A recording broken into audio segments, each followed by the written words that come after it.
Ladies and gentlemen, please take your seats in the hall. The AFC Member Associations and Regional Associations Presidents and General Secretaries Conference 2023 will begin in 5 minutes.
Ladies and gentlemen, please take your seats as we are about to commence the AFC Member Associations and Regional Associations Presidents and General Secretaries Conference 2023.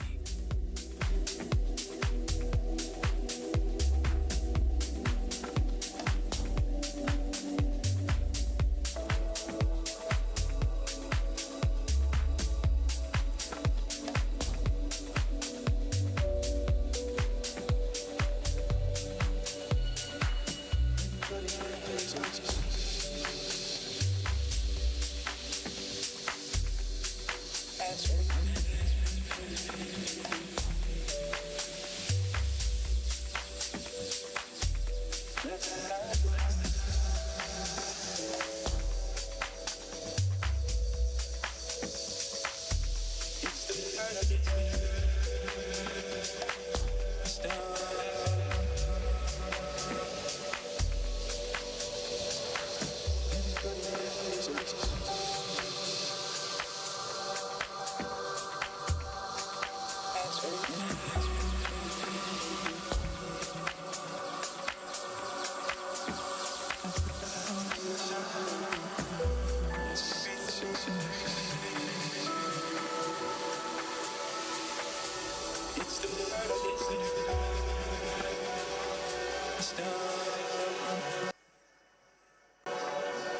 Ladies and gentlemen, please take your seats as we are about to commence the AFC Member Associations and Regional Associations Presidents and General Secretaries Conference 2023.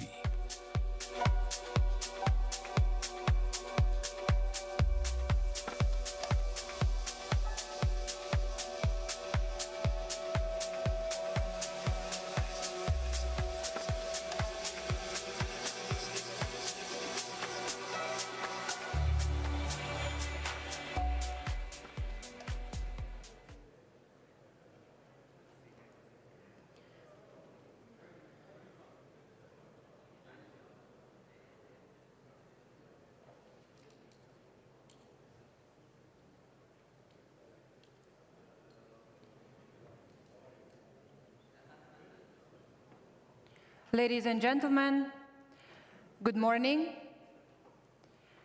Welcome to AFC Member Associations and Regional Associations Presidents and General Secretaries Conference 2023. We hope you gained valuable insights yesterday and were inspired by the presentations and are ready for another day of discussions and knowledge sharing. Without further ado, we would like to invite Ms. Kanya Keomani, FIFA Council Member and Lao Football Federation General Secretary, for the presentation on shattering barriers, redefining success in women's football leadership. Please join me in welcoming Ms. Kanya to the stage.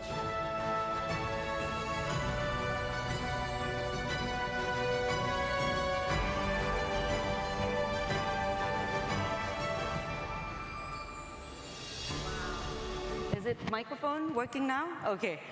Wow, so much different to be up here instead of sitting there. Good morning, ladies and gentlemen. Good morning, brothers and sisters. Good morning, President, General Secretaries of the Football Federation of Asia. It's always good to have a chance to see each other, to catch up each other at this kind of conference. So thanks to AFC and also Uzbekistan Football Federations to host this, and of course thanks to SAF to sponsor this conference to happen. It's my privilege, of course, and also an honor for me to be here speaking in front of you, the most powerful people in football, especially here in this continent of Asia. You guys are leaders of your countries, you guys are leaders of your federations, of your confederations. So I'm not going to tell you what to do. I'm here today to tell you what I believe.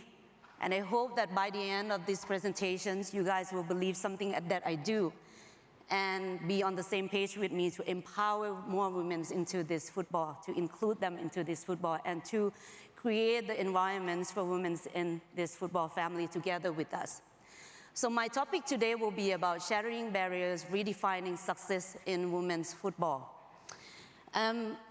What is shattering barriers? What is breaking barriers? It can mean breaking stereotypes, overcome your obstacles, and breaking the challenge, the discrimination, limitations, and all of those that we heard all this year about breaking barriers. For me, breaking barriers means achieving something or some sort of milestone that you normally excluded by pushing the wall down, pushing the fence down, pushing the door open, and pave the way and create opportunities for yourself, for others, for the next generation to be included into the society, into the community that you have been blocked before.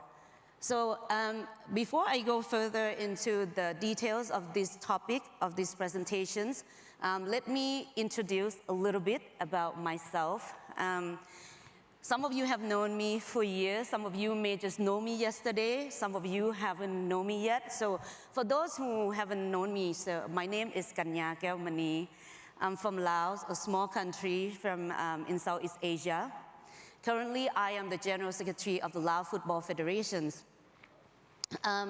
In football family, usually when we ask each other, how you involved in football, how did you start in football? I also asked you guys, and you guys asked me as well. Most of the answers that I got was you play for your school teams, you are the players, you are national teams, you're a national team hero, you are the coach, you're referees, and all of those technical background. And one thing in common that we have here in this room is that we are a football fan. We're so passionate about football. I'm one of them too. I'm just an ordinary sport fans. I watch every sport, every kind of sport that's available on TV back then in Laos.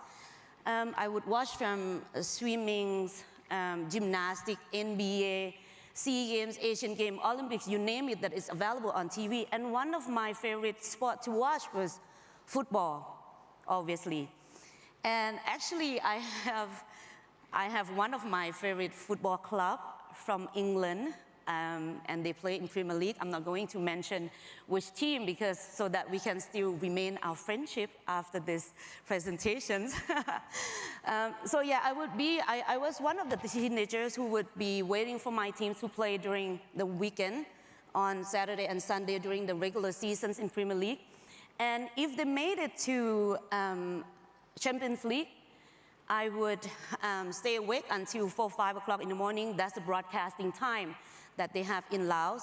So I would, obviously, next day I would miss the class. And that's how much I was crazy about football.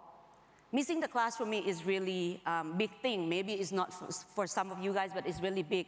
I was kind of good students, and teachers love me. When I miss the class, it's really big deal. So long story short about my, as a football fan. And fast forward to my education, I finished my postgraduate in 2006. And right after I opened my company, the sport company, where I promote the football, the sports throughout the country, all kinds of sports, from sport magazines, sport TV programs, sport radio, sport newspaper, and organize the sports events in the country. That's how I get myself involved into Football Federation, by volunteering myself to get myself involved in any way that I could. And that's how I get to know this one person I have to mention, Dato Sri Windsor. He came to Laos in 2008, and that's how he discovered this lady. He discovered me and introduced me to AFC. And that's when AFC invited me to be in their match commissioner panel. And I happened to pass the exam every year and become the AFC match commissioner, got appointed to all of the competitions under the AFC umbrella, from AFC Cup and the AFC Champions League, Women's Asian Cup, and all those competitions that you could name under AFC competitions. Well, if you have a chance to endorse or to support your people to be match commissioner, I would highly recommend. We also have in the room here the match commissioner, Joe, the general secretaries of the Thai Football Federations, and also Shannon from Brunei. And even we have the president of Sri Lanka as well. I'm not sure if Joshua is here. Also Joshua, yeah. So all of us is the product of match commissioner, and we become where we are today from being the match commissioner. We gain so much connections from there. We gain so much knowledge of football from being the match commissioner. So I would recommend you to endorse your people to be match commissioner and to attend the program itself. It's already gained the knowledge to bring back home and improve your operational in terms of the competitions. Well, after that, back to my story, after being volunteering in football, people start to know me a little bit, and I gained a bit of reputations, I would say. So in 2015, I was elected as the Lao Football Federation executive member, and that was the first time ever that Lao has the female present in the board members. And I was also appointed as the women's chairperson of the Lao Women's Football Committee members as well.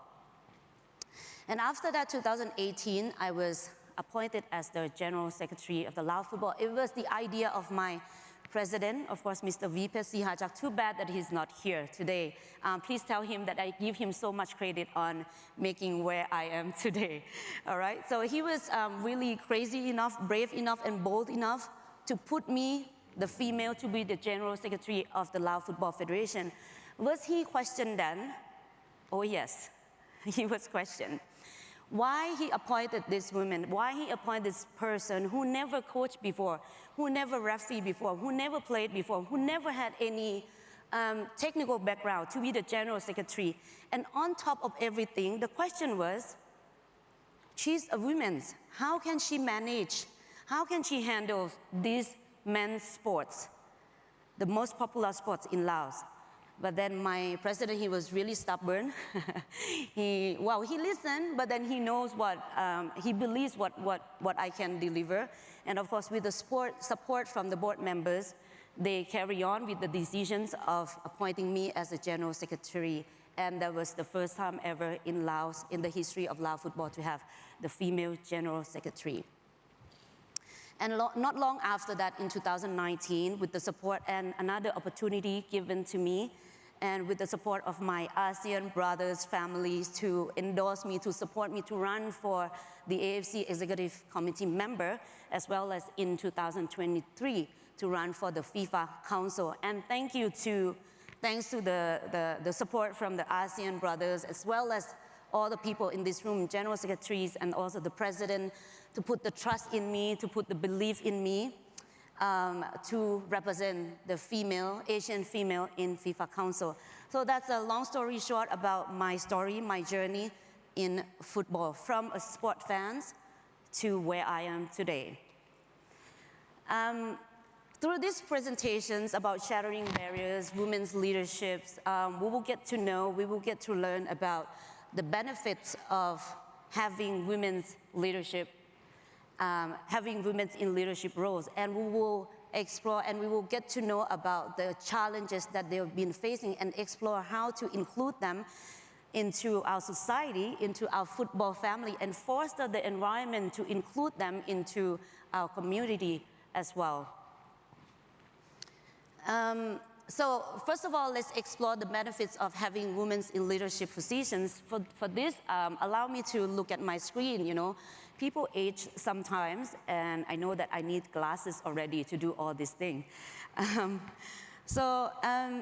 Let's see what are the benefits that women can bring to the table, why it's so important that we even include this presentation into this convention. First of all, inclusion and diverse perspective. We know that women usually have different way of thinking.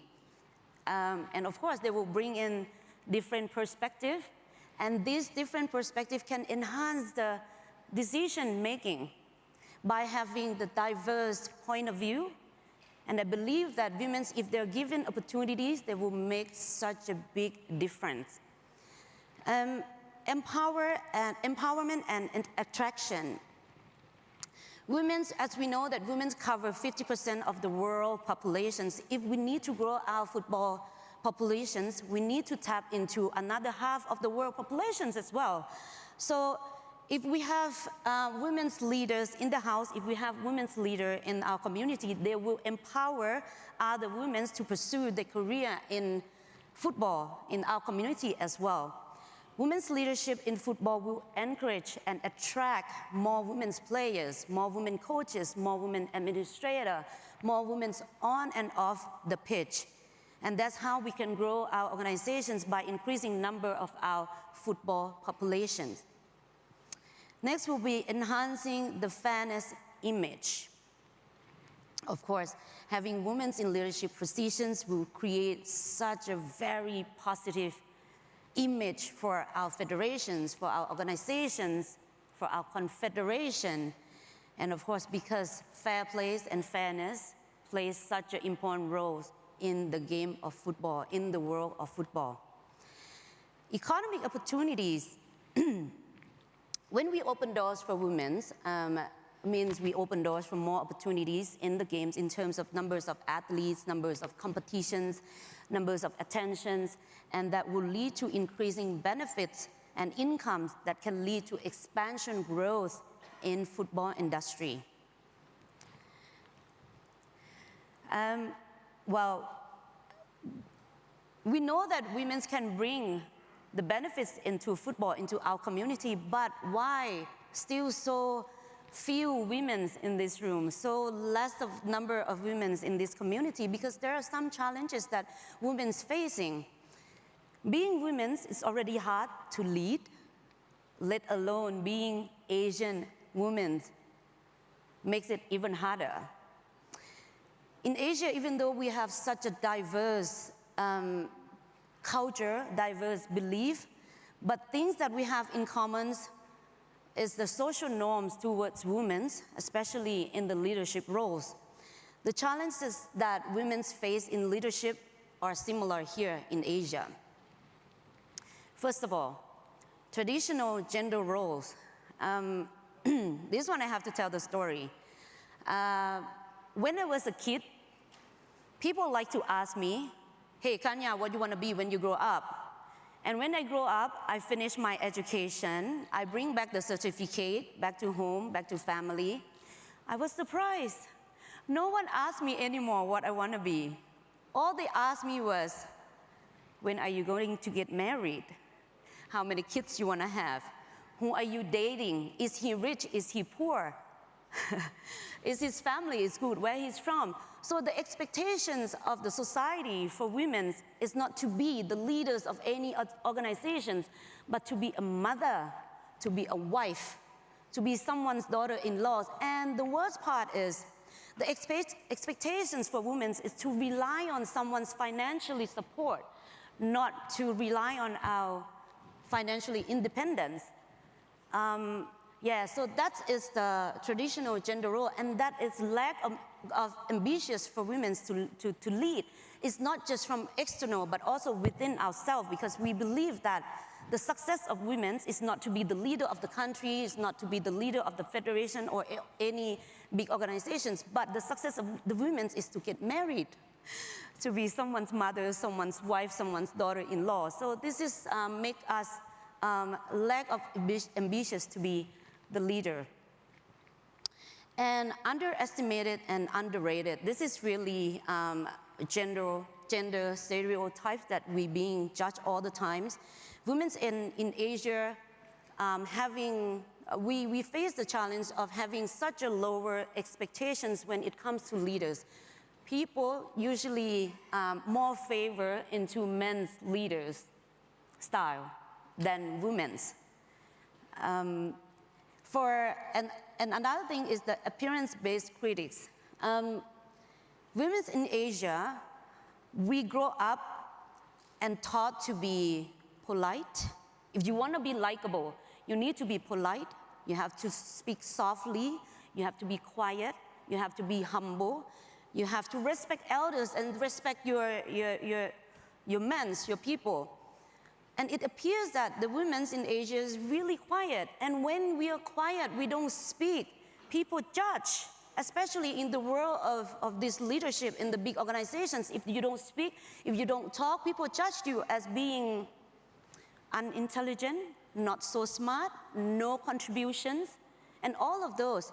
And 1 in a million years, we will have one woman who are able to speak so much, really expressive, and then she will be criticized anyways for being talkative, assertive, aggressive, expressive, and all of those comments that you get.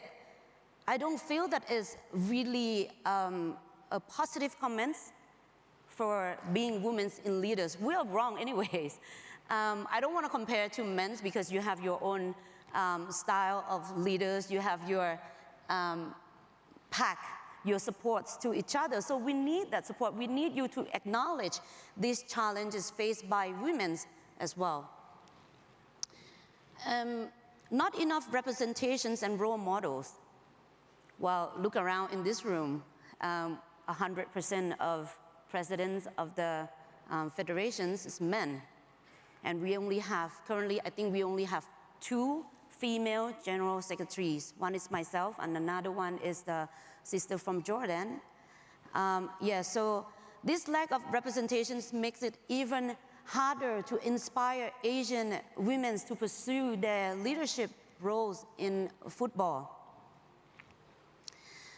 So it is very important for us to acknowledge and understand these challenges that women in Asia encounter in leadership positions. We need to establish better inclusive atmosphere that foster and empower women's representations in leadership positions for women in football here in Asia. Accelerating growth and empower women's leaders. Now that we acknowledge the challenges that females face and we learn that how much benefits women can bring into the table, so let's empower them into this community. But how? FIFA and AFC have been working on this women's empowerment, celebrating the success, promote women through the football all these years. And I'm actually the product of that, and also enforce the inclusion policies, and I'm also the product of that. In 2015, FIFA has established this called FIFA Female Leadership Program, where FIFA picked the potential female leaders around the world in football to participate in this program and shape us, mentor us to be the future female leaders in football. And I think this has worked so well. Until today, I still have a connection with all these ladies, and some of them are now the president of their football federation, chairperson of the women's committee, and also general secretaries and so on, and board members as well. So I would highly recommend as well to AFC to maybe establish or implement this similar program to our Asian women's football leaders. Make it our version, make it Asian version. So I leave it to maybe Vahid, AFC Academy of Excellence, to come up with this women's football leadership program for our women. So one of the things, let me tell you, one of the things that works so well and worked best for me, and I believe that it worked best for other female as well. Believe me or not, with all those strategies that AFC and FIFA have been doing, one thing that I found really effective, it's you in this room. It's you, general secretaries, and also the presidents of the federations. It's you, my brothers, who welcomed me before, who extend your welcome. You make me feel really comfortable to be in this room. You give me so much power, so much strength to be standing here today. Mentors your female colleagues. Well, actually, 100% of my mentors, 100% of my advisors in football are men. One of them is sitting here. I have to mention you, Winston Lee, the General Secretary of the AFF. He's been mentoring me. He advised me since day one. Since I was just the volunteers of the Lao Football Federation, he would give me advice, tell me what to do, suggest me on what to do, and tell me off if I did something wrong. And if he sees opportunities to see me grow, he will extend his network, introduce me to the next level of the people to make sure that I grow even further. Besides the General Secretary of AFF, I also have all my AFF brothers, even the president of the AFF, General Somyut, the president of Thai FA, Dr. Tuan, and of course, Zol. They've been there for me. They include me into their activities. They include me to their conversations, make me feel belong, that I belong in football, make me feel so comfortable. And now I have also, I'm not sure if the Ibrahim's brother is here. I'm not sure if they're here. Well, the brothers from Saudi Arabia is also, and the president, they love cracking joke with me. And even their joke always accuse me for being a bad person, but it's totally fine. He said no. Okay, but it's totally fine because that's so much fun and make me feel so belong and make me feel so comfortable to be around you. And I think this is how we need to treat other women, the same way that you treat me. Treat them with respect. Include them into your conversation, include them into your coffee time, your dinner time, lunchtime, and crack joke with them the way you crack joke with me. So this we can increase the pace of the growth of women in football. Beyond representations, well, now after we know the benefits of having women in leadership roles, and we know their challenges, and we know how to include them into the circle, into our society, now let's think about beyond representations. You're just not gonna include women, invite them into the room, and that's it, let them sit there being pretty and doing nothing. Then the number of the women in leadership role is not going to grow. It's not going to go anywhere. Maybe next year we're not going to have any general secretary because they don't feel belong, because we don't give them anything to do. So what we need to do is we need to give them work to do. We need to put them into action, allow them to be active and make decisions, allow them to have their ownership so that we can see their abilities and make it worth to have them on board with us.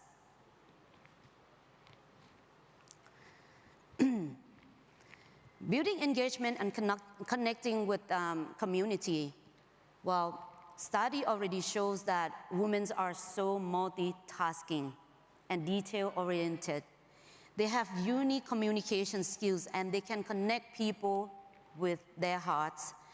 One of the strongest skills that women have is using their emotion and showing their empathy to others, and that makes women's leaders so special and different.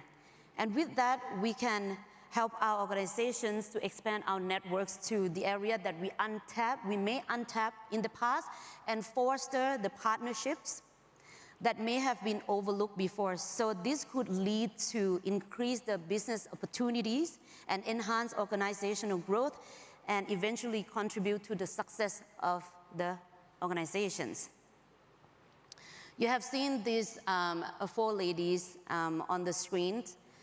These 4 ladies are well known for their unique communication skills and using their empathy and emotion in their profession and successful career, in their career. I'm not going through all these, the job that they do, because you guys have known them worldwide already. I just have to mention about Indra Nooyi.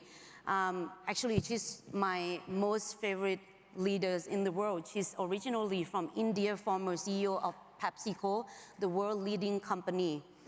Nooyi is known for her leading with empathy, and she's so transparent with her emotion.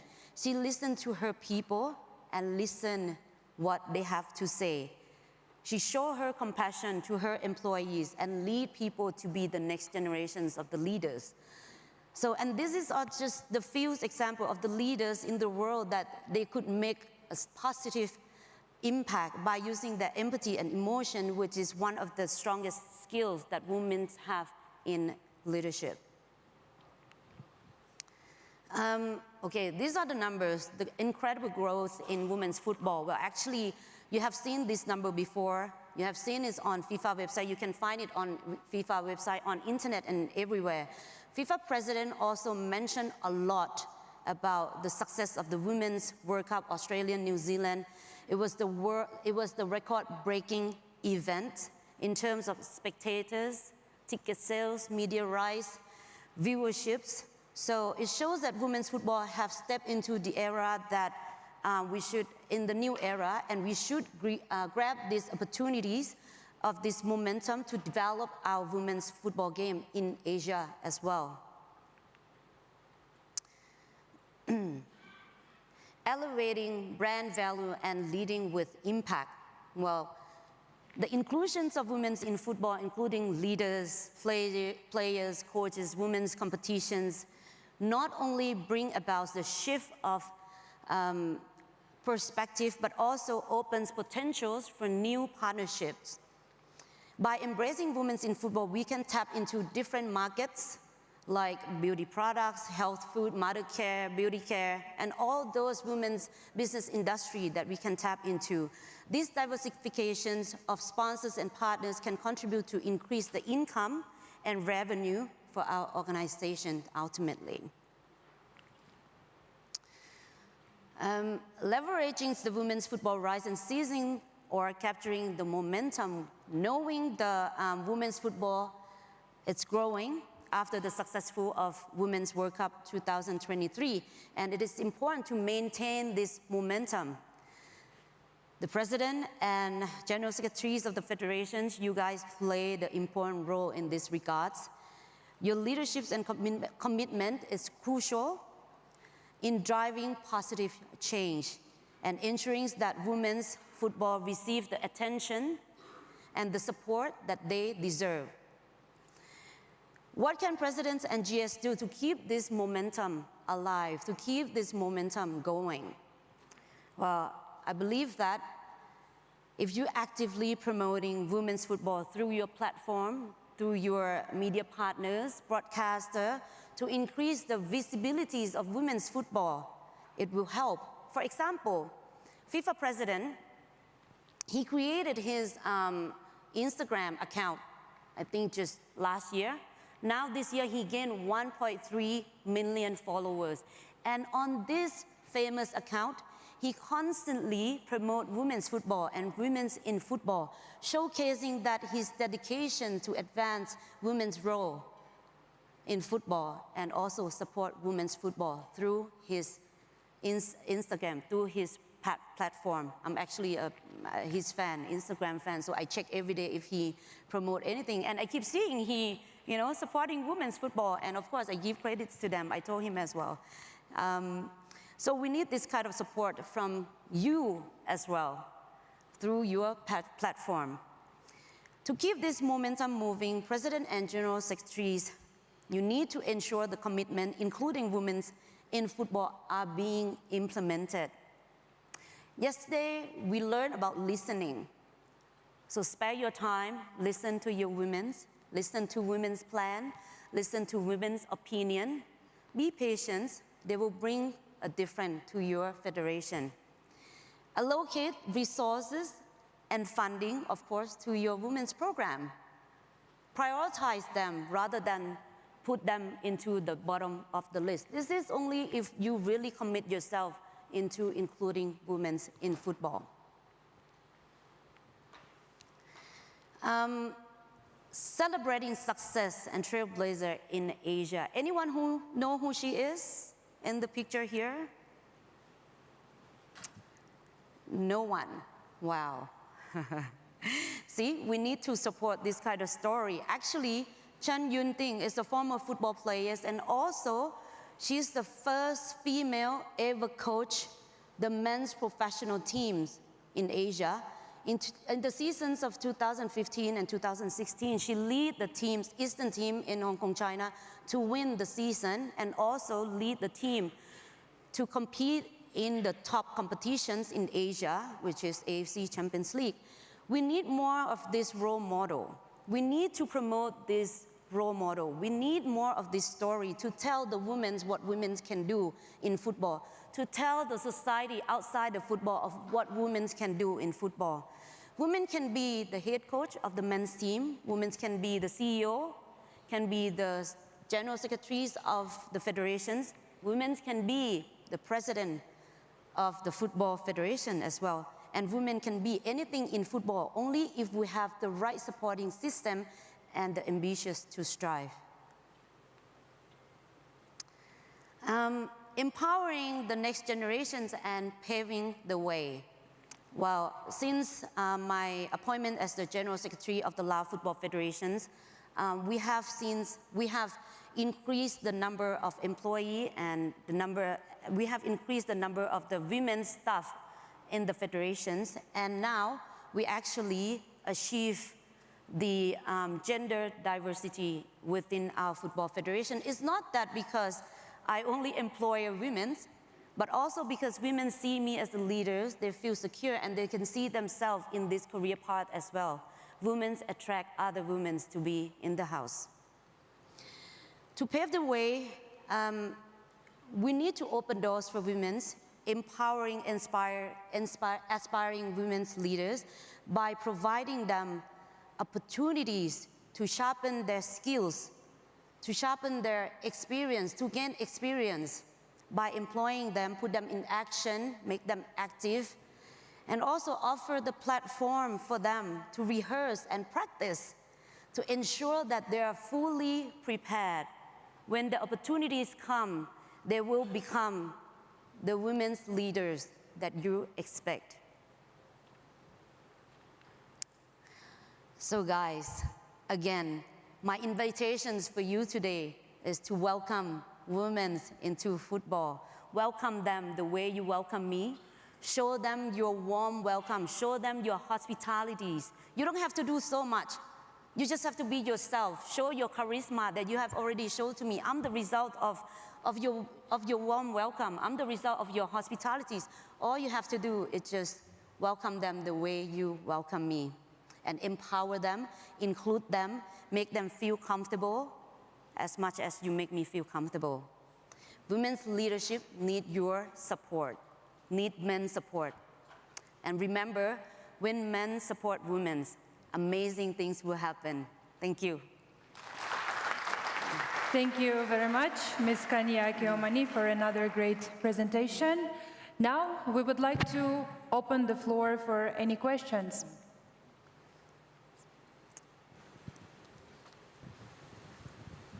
Good morning, Kenya. Good morning, everyone. I'm Cindy Guorifeng from Chinese FA, and it's my great honor to attend this conference. And Kenya, your speech is very inspiring. Your personal stories and suggestions of how we can better empower women in football and football management. And as you mentioned, that women's football, as we all see, is booming. And like what you mentioned, the record-breaking the Women's World Cup in Australia and New Zealand.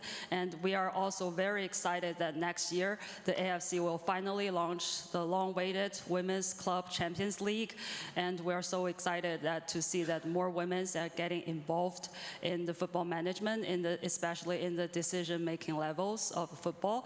So my question is, and you are a very good, truly a role models for all of us, and we're very proud of you. And so my question is, what is your suggestions or your words to the women who has their ambition or dream of being a leader in football? Thank you. First of all, of course, you just have to love to be in this society first. If you don't love it, you wouldn't have any ambitions. And when you love something so much, you need to be around this. And of course, with the support of your people, after today, I hope that we have men to support us. And don't give up, because after today, never before that we never have the support. And after today, we will have the support, because I can see from your eyes that you promised me already to support your women within your federation. So you women, don't give up and love what you do and be yourself. Be true to yourself and keep going. Yep. I hope I answered your question. Thank you very much. Are there any questions from the floor? Okay. Thank you, Ms. Kanya Keomani. I would like to request Ms. Kanya Keomani to remain on the stage and invite the President of Japan Football Association and FIFA Council member, Mr. Kozu Tashima, to the stage for the AFC pennant presentation ceremony.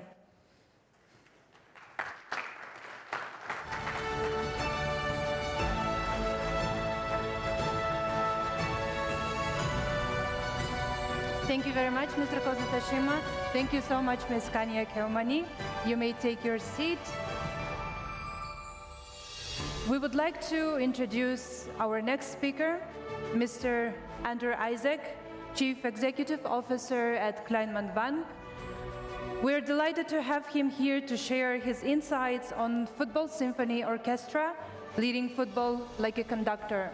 Please join me in welcoming Mr. Andrew Isaac to the floor.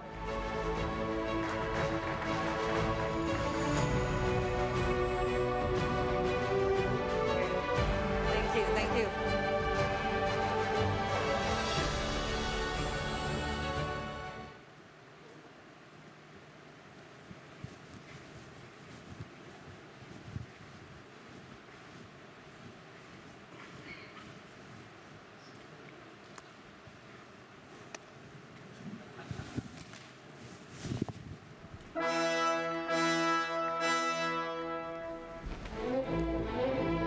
look at some historically interesting conductors, Furtwängler, Tuscany, Karajan, what they do is not terribly visually appealing, but what they produced was quite extraordinary. I'm not telling you how to conduct Beethoven. I am telling you how to tell orchestra what you want. Here you have sforzato. Sforzato is like you bite. Bitte recht legato.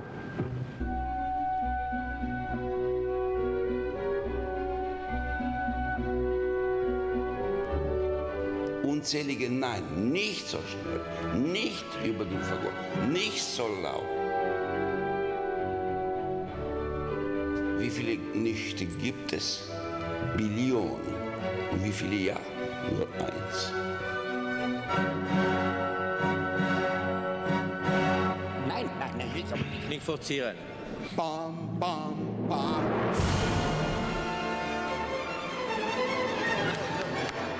Do it with me.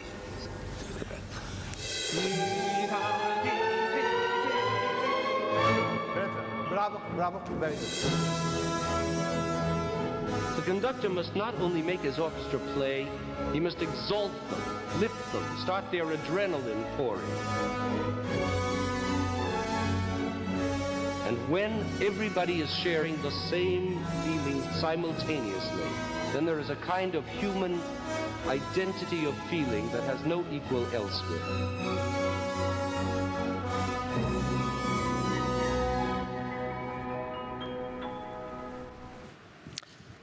Good morning, everyone. Good morning,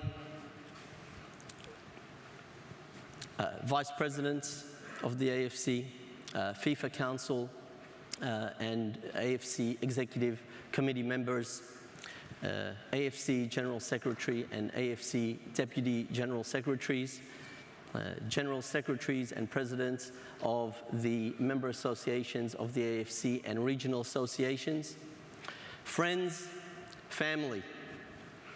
It's an honor for me to be able to present to you on Football Symphony Orchestra,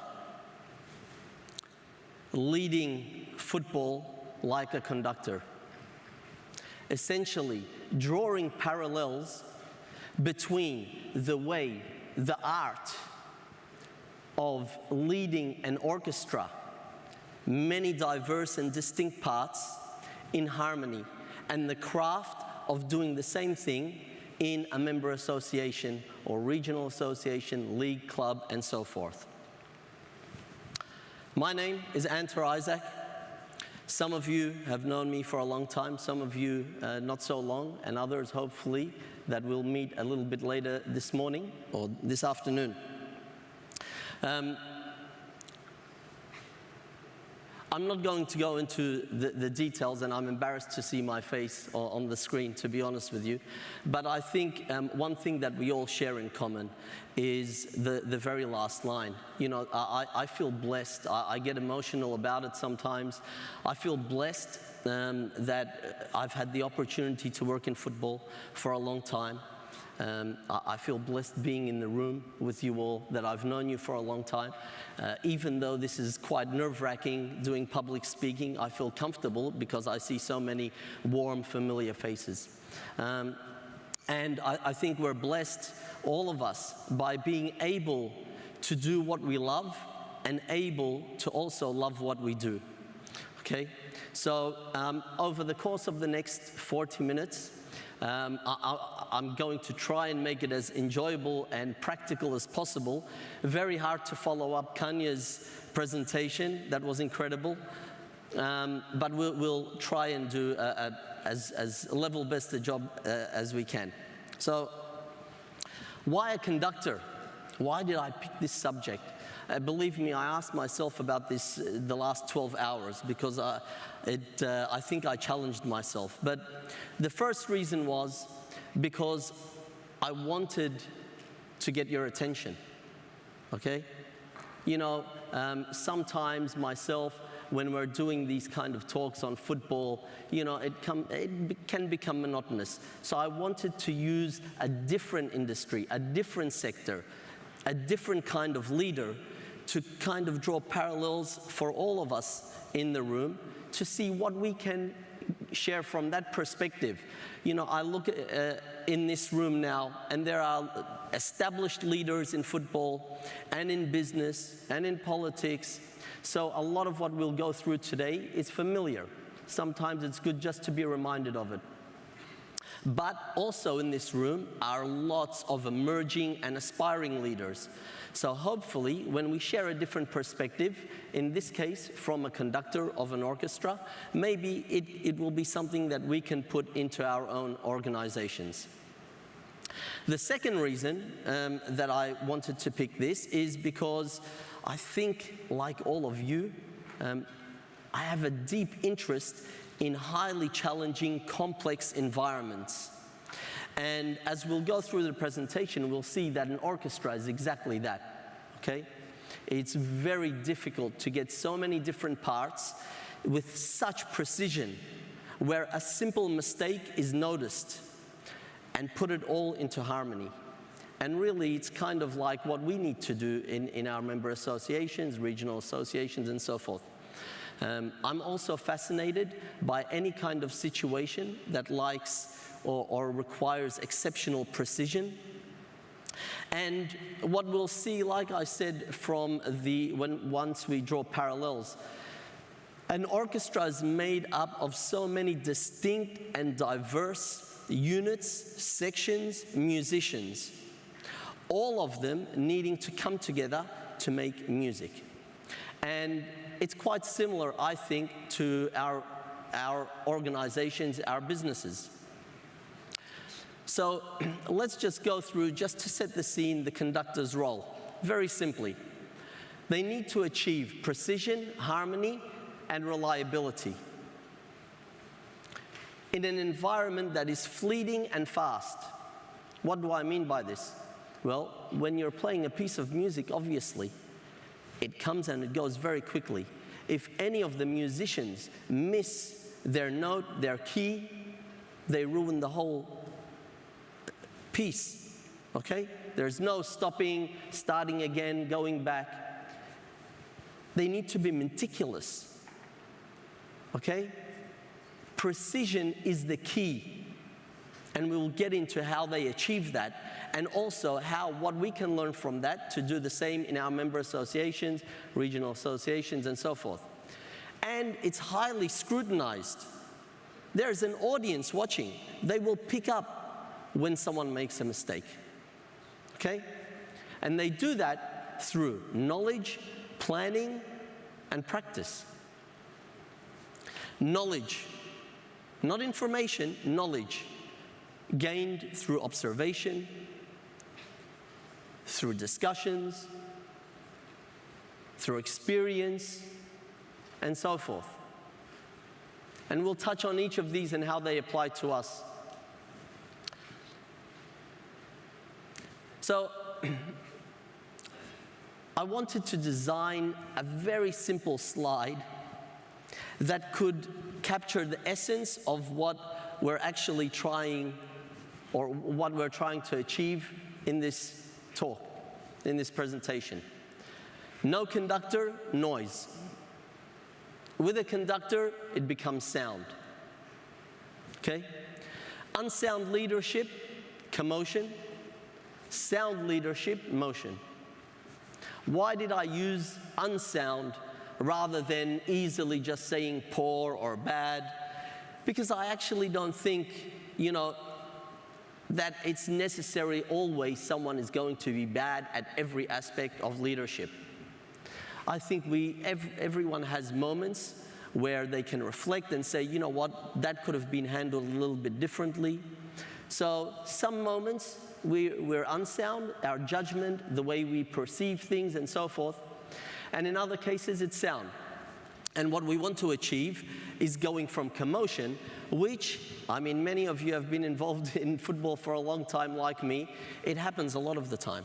The pressure is on, tournaments, everything gets stopped, things are requested quickly from whether it's an exco or government. We stop everything, we focus on that, and all of a sudden things, very quickly we form bad habits. And getting them back into some kind of system and motion is not easy.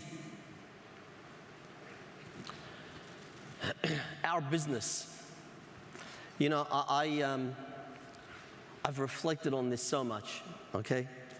It is so diverse, really, made up of so many different functions, departments, units, people, okay? And some of them serve commercial partners, some of them serve football stakeholders.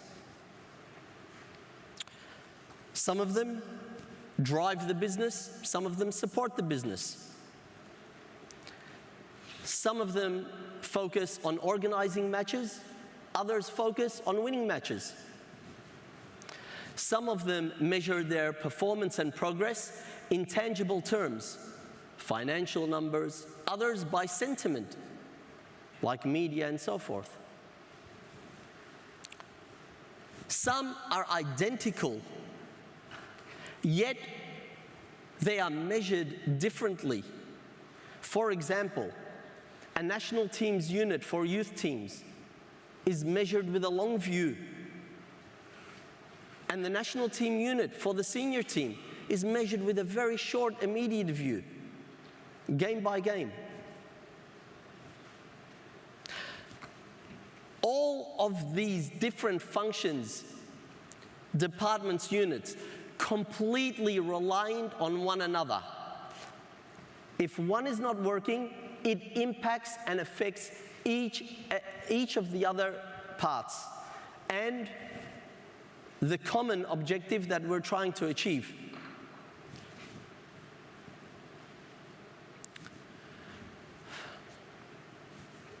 Is it very different to an orchestra?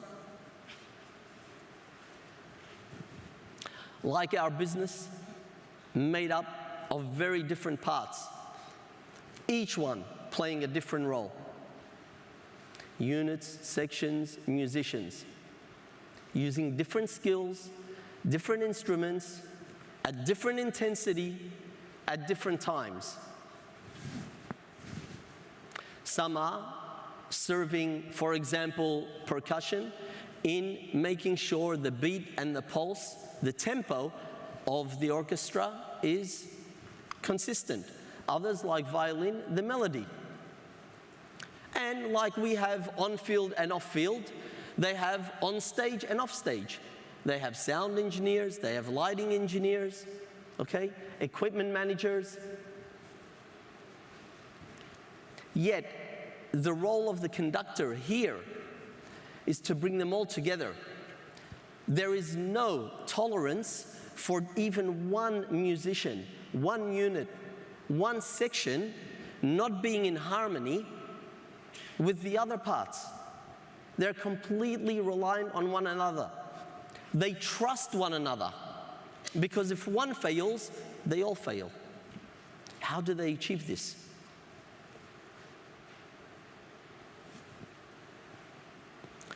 So what happens?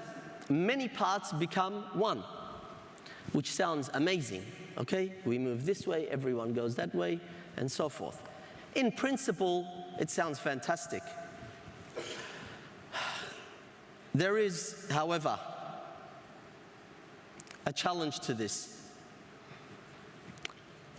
And I think I've shared this, I think many of you have heard me describe what we do a little bit like this. You know this toy, or this challenge, Rubik's Cube, okay? So it's nice to think in principle that many parts become one, but actually they're still individual parts. And if any of you have actually, experienced playing with this as well, there's such a sense of achievement when you get one face right, okay? You do one face, great. You build some enthusiasm, some confidence. You say, now I'm going to tackle the other face. So you go to the other face, you start moving it, you messed up the first face. Okay? Each single part is connected and impacts another 5 faces. And this is a little bit like us in football. Okay? I'll give you an example. We have an opportunity to generate more revenue from our league. How? We have to play more games. Okay? Sounds nice, sounds easy. Okay? What about player welfare?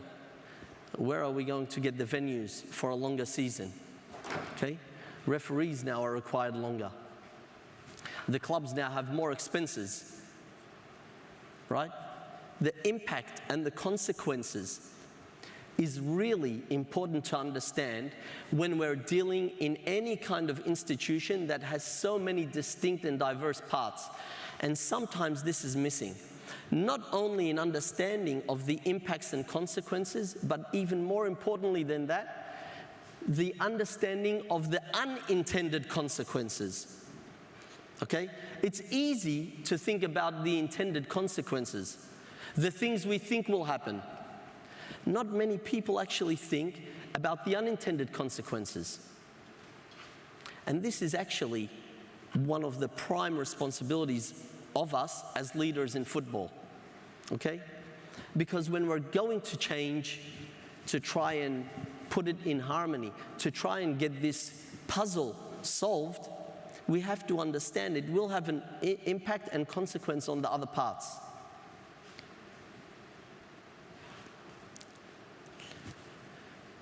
So the best way to avoid any kind of impact or consequence that takes us away from the objective we're trying to achieve is systems. It doesn't sound nice, but it's true. Okay? So in the case of this cube, what do we need to know to achieve, to solve it?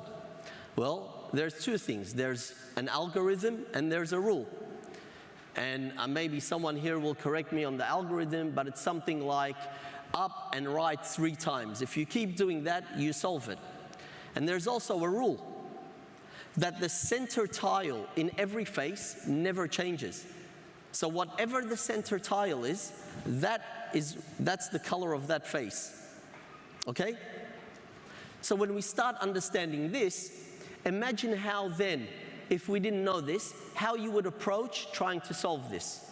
You'll look for the centerpiece and say, okay, I need to make that red because the center one is red. And for us in football, we have so many of these kind of patterns and rules. Our business, whilst it's complex, it has not changed. The rhythm of the business has not changed in maybe 30, 40 years. Okay? And we'll get into that.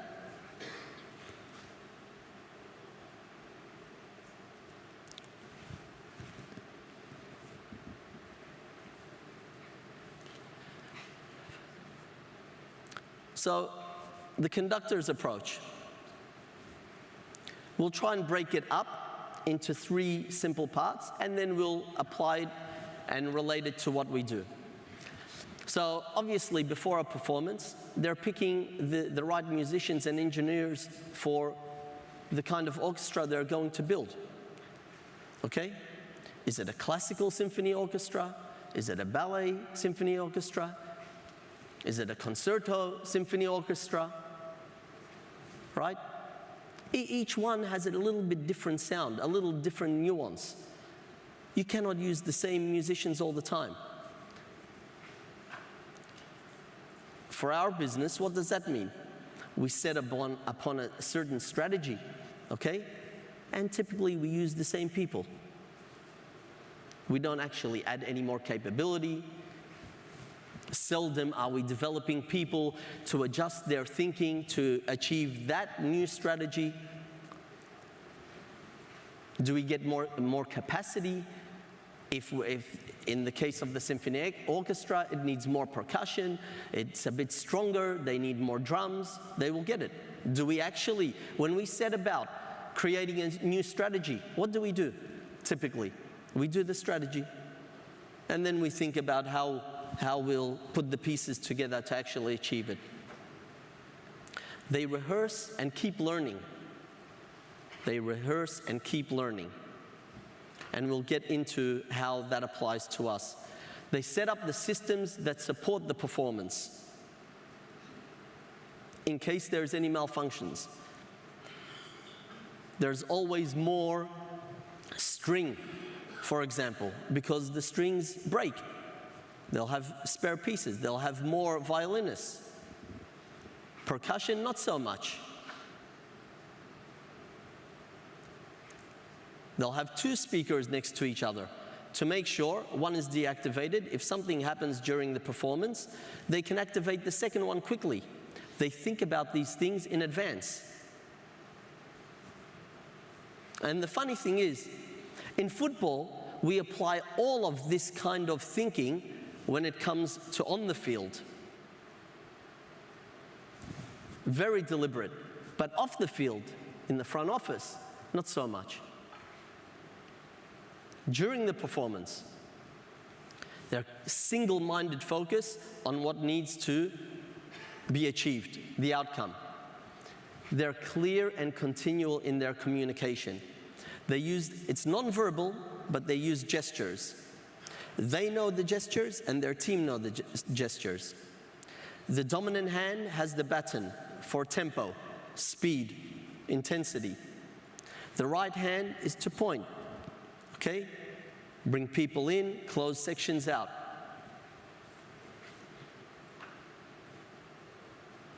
And as leaders in football, we also have to build a system where we're actually communicating with people. Okay? Not telling them and instructing them what to do necessarily, but just ensuring everything is aligned and in harmony. And they're continually being attentive and supportive. After the performance, obviously it's feedback and review, deep analysis and notation of future improvements. Is this any different to what the best football teams and coaches do after a game? And this is what creates continuous improvement.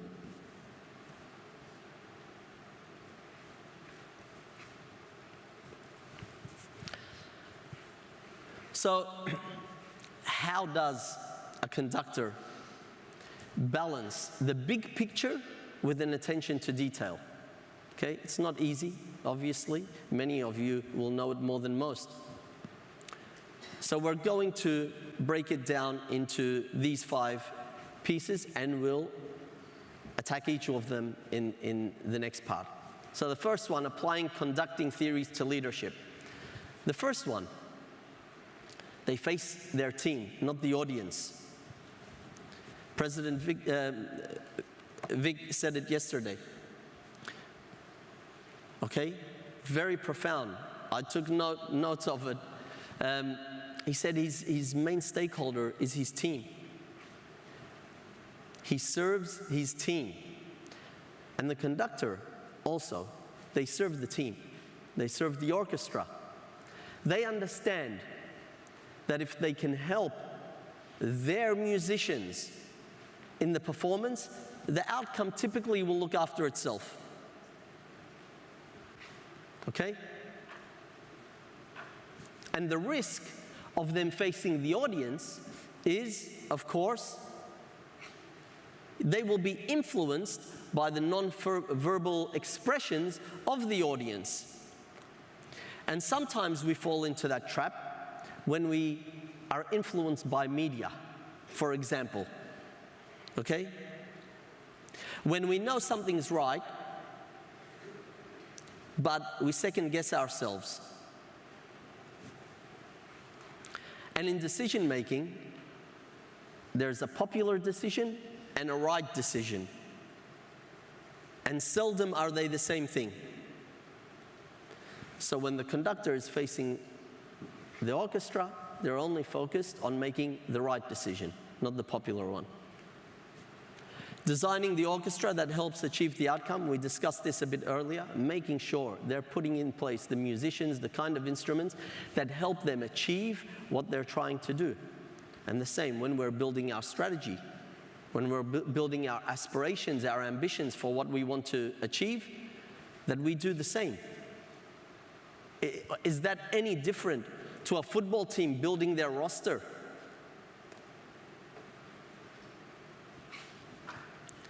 They inspire a vision alignment. As you saw in the video, they are very emotive.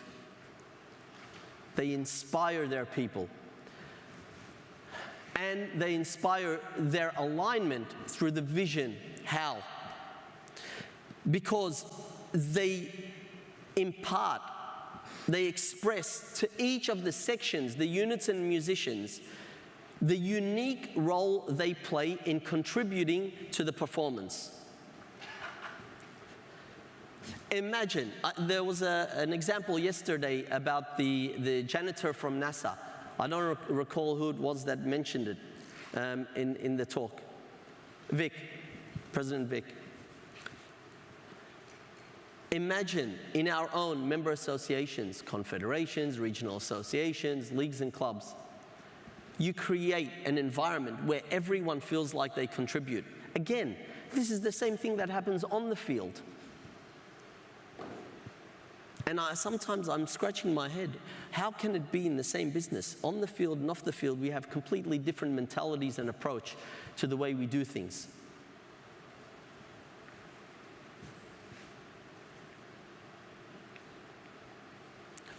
Adept decision-making skills through simulation.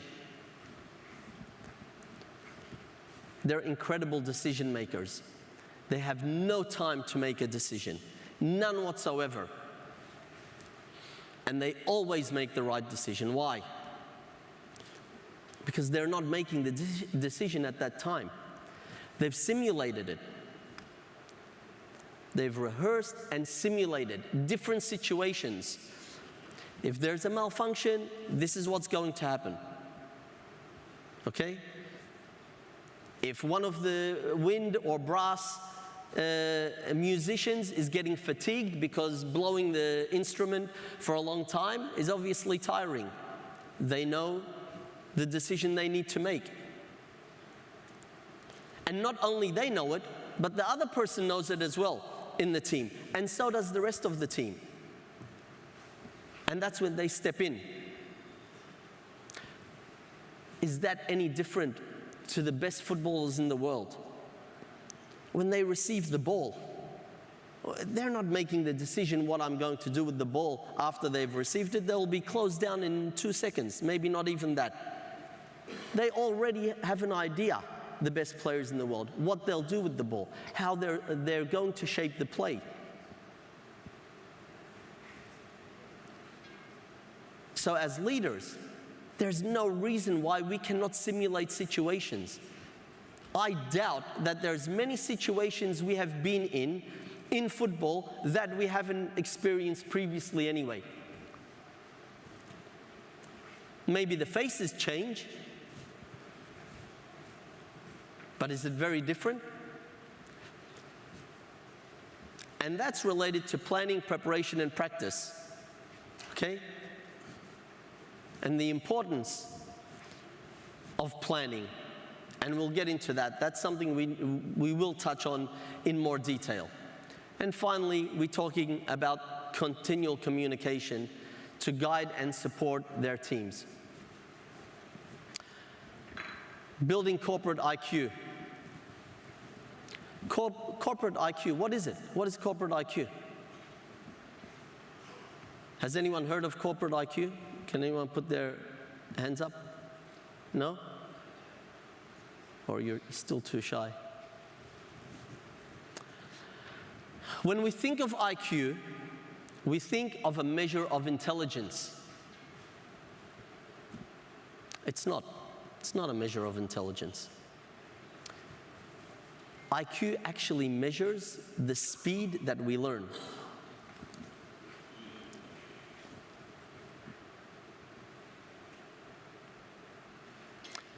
And IQ is critical to situational awareness.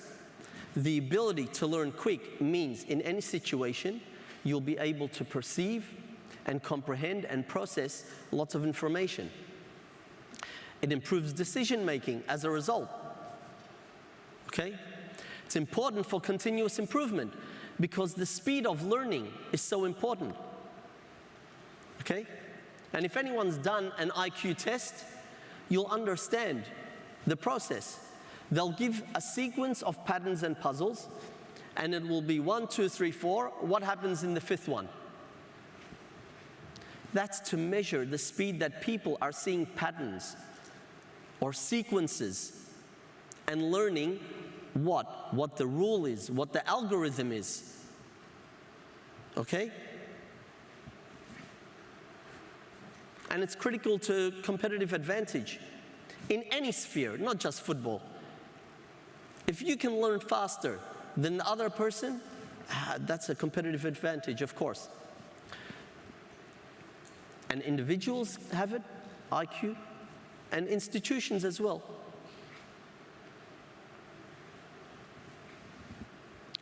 How do we build it in our organizations? Well, if IQ is measured and governed through the knowledge of systems, patterns, sequences, and structure, how do we build it in our business? So, we have certain sequences, patterns, rules in our business that we rely on. Our statutes, charters, regulations, our annual activity calendars, football calendar, financial years, organizational structure. But sometimes we don't look at them in a deep and meaningful way to understand how we can extract more information from them to actually use them to benefit us. Remember, we need to understand these things if we're going to build that harmony, like a conductor does with the orchestra. And when we talk about corporate IQ and continuous improvement, it leads us to this discussion about excellence. What is excellence? Okay? There's many definitions. I have my own, which is this one. Okay? The desire to improve daily with the discipline to apply that desire. Lots of people can have the desire to improve. Most people have the desire to improve. Not many have the actual discipline to actually work to improve. And these three circles are basically trying to show how we learn. We do something, we review, and we go again. Okay? And one thing that always, whenever we discuss continuous improvement and learning and development, it can have negative connotations. Some people see it as, well, what are you saying? That what I know is not good enough? That I have to learn again? And it's not the approach of continuous learning. Because continuous learning is not about saying what you know is obsolete. It's saying, okay, that's great. Now we have to compound and build on that. And as organizations and institutions, that's the culture that we need to have. The same kind of mentality and mindset that we have on the field, we have to bring to the front office in governance and administration.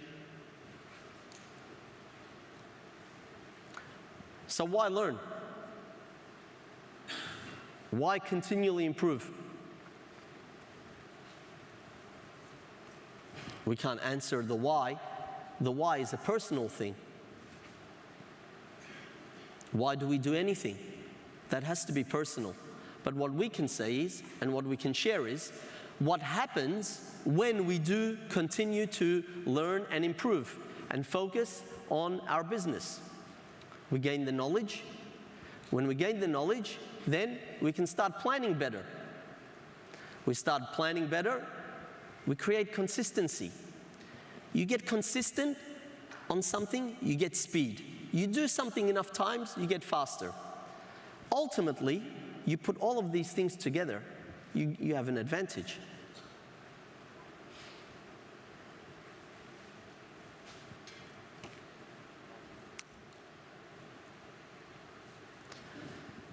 So, creating team harmony through coordination. You know, I like sometimes expressing my thoughts in writing, so this is another one that I would share. Knowing if to act, when to act, and how to act, as an individual and as an organization.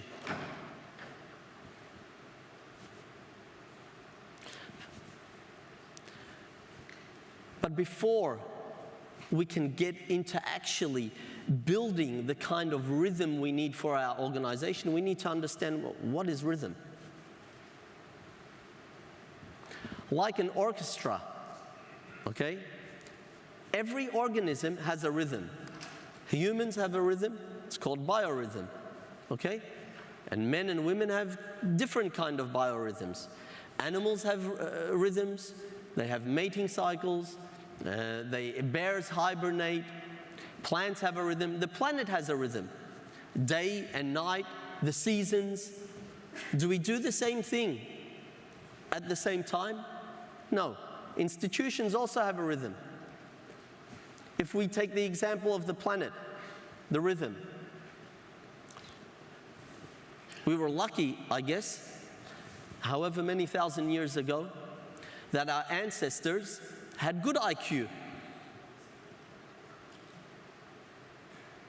When they started to take on animal husbandry and domestic agriculture, and they started seeing the pattern. In spring, this is what happens. The fruits are growing, the vegetables. Okay, maybe next year when it comes, we'll plant our seeds a bit earlier. Knowledge from observation, from experience, from understanding. They used it and applied it, defined it, and now it's become something. And yet in our business, our calendars are almost always the same. Congress, same time every year. Financial year, same time every year. A budget, same time every year gets approved. Football calendar or season competition schedule, same time every year. Yet in my experience, I was a president of a state association in Australia.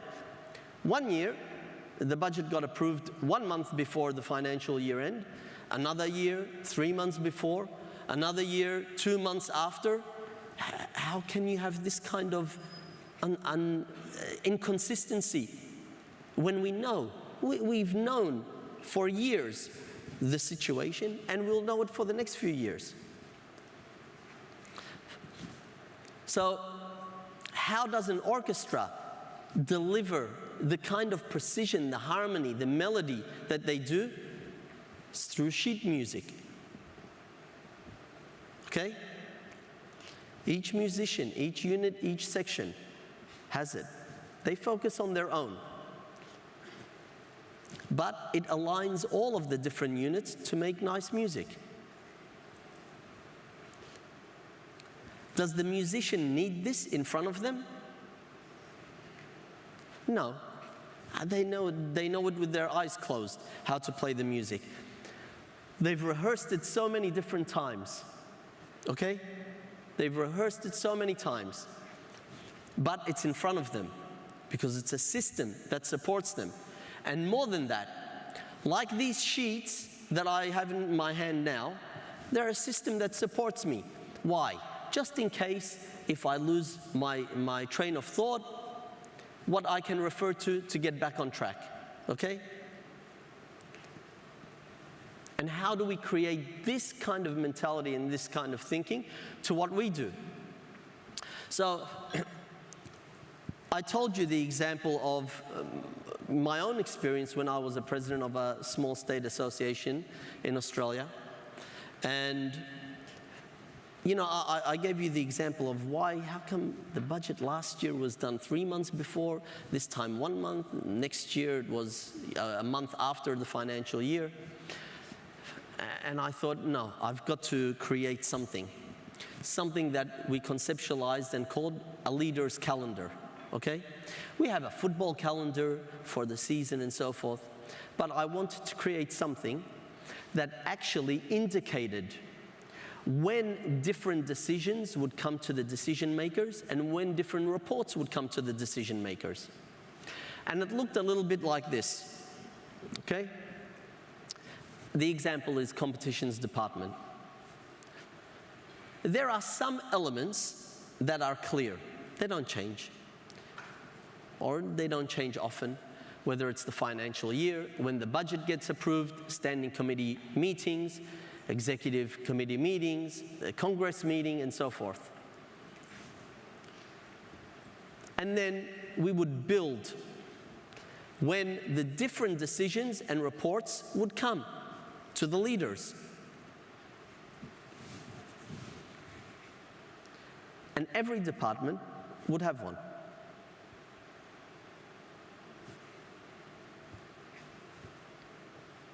To create the harmony, so that we avoid the situation that I used to experience when an executive committee member, a board member, even me, I would read something in the media, maybe about a sponsor, about a government, call the GS, the CEO, and say, next week, can we do the report?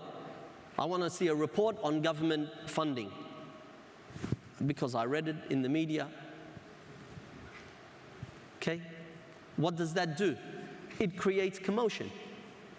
Because all of a sudden, we started not focusing on the things we had to, but actually, I moved their priorities and their focus.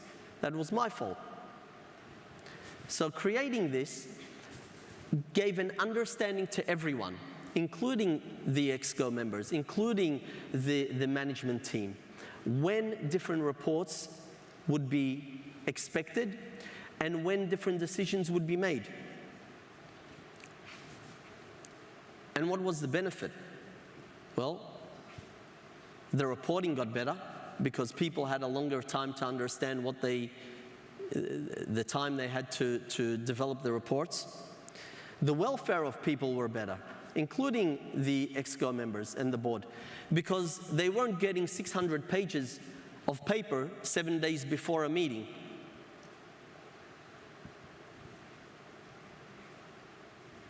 Decisions got better, more aligned to strategy, okay? And then we could become a little bit more creative and imaginative. What kind of other reports we wanted to create. Trimester reports for our competition season.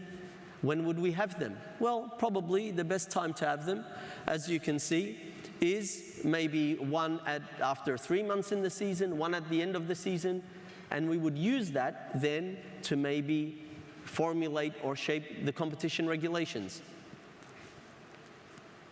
We would prepare reports in advance of when we know the next ExCo or standing committee meeting would be. So we were not burdening people with, sending them last-minute emails. Can you quickly make this decision? Our business is consistent. Every department.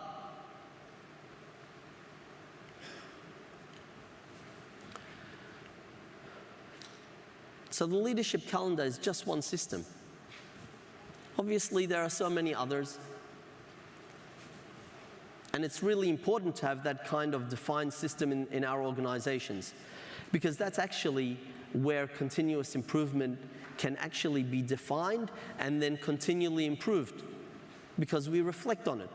And it makes it easier for new people to come into our organization, to induct them on the way we are doing things, and also to review the way we do things. How do we orchestrate precision, harmony, and reliability? Well, as leaders, we've done all that work.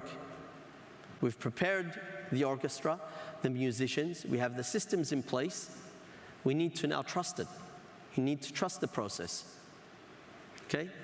We need to trust the process and monitor and oversee. Focusing on performance, not outcome. As we said, they're not the same things. People use them interchangeably. It's risky. You can have a good performance but not get a good outcome. It happens in football. Teams perform, but it could be that the weather is not great. A referee might make an error. Maybe the other team performs better. You've performed well, but you didn't get the outcome. The key is really to reflect on the performance.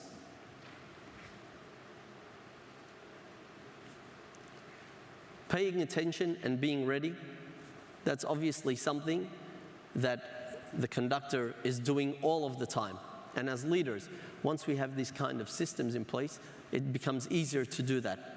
Especially imagine if you have that leadership calendar, okay? You'll know 2 months out, you can ask the question, how are we going with this? Are we on track? If not, that's when you intervene. And being adaptable, obviously, to change things. Again, once the plan is there, it makes it so much easier. If something, there's always going to be situations where there will be a last-minute request, okay? Some urgency. It might be government asking for something. You might get a last-minute opportunity for your national team to go and play against a friendly with somebody. It makes it a lot harder if we're not ready and planned and prepared. And if we have the calendar, it makes it a lot easier. All of these help us in achieving the same things that the conductor is trying to achieve in the orchestra: precision, harmony, and reliability.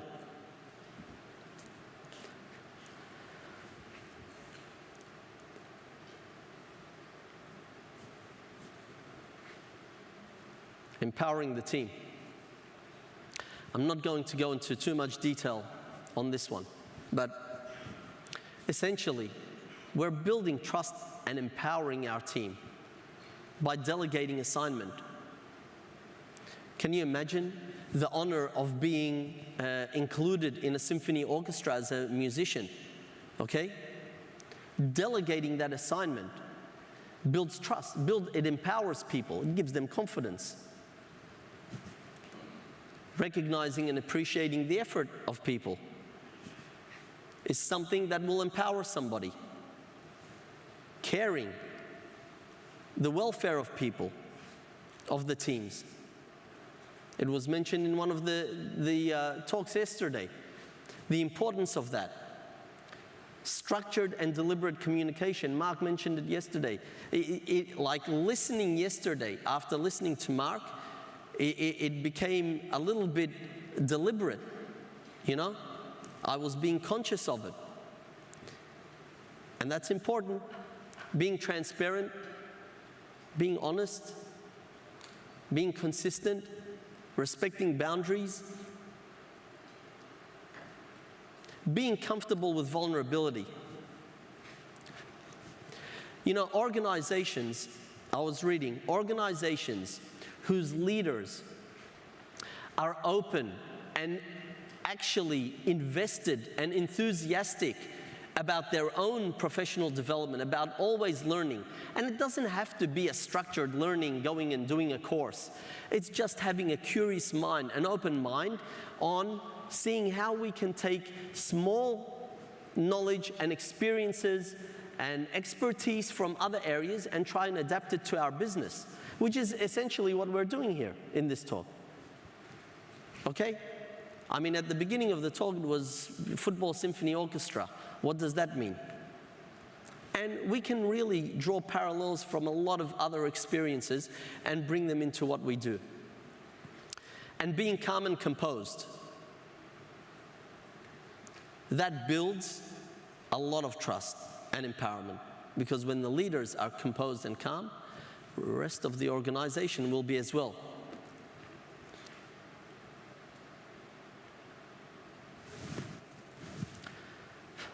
So how do we manage, how do we balance control and empowerment as leaders?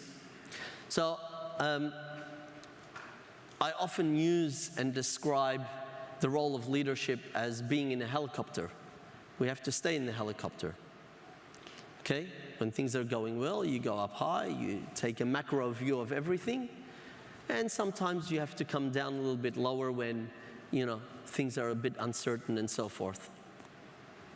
So, relatively uncertain, proceed cautiously, keep monitoring.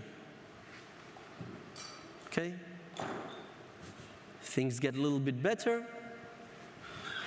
There's some certainty. We go a little bit higher. Our perspectives goes a little bit longer. There's an issue. We have to come down. We stay in the helicopter. Because that's how we trust. That's how we impart the trust on our people. And things are great. The sun is out. Things are stable. We go back up high. We try and look for opportunities and challenges, etc.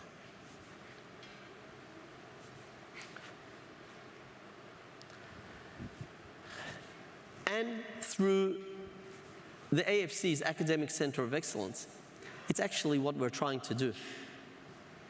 The programs we're trying to build are about thinking outside of the box, okay? And we have so many great peers, FIFA, UEFA, have wonderful programs, education programs, and so forth. But the AFC also has one that's at the top table. The approach with the Academic Center of Excellence is actually on building people's capabilities. Not telling people how to think, but giving people, our leaders, our management, our executive, the tools they need to identify different situations, opportunities, challenges, and then apply through, like a toolbox, different kind of skills and abilities and knowledge to each of those situations. It's not about indoctrinating a way of thinking or doing things. Because if we do that, we're going to do the same thing now in 10 years' time.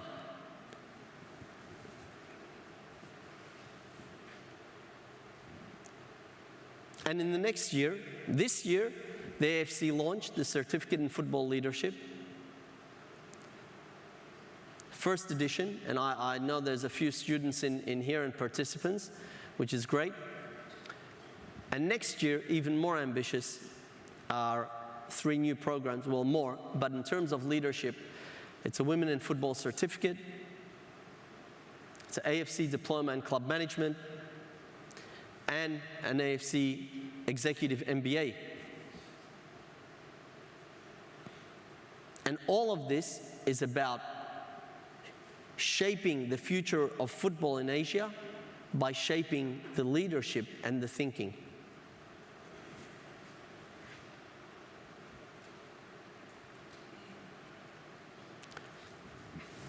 So I'm going to leave you with one final quote. I like it. The function of leadership is to produce more leaders, not followers.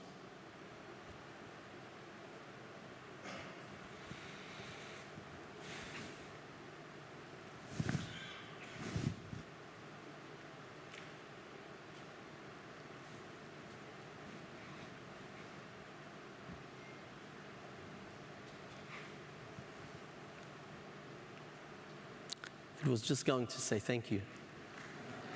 Thank you so much. Thank you very much, Mr. Andrijsek, for this great presentation. Now we would like to open the floor for any questions. Are there any questions from the floor, please?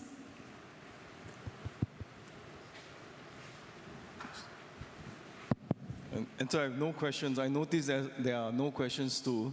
So either you have convinced us or you have confused all of us. Sorry? No, I'm just joking. I say that there were no questions. Either you have done a great job in convincing us or confusing all of us. Yeah, I don't know which one it was. Hopefully it's the first one. I have no question, but just a add-on to what you mentioned about corporate IQ. I think among other things that you mentioned, the corporate IQ, I think, is a very relevant and very important point in this, because as you know, those companies that performs well are companies that have very strong corporate IQ, right?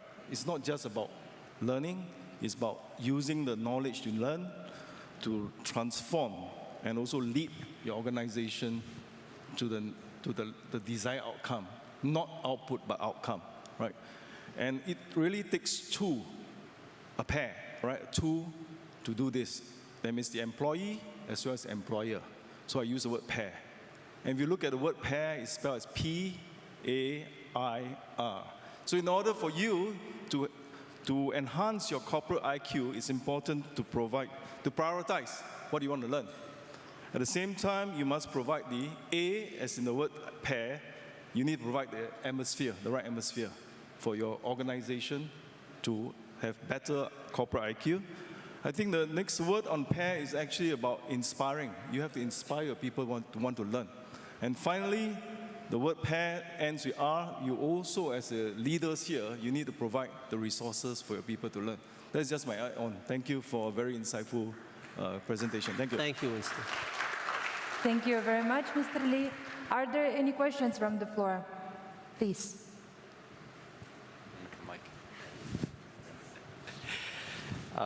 Thank you very much, Antar. I'm very sorry. I cannot listen to a speech of yours and not ask a question.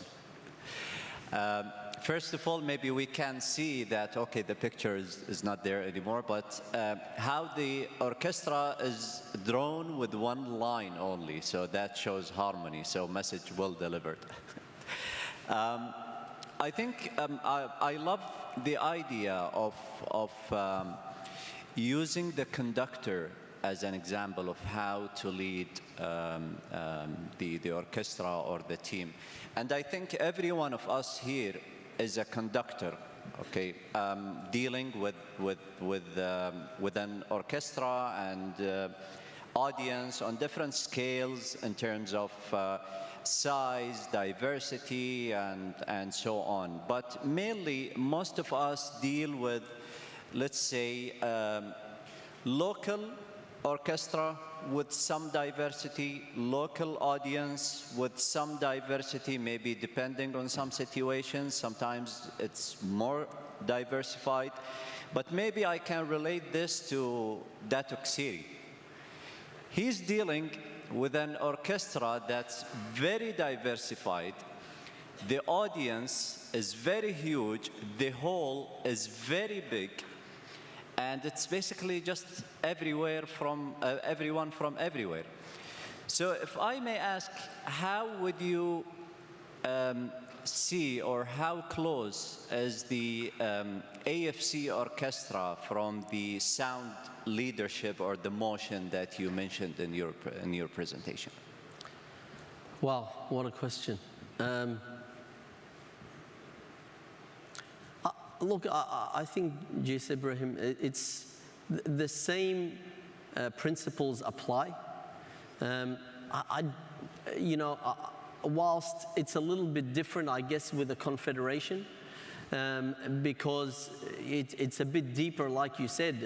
There's not only member associations, there's regional associations, then there's the clubs and leagues.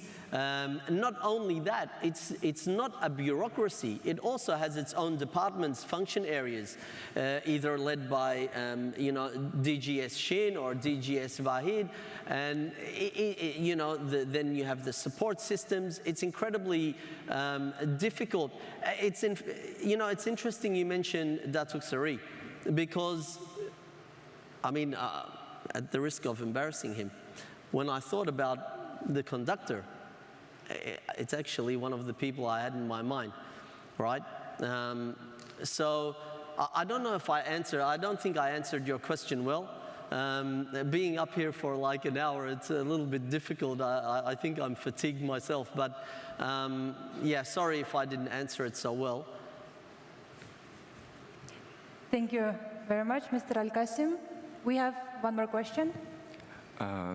Mr. Enter, I think your analogy is really, really, really good, because to tell you the truth, I'm actually a kind of a classical musician for my last 45 years. I've been performing since then.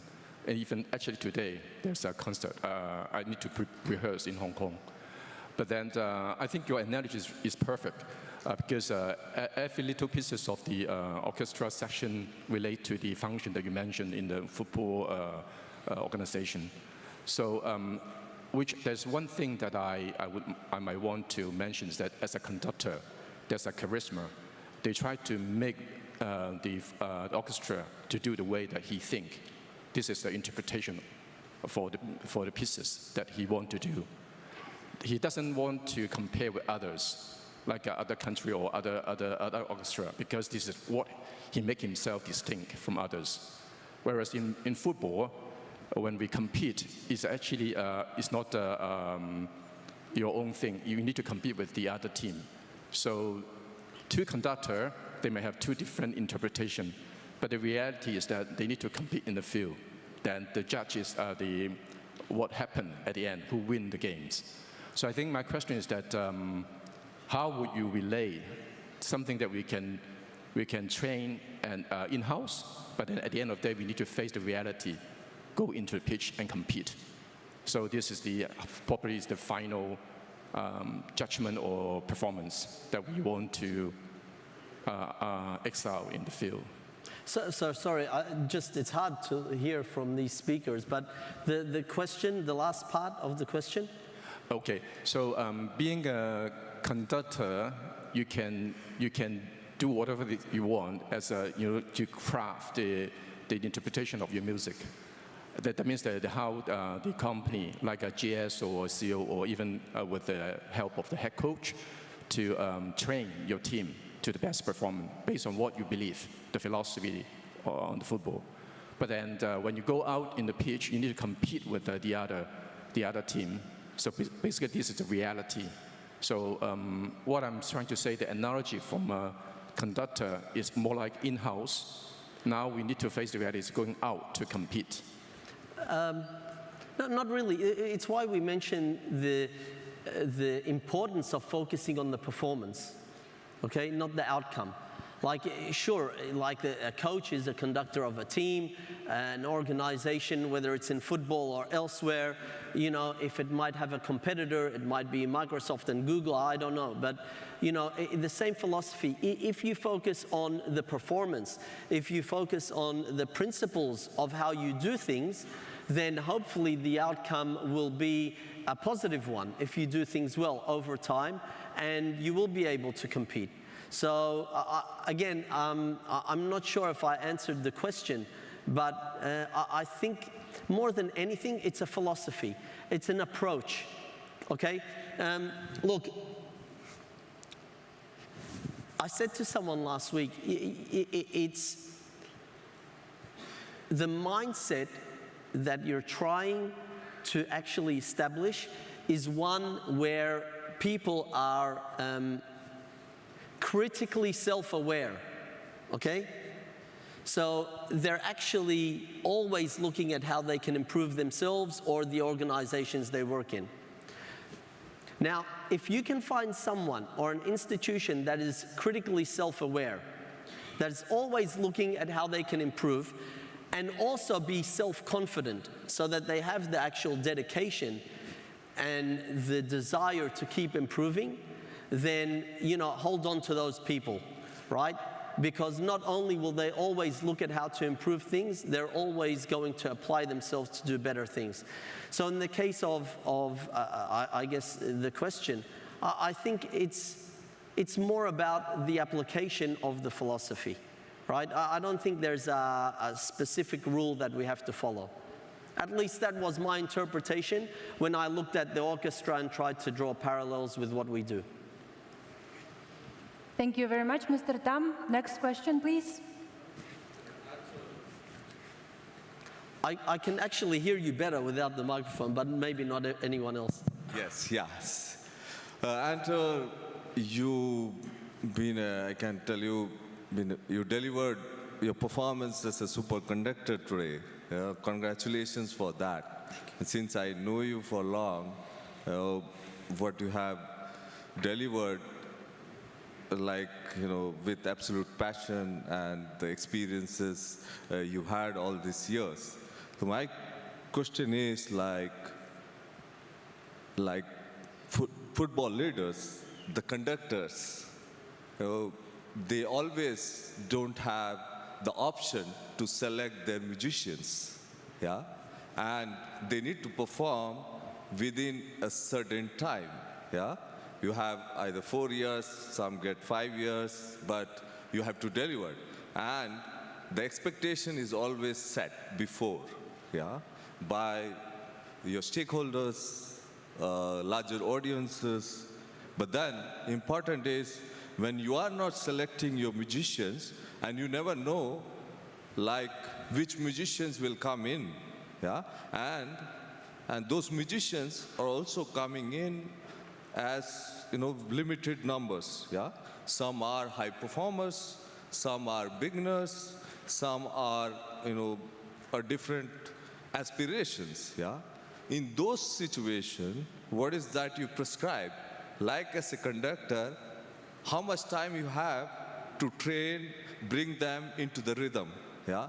Normally, this is the rhythm which really, deflects and get into disruption, and then, as conductor, you fail to perform because every musician is going into different direction, and there is no harmony, there is no precision, and thus, the performance is bad. Yeah. So therefore, what do you prescribe in this real situation as, those football conductors who doesn't have choice to select their musicians who can perform in harmony? Thank you. Thank you, Shaji. Look, that's difficult to answer because I can think of already like 4 situations that are challenging my own thinking on it. I think to focus and to identify where is the issue, first of all, and why that issue exists. I know we didn't get into that kind of detail in this talk, but to see if it's a process problem that is failing the people, like a system problem, or it's a people problem, okay? Because if you can answer that, then you can either solve the system and process, improve it and so forth, or if it's a people problem, then, there's a decision to be made. That's just the harsh reality. That's on the field and off the field, I mean, unfortunately, my team on the field has a lot of decisions to make like that because they're not performing. But Shaji, I think there has to be an understanding, and it goes a bit further. Was when the objectives were developed initially, were they designed realistically? Like sometimes I think we set ourselves up to fail with some of the unrealistic expectations and objectives that we set. I mean, it's nice to say we have a 4-year strategic plan. But, I mean, if I'm being practical, give me a 1-year plan that I know people will actually deliver, and then do that, roll it over every year, rather than just having a document. So, there's probably many dimensions to your question. So I'm not going to thank you for that later, but yeah, I think there's an understanding of whether the objectives initially were realistic, given the resources, the people, the process, the systems, and then to understand actually is it a process problem or a people problem. Thank you very much, Dr. Prabhakaran. And we have one last question, please. Hi, Enter. Thank you once again for your inspiring presentation, as always. So I'm sorry I might have to keep you stay on the stage for a few minutes more. Please be ready for a question from a non-leader, because we have already answered the questions from our excellent leaders of the AFC. So my question is, in your view, is it important for individual staff members, the member of the orchestra in your words, to actively cultivate and develop leadership abilities, even if they're not in the form of leadership positions, or the conductor in your work? Thank you. Thank you, Bob. You know, it's hard. I don't know how to answer leadership positions. You know, because my philosophy always is you display the characteristics of leadership before you become a leader. Like, I don't think there's a box that says, okay, leader fits in this. People have different styles. What I would say to your question, I think, and I can only share my own perspective. I admire what I admire, okay? I can't speak for anyone else. I admire people that are constantly trying to be better, like we mentioned, and also serving and helping the people around them be better.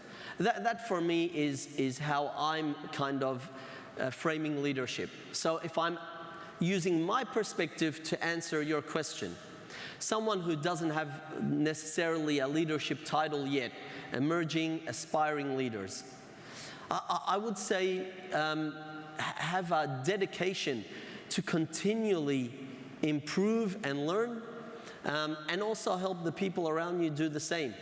I mean, that's, like, I started in football in 1994. I was at university.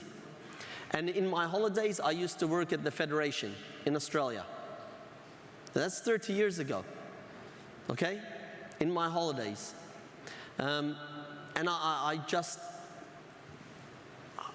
just worked. I don't know. I don't think there's a plan to become a leader. You just work, and hopefully you get an opportunity and you seize it, I guess.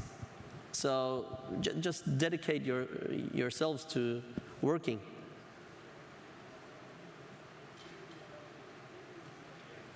Thank you very much, Mr. Ying. Thank you, Mr. Isaac. I would like to request Mr. Isaac to remain on the stage and invite the President of Football Association of Malaysia and FIFA Council member, Dato Haji Hamidin bin Haji Muhammad Amin, This side? to the stage for the AFC pennant presentation ceremony. Thank you.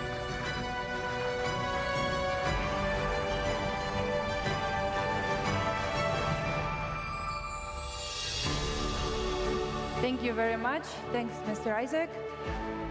Before we move on to the next speaker, we would like to announce a short break, and the conference will reconvene at 12:15 sharp. Thank you very much.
Ladies and gentlemen, please take your seats.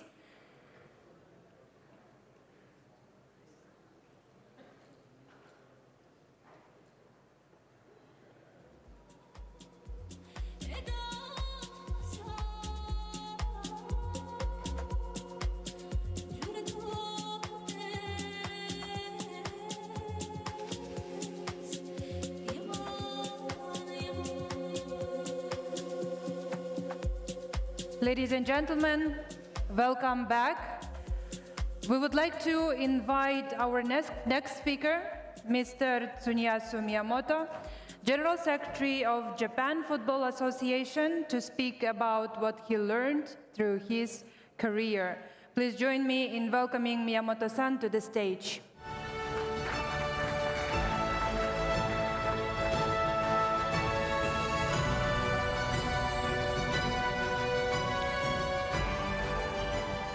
Hello everyone, my name is Tsuneyasu Miyamoto, GS of Japan Football Association. Firstly, I thank AFC and Uzbekistan Football Federation for having this wonderful conference. And especially Vahid, thank you for giving me the opportunity to share my career and experiences and thoughts on leadership. Before I start my presentation, I'd like to have fun a little bit. I know you guys are a little bit tired because it's the second day of the conference. Joe, are you going to say yes? Okay. So I will explain how to play a quiz game. Right. So everyone has right to participate. The options for the answer are either yes or no. And if you think the answer is yes, please stand and raise your hand. Okay? And if you think the answer is no, just stand still. Please do not raise your hand. Okay? And those who answer the question correctly can advance to the next question. So please remain standing. And those who answer the question incorrectly, please be seated. Okay? The winner will get a prize. I don't. Okay. Okay, so sounds good? If you're ready, or if you want to participate, please stand up. I hope all of you will join us, okay? Zozo-san, no?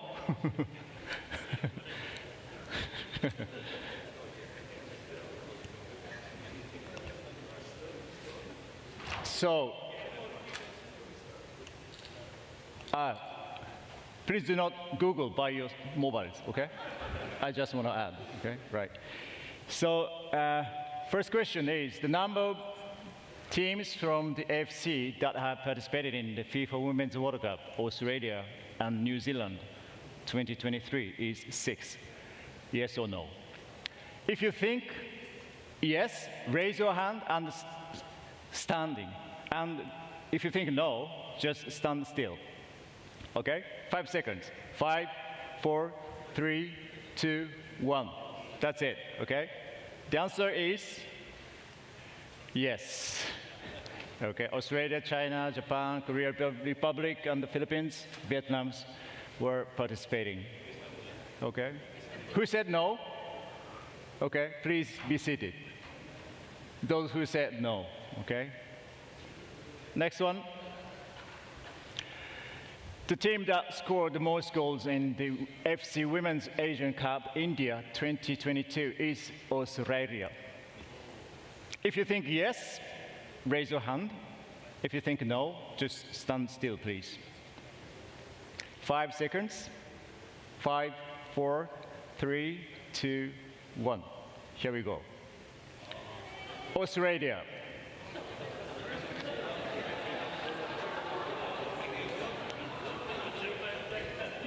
Okay. 24 goals from Australia. Third question. The final score in the final of the AFC Asian Cup UAE 2019 is Japan 1, Qatar 2. If you think yes, raise your hand. No, stand still. 5, 4, 3, 2, 1. No. Sorry, Winston. 1, 2, 3 for Qatar. And how many of you are standing? 1, 2, 3, 4. More? Okay. Next one is a little bit difficult. The number of match officials appointed to the AFC Asian Cup Qatar 2023 is 65. If you think yes or no. Right? 5 seconds. 5, 4, 3, 2, 1. No. The largest ever cast of 74 match officials have been appointed. Okay? 1, 2, 3, 4. Who is remaining? Could you raise your hand? 1, 2, 3, 4, 5, 6, 7. Okay.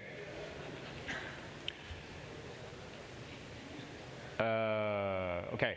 The number of teams that participated in the first edition of the AFC Asian Cup in 1956 is 8. Pressure. 5 seconds. 5, 4, 3, 2, 1. No, sorry, Hassan. The correct answer is for Korea Republic, Israel, and Hong Kong and Vietnam were there. How many were? 1, 2, 3, 4, 3, 4. Okay. Next one is, the answer should be the number, a number, okay?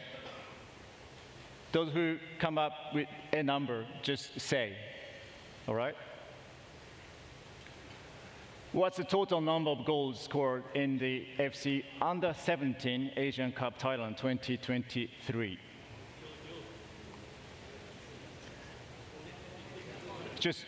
Just, you know, please do not anything. People who were already out, okay? Guess? 170? Just one, please. Okay. Okay, less?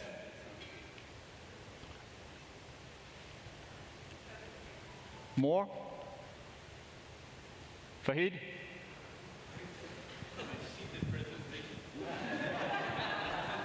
Come on. 120 maybe. 120. Less. Guys, come on. Who will be the winner? Just say a number. More. 90? 45, right? Close? 96, 96. More? Please keep your mouth shut, please, if you are out of this game. Lady? 88. Please say again. 99. 99, yes.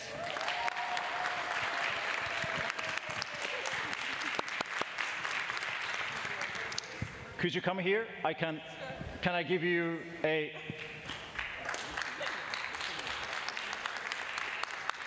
prize?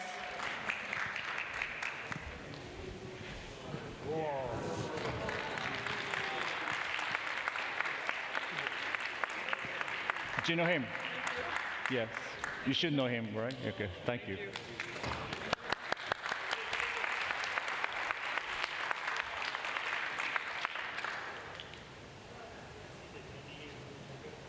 Okay. Where are we? Okay. So let me introduce myself again. Thank you for joining the game. My name is Tsuneyasu Miyamoto, former professional player and coach, currently working as General Secretary at Japan Football Association. So as I told you, I'm going to talk about my career, my experience I want to share, and my thoughts on leadership. When I was 10 years old, I started playing football. I saw Maradona in 1986, and I was inspired by him. Oh, football is very good sport. It looked very good sport for me, so I decided to play football. But we didn't have, J League at that time, so we needed to play on the soil and not on the artificial turf. Still, we have, like this, school ground they're playing.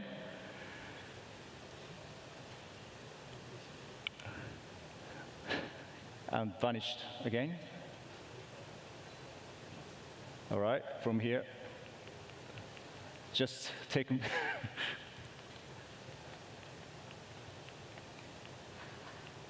Is this working? Okay, great, thank you. Okay, when I was 18, top team debut, and became the captain of the team when I was 23, and 2005, for the first time, champions of J League. I moved to Austria, Salzburg. One of the reasons why I chose Red Bull Salzburg was to play for Champions League. Unfortunately, we were kicked out by Shakhtar Donetsk, so I couldn't make it. But nowadays, they're playing on every year for the Champions League. Afterwards, I got serious injury. I actually ruptured here, hamstring. I took 5 months to be back on the pitch, so big. And yeah, that's part of football. Then I decided to go back to Japan, Vissel Kobe, which Andres Iniesta played for until this June, and nowadays Juan Mata is playing. And surprisingly, can you read this? Best goal award. My total goal number is just 11, but I could have this, surprisingly.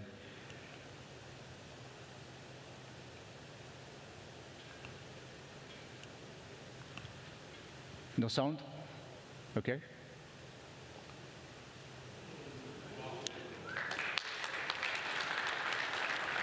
Thank you. Good goal, isn't it? I just wanted to make header, but the ball was coming from behind, so I changed my mind. And I have never tried this before. Never. Even training sessions, after training sessions, never. But I could do this. So if you are coaching, children or boys, or please do not say not to do, or something like this. Players can do anything what they want. Okay. The only image that I have was only this. So it worked. Then 2 years later, I announced my retirement. Maybe I could do more, another 2 and 3 years, but I found another way that I want to pursue.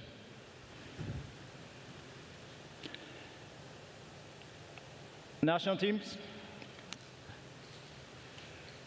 2002 World Cup and 2004,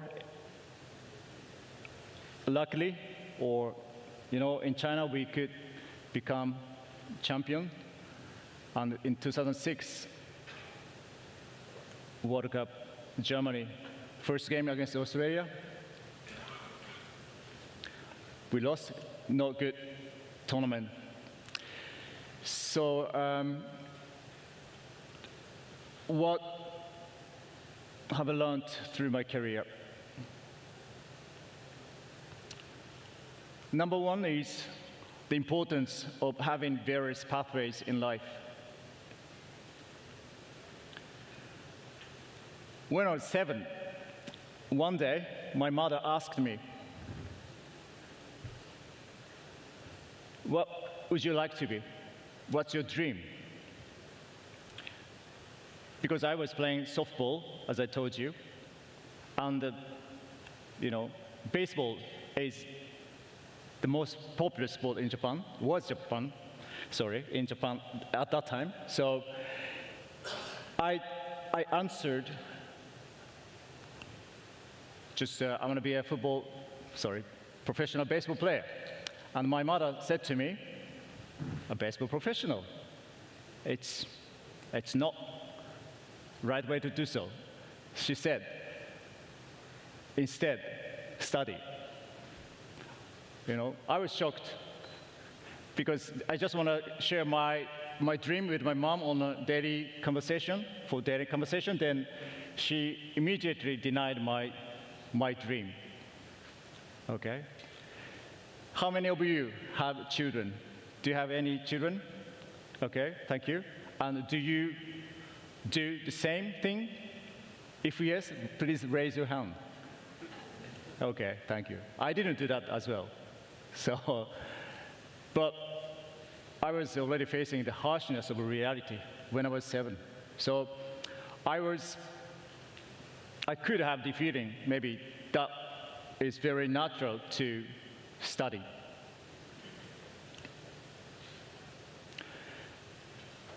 When I was 15 years old, I had a chance to play for under 15 national team. So it seemed my future as a football player was bright. So I wanted to pursue a way to be a top player. But at the same time, in a very natural way, I thought that I need to have various pathways in my future. So I knew I needed to commit myself to studying.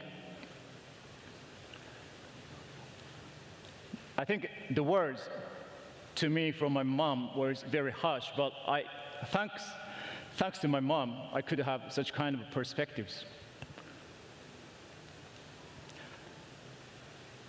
Then when I was 18 years old, I was given a professional contract, but I had mixed feelings of hope and anxiety about the future. What if I got injured and I will not be able to play anymore? Maybe there's a life where I'm not a player. I don't need to limit my possibilities, maybe possibilities other than a football player, maybe business person, or study abroad. Of course, I accepted the offer because I wanted to be professional, but as a professional, it's very natural to focus on playing football, but I also wanted to leave open the possibilities of various careers.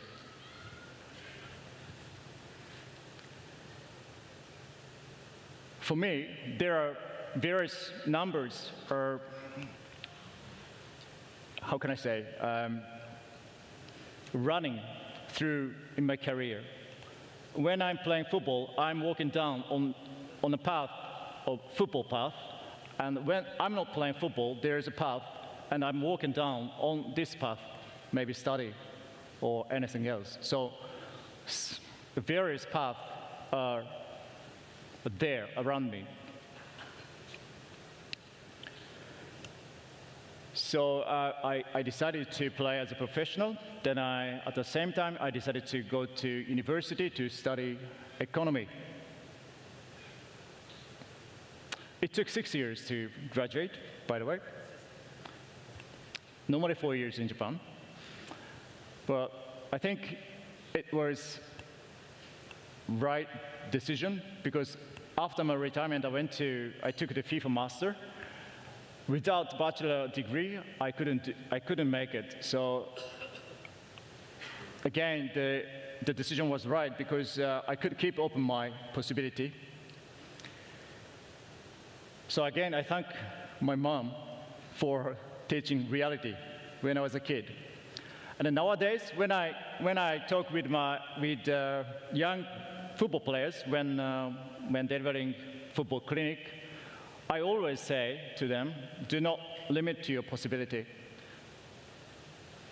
Of course, when you're playing football, just focus on playing football. But if you are doing anything, something else, just focus on what you're facing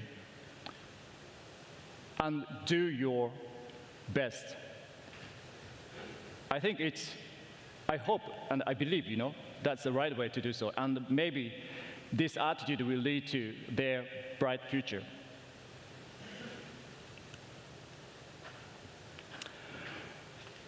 Next one is importance of taking an objective look at myself. When I entered Gamba Osaka when I was 18, there are around 30 players, veteran players, national team players, and foreign players as well. So everybody was seeking to get the first 11 spots. So the competition was very harsh. For me, it was so hard. So at that time, I had this feeling like I want to play. I want to be on the pitch, but always coach doesn't choose me. I felt distressed over my subjective thoughts,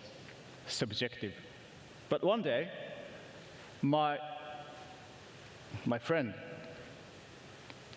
gave me a tip. Why don't you take an objective look at yourself? Okay, objective, not subjective, okay?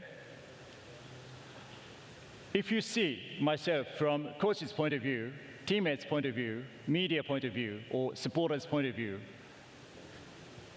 you can have different perspectives on yourself.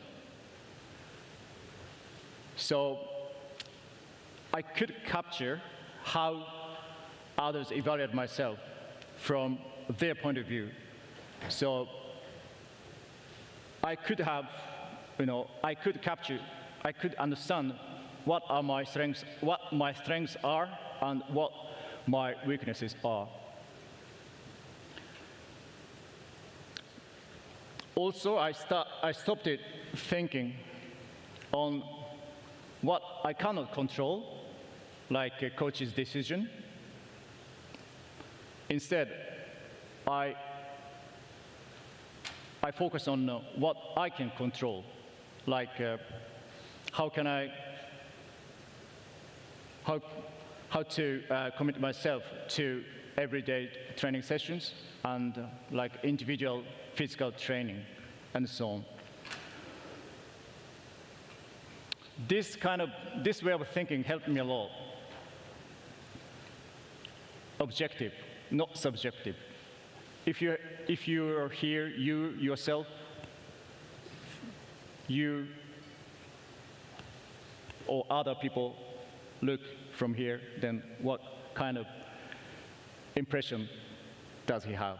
Something, guess. So nowadays, of course, when I need to make an important decision, I take an objective look at myself.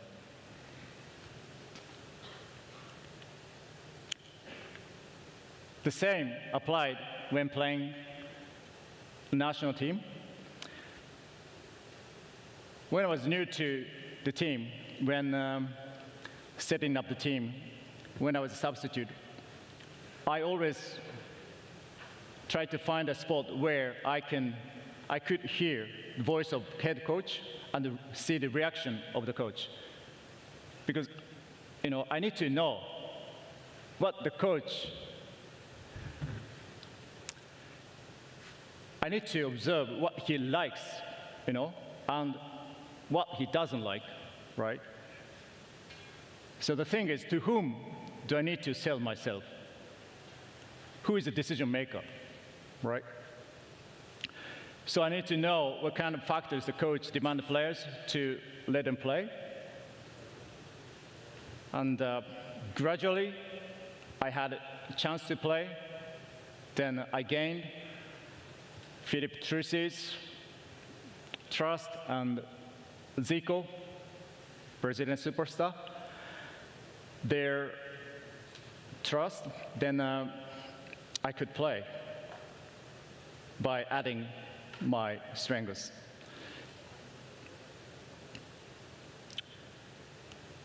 Next one.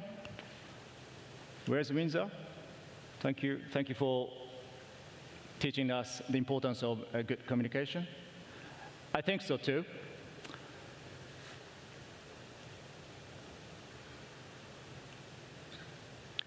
Shinji Ono, do you know him, right? Just announced the retirement. We always had communication between players amongst the team. I think it's the right way to do, because in order to use their own individual strengths, the communication is the key, I think, key to success. So thankfully, our coach, Zico, gave us a lot of freedom to talk, to have communication during training sessions, even. And when I was coach, I wanted to control time, but he had patience to let us do so. Hidetoshi Nakata, wearing white shirt, he was characteristically assertive. So when playing for the national team, he always wanted to play with high pressing, because it's very normal for him to play with high pressure in Italy or in Europe. But Japan had a different way of defending. We set a little bit, then afterwards make pressure. So we need to talk a lot with him. Sometimes we convince him, sometimes he convinced us. Then we had mutual consent to play. So we could collectively, the communication improved our performance for sure. However, as I told you, 2006 World Cup, it didn't go well. Right before the World Cup, by the way, we played against Germany, 2-2, good game. So we had confidence before the World Cup. Oh, it's going to be a great World Cup for us. That kind of feeling we had. But again, first game against Australia, we lost 1-3. Then second game, 0-0, Croatia. Then the third one was 1-4, Brazil. World Cup is very difficult, I can say from my experience. Even, when I was a coach of under 13, Gamba Osaka, I tried to talk with players with respect. Of course, I was a player, so I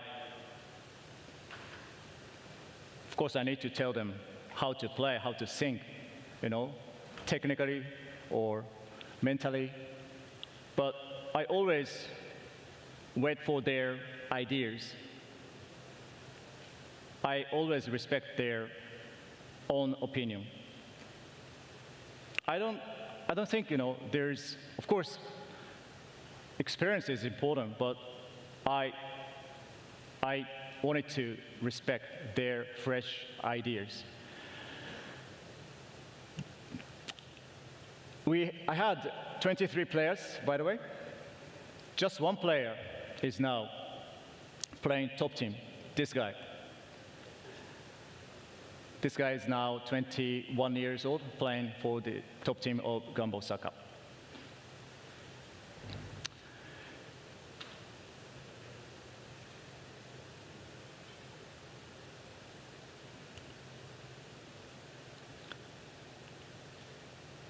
Next one.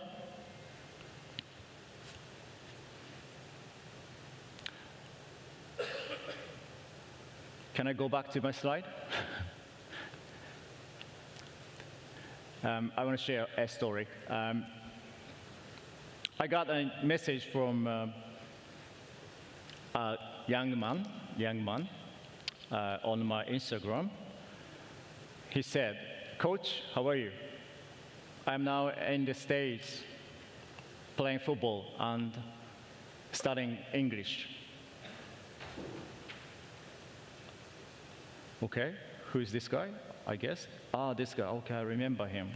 Then he said, "This is because when he was 13, you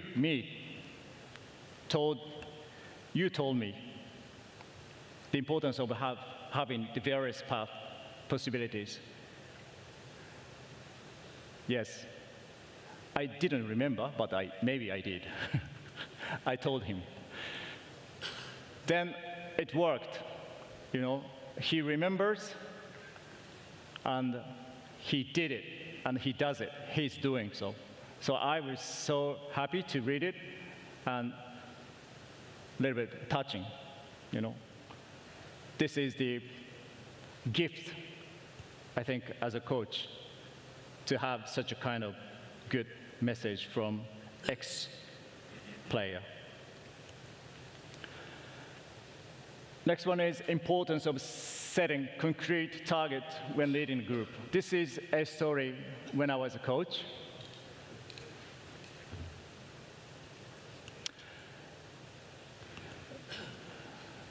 In 2018, July, I was head coach of Gamba Osaka, head coach of the second team of Gamba Osaka, under 23. Then top team was struggling. After playing 17 games, they had 50 points. One day, I got a call from sporting director. Will you be able to come to our office tomorrow morning? Okay, I said yes. And when I arrived at the office, there were president and executive and sporting director. They said, "Can you help us? We need to change the coach." Okay.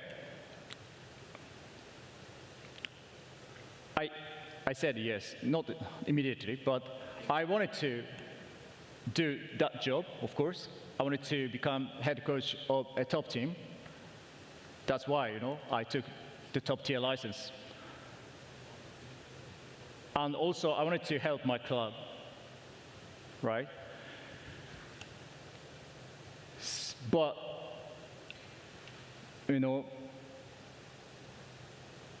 considering the fact we had only 15 points after playing 70 games, we had another 70 games.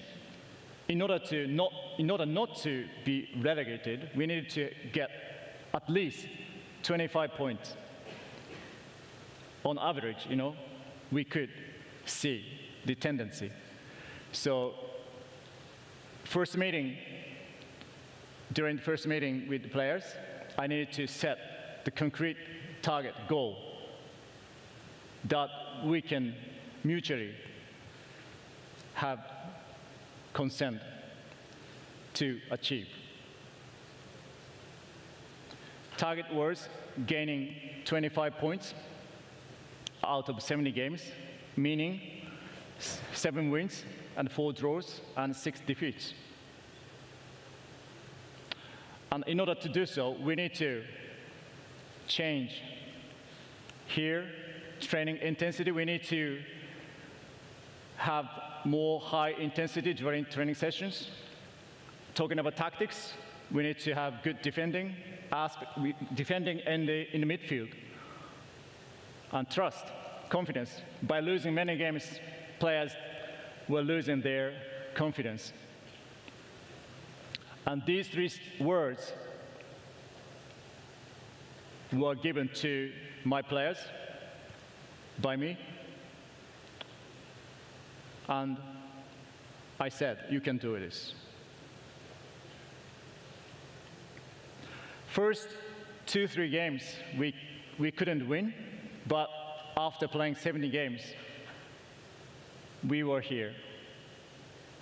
So in total, 48 points. So we could gather 33 points by gaining their confidence, players' confidence. I think setting a concrete target is really crucial, which must be achievable, again, concrete, and I needed to convince players, staffs, or club staffs. Next year, 7th, in 2020, 2nd, and 2021, after playing 10 games, we had only 7 points. So that was my end point as a coach. 2021, May 13th, I remember. It's football, Our job, coach's job, is to get or to win as many as possible. So, of course, clubs need to make their decisions. Afterwards, I became,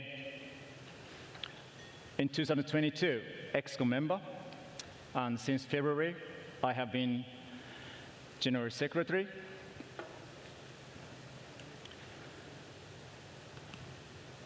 This is a revenue overview of ours. Partnerships, 71.4 million. In total, around 140 million USD. Ticketing, 17.4. Broadcasting rights, 9.5 million, and so on.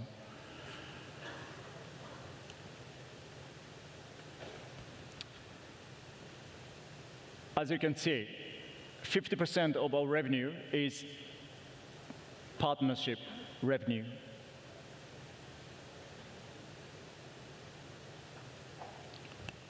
Saudi, how much? Ibrahim? Okay. I will ask you later. You are focusing on a different thing. It's okay.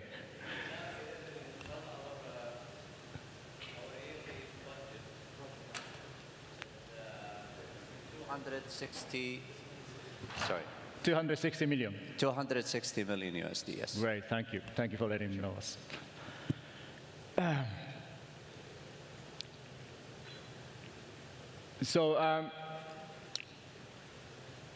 Our prior aim is to have, strong national team, both men and women, right? It's obvious.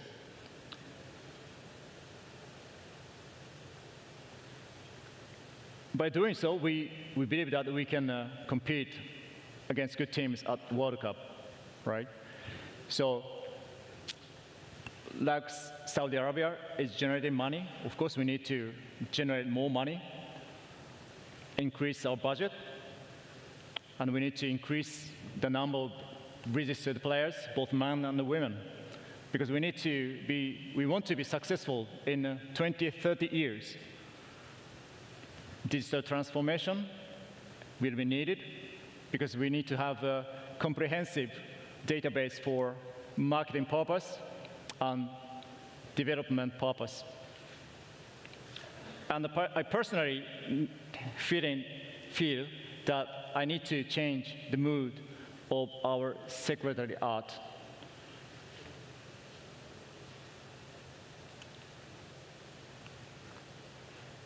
So in order to get the best of the personnel, I'm trying to change the atmosphere in the office by using servant leadership. Servant leadership is like this, as you can read.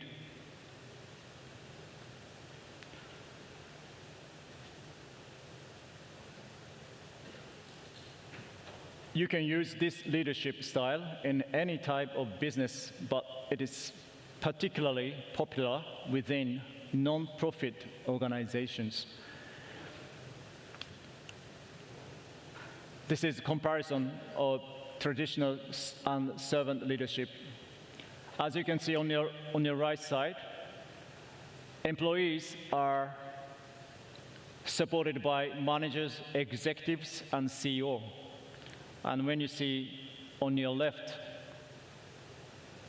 traditional leadership, upside down.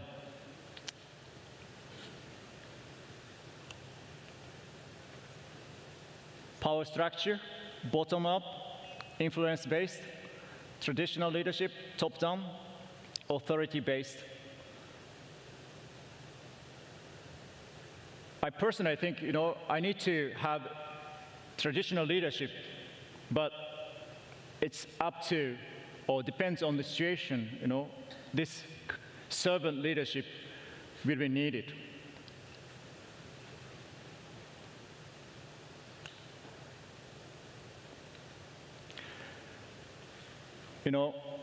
In 2005, we issued JFA Declaration of 2005. There, we said, by 2050, we'll host the World Cup in Japan, and our national team will be the champion. Of course, this declaration was made in 2005, so 18 years ago, The size of the World Cup is now, of course, more bigger. So I think, and we think it's very tough. Situation is changing. We recognize it, but still we have this in our mind. So in order to do so, there's a lot of things that we need to address, but we want to do so. We will, with your cooperation. Right. Thanks so much. Thank you very much, Miyamoto-san, for your insightful presentation. Now we would like to open the floor for any questions. Are there any questions from the floor? Mr. Al-Qasim? Yeah, it's my turn now to ask you the question. We really, I think everyone here admires the dream that you have about 2050.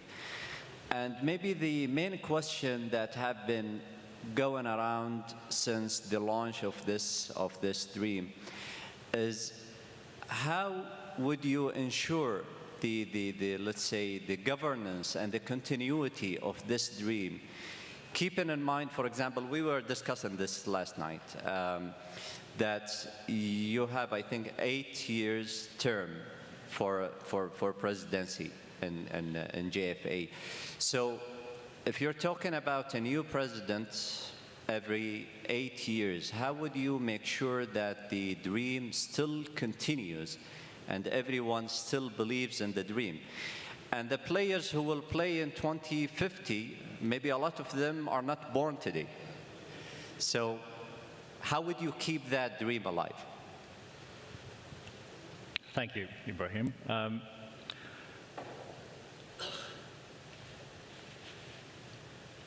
If we need to be more realistic, it's not easy dream, maybe, I would say. But if you have the vision. We can see all the time. We have that,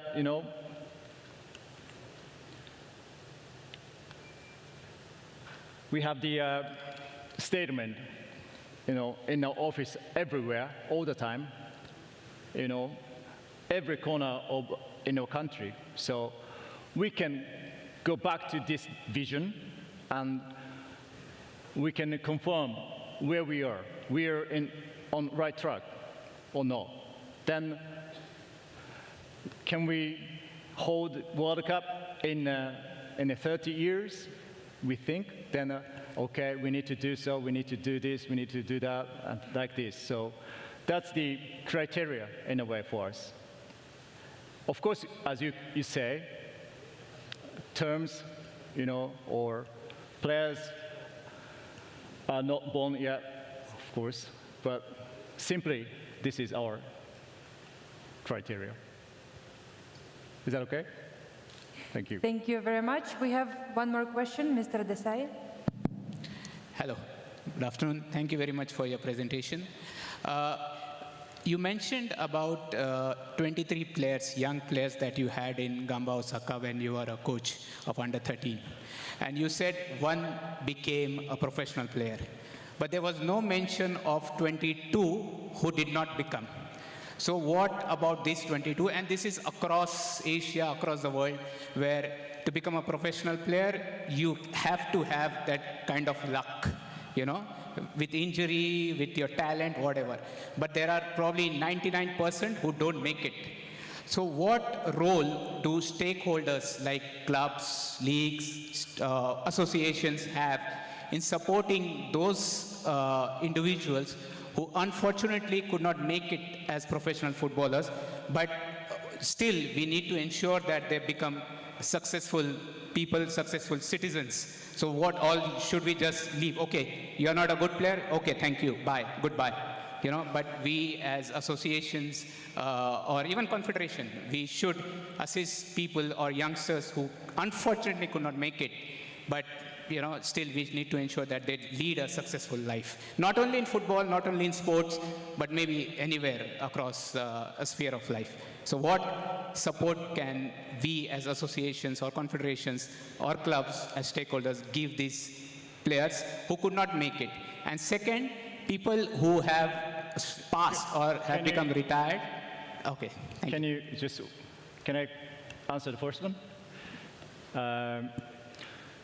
As I told you during my presentation, I think we should tell the reality or harshness of real world to players, because they need to get ready for anything. They should, I think. So, of course, study is very, very important. We need to support them in this aspect, and communication, and they need to have social value, fair play, respect, and teamwork, collaboration. So such kind of important values we need to educate them. So as you said, in order to become a professional, of course, luck is needed. But at the same time, as I told you, players need to have various paths to get ready for anything. Thank you. All right? Thank you.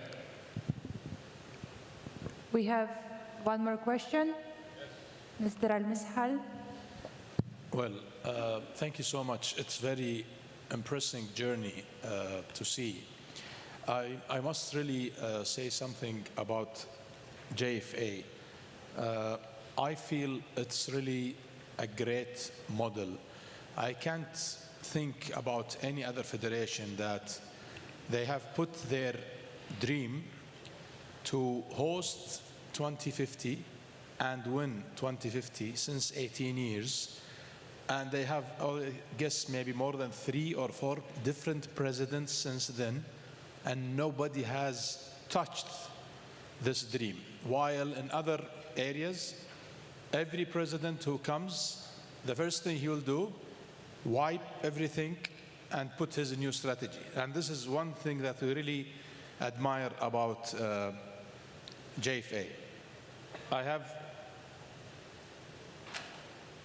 advice and I have a question. I won't take long. My advice to all other MAs in Asia, if you ever want to play against Japan, my advice, don't go to Japan and play in the winter because you will lose, definitely. So sorry for this advice. My question is, when was the moment that you thought or you felt that one day you want to be working in an official position at JFA? Was it during when you were a player or after retirement? Thank you. Thank you for your question. The day that I thought about my career as an administrative person is during the FIFA Master. Yes. Is that okay? Thank you very much. And one last question.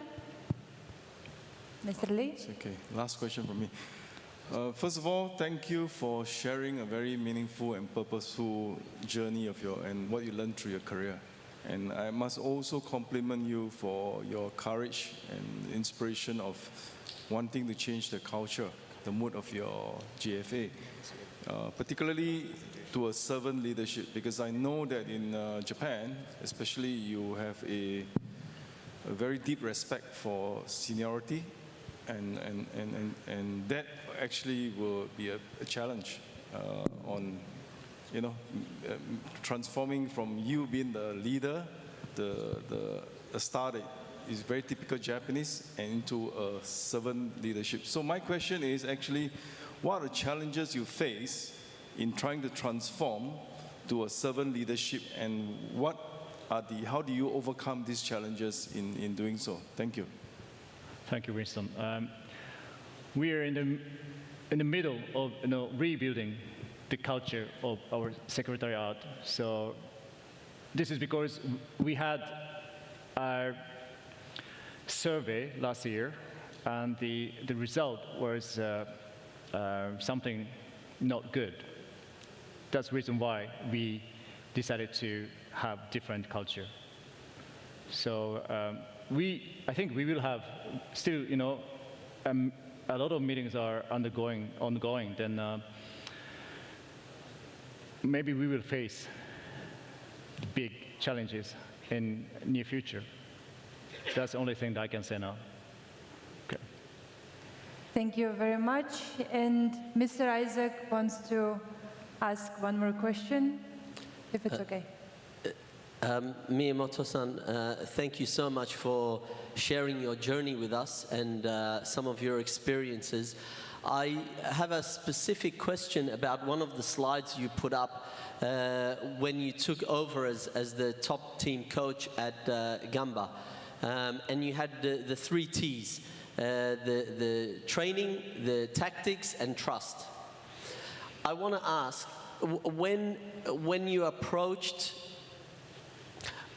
you designed your approach on how you were going to get the team performing better, which one of those was the first one you worked on? And I'm only asking because I see 3 kind of separate things. With trust, it's an emotional, philosophical thing. With tactics, it's a theoretical thing, and the training is a work. Like, which one of them has to happen first so that the others can follow? Okay. It's okay. So the first thing that I did was to have great training session on not great. I mean good training session on defending in the midfield, because I had only 3 days for the next match. So I need to improve this aspect firstly. Then, because it was Wednesday, then we had game on Saturday. So when I want to have hard training, maybe Wednesday is not the ideal day. So next week on Tuesday, I could make intensity maybe more and more. So in order to answer your question, maybe the second one, tactics, was the first thing that I touched. Okay? Thank you. Thank you very much. Miyamoto-san, we have one last question. Please. Thank you for the great presentation. My name is Khalil Al-Salem. I'm the General Secretary of West Asia. It's really refreshing to see somebody play at the highest level in football and then rise up to the head of the administration. My question is personal. Which did you find more challenging, the leadership on the pitch or off the pitch? Which came to you more natural in terms of your leadership position? Because today you're on the top of the pyramid in Japan in terms of administration, and a few years ago you were in the field. Which came more natural to you and more challenging? More natural for me? As a coach, maybe traditional leadership still works. Just to give this strategy, then players who can do this, I can use them, right? But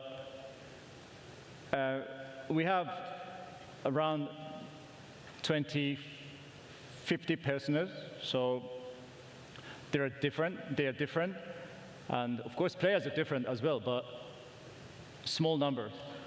So now, bigger number, and generation-wise, there are young people and around 40 and around 60. So I need to have balance, and I need to. I try to talk with people now to capture the figure of the culture of the JFA. So I'm trying to have this servant leadership. So I can't say which one is more natural to me or not. Is that okay? Thank you very much for your questions, and thank you, Miyamoto-san, for your amazing presentation. I would like to request Mr. Tsunyasu Miyamoto to remain on the stage and invite the President of Saudi Arabian Football Federation and FIFA Council member, Mr. Yasser Al-Mishal, for the AFC pennant presentation ceremony.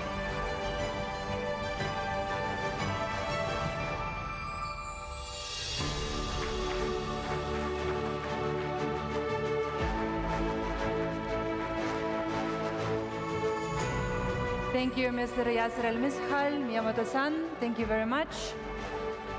We appreciate your contribution to the first half of today's program. Now we would like to invite everyone for lunch at Nomad Restaurant. The second half will resume at 2:15 sharp. Thank you very much. Enjoy your lunch.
hadi ako ibiwatan.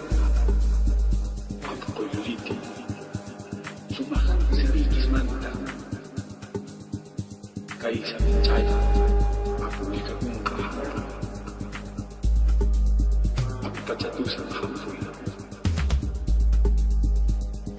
Ako wala kawin hamful.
Ladies and gentlemen, please take your seats as we are about to commence the AFC Member Associations and Regional Associations Presidents and General Secretaries Conference 2023.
Ladies and gentlemen, we would like to invite everyone to the conference hall and introduce our next speaker.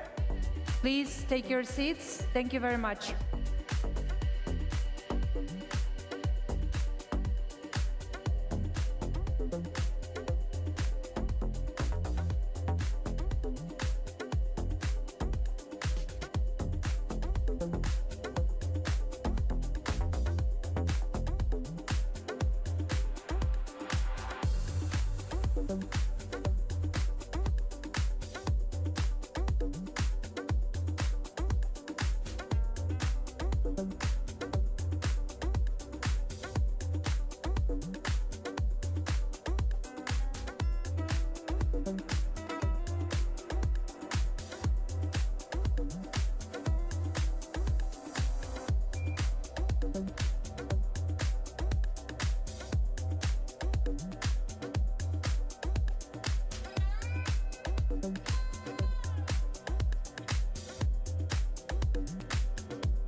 Ladies and gentlemen, please take your seats.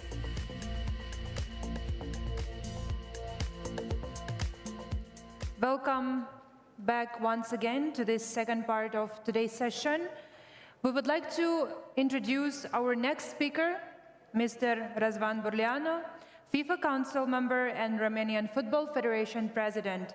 Let us welcome Mr. Burlianu to speak about a transformational pathway to success, the dynamics of Romanian football.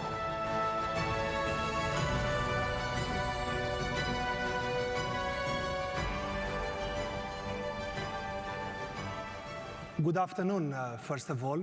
And for sure, I have to start to congratulate all of you, even if not all of you are already here in the room, but especially because during weekend, and today it's already Sunday, you decided to be here in Tashkent, in Uzbekistan. And in my point of view, the presence of you here is showing a strong message, the importance of education for yourself and not for your staff.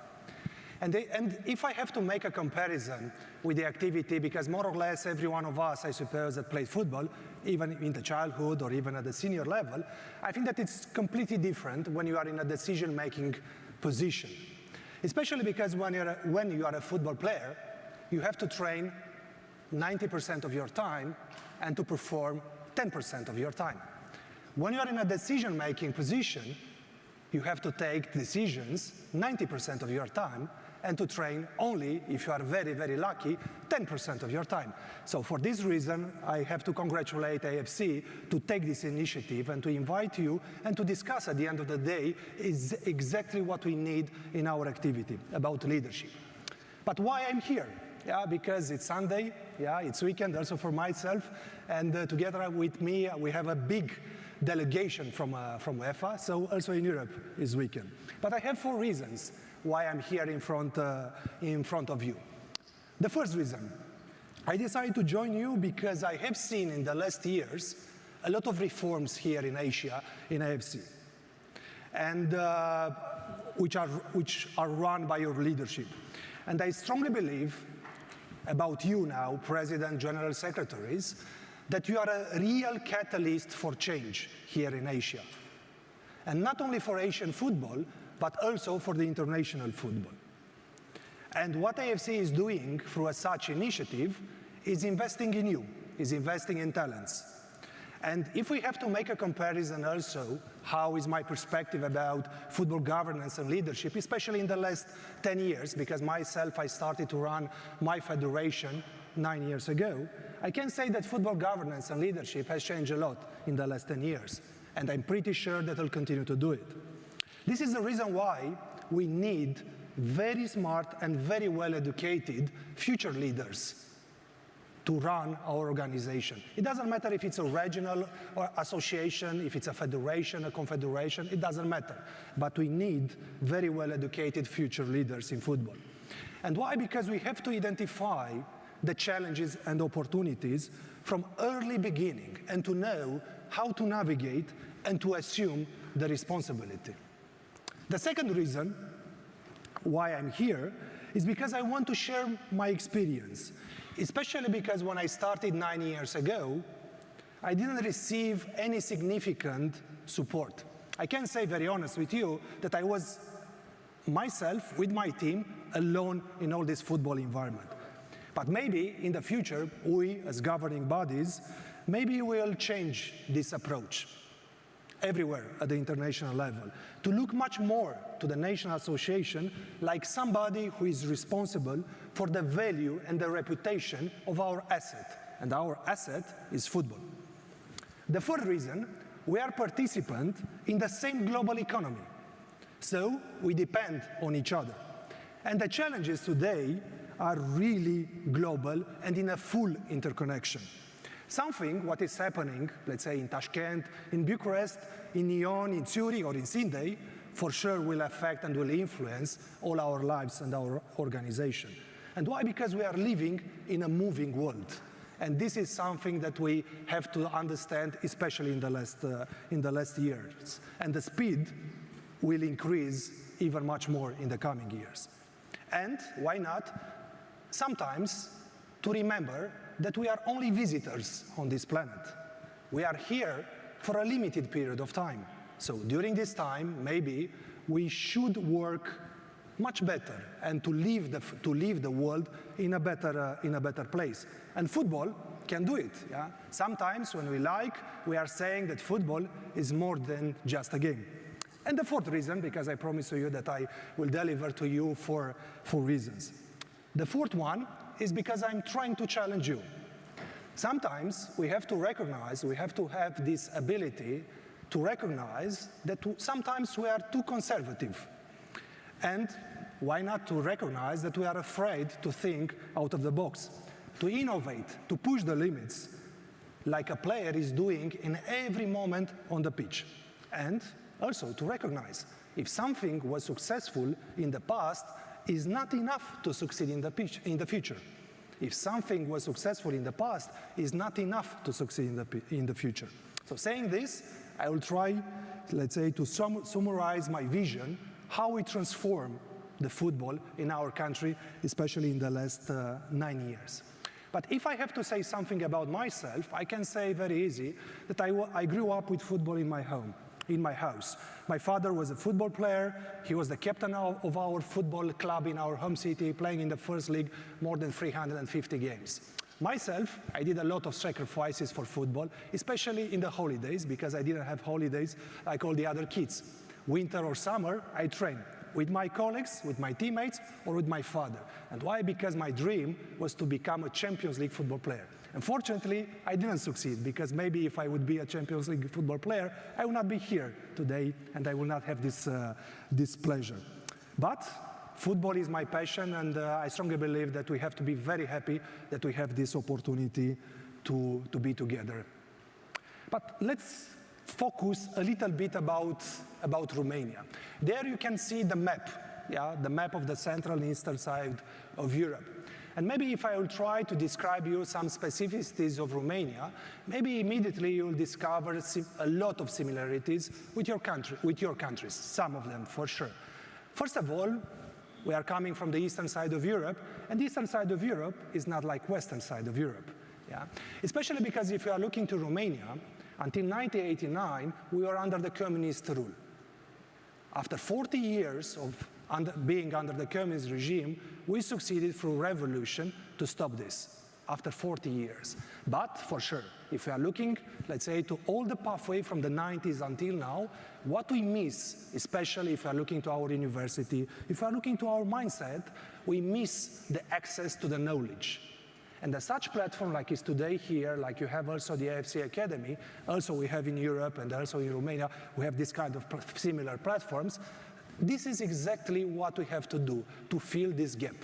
At the same time, for sure, everyone, I suppose, and I discovered today that Premier League has a lot of supporters here in Asia, but I don't think that our countries could have access to the same market. Our markets are very limited. So this is the case with Romania. It doesn't matter how successful it can be on the management side, on the football side. At the end of the day, we are speaking about a limited market. And why not to recognize that when you are coming under such communist regime, immediately you are used with another system, which was the centralized system. Because football in my country was under the control and, or maybe to say in another way, belonged to the state. It doesn't matter if you are speaking government or public factories and so on. But after '89, our government, let's say, was not able to put anything instead of the public ownership. And immediately, let's say, what we are calling the privatization of the football clubs came, and so on. And at the same time, another characteristic is that we didn't do the right things from early beginning. So this is the context, let's say, of the Romanian football. I will try in my presentation, let's say, to use for sure, but the half an hour that I got from Vahid, I will try to use to use many figures and many numbers, because at the end of the day, we are decision-making persons, so we have to deal with the numbers. So I try to pick up some numbers related to participation, related to revenues. I have to say, and to be very honest with you, that we cannot rely on the public funds in our activity, so which means that all the money is coming only from the private sector. And when you start a reform process, sometimes, and I'm pretty sure that is the same in our countries, maybe also it's difficult to rely on the local businessmen, yeah? Because they are looking maybe to Premier League. It was the same in our case.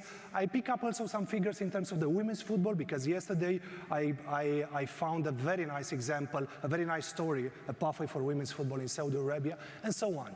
So in terms of the revenues, if we are looking at the end of this year, 2023, we will succeed to increase 2.5 times the revenues of our federation only from the private sector. If we are looking to the number of the players, we succeeded to increase 3.5 times in 9 years. And still, we have enough space to continue to grow until 2026, when we want to achieve 600,000. And in the morning, I discovered that Laos, for you here in Asia, is a small nation. I'm saying about my country that we are a mid-sized country and football federation. So, and we are a country by 20 million. So sometimes it's very relative when you are speaking in some continents what it means to be small or medium sized. If you are looking to the women's football, also, if you are looking to the women's football, we have to mention how women's football was developed in our country. Until 89, until 90s, let's say women's football, or maybe women in general, were marginalized, yeah, for social aspect in terms of the opportunities to play football. In my point of view, in that period of time, but even 9, 10 years ago, you should be very, very, let's say, strong as a girl to enter on the pitch of the boys. Yeah, so this was also the context. But what we did, we started from something around 300 girls playing football in our country, and now we have more than 66,000. And also, if we are looking to the figures in terms of the attendance, it's totally different comparing with 9 years ago. If you're looking also to the national teams, because we as presidents or general secretaries, we are guilty when a player misses a penalty. So which means that on the short term, we have to be sure that we will influence also the sporting results. Even if, let's say, we cannot play, we cannot enter on the pitch, we cannot make the selection, and so on. This was the reason why another focus for us to have the possibility to influence the sporting performance was to increase the number of the national teams, so from 10 to 18. At the same time, to increase the number of the days that are staying with us. And even we go much forward, and we said 2 years ago that the objectives of the national teams are the objectives of our football clubs, and the objectives of our football clubs are the objectives of the national team. And immediately, it was a switch, it was a shift in terms of the mindset of our clubs. In terms of the competition, also, we rely too much on what the county football association can do it. And I suppose that is the same in every country. And what we decided, even if, let's say, we are strongly believe in the subsidiarity principle, we decided to centralize this responsibility to organize the competition, and we increased the number of the competition from 21 competitions organized by us directly by the federation to 70 to 71. And because in every day, in every decision, in every action that we have to take care how we can influence the sporting performance, because the results of the national team represents the, let's say, the mirror of our activity, even if maybe this is not the reality, because if we have to compare with our activity, maybe only 20% of our activity is focused on the national team as a football federation. But one of the results that we were, let's say, very much interested to have the possibility to achieve, it was to prepare and to train a new generation of the players. And we did it. 21 players from a national team, which is playing now in October, are coming from the previous 3 generation of under 21. So imagine, with all this reform process, maybe our national team will not be so close to qualify to the final tournament.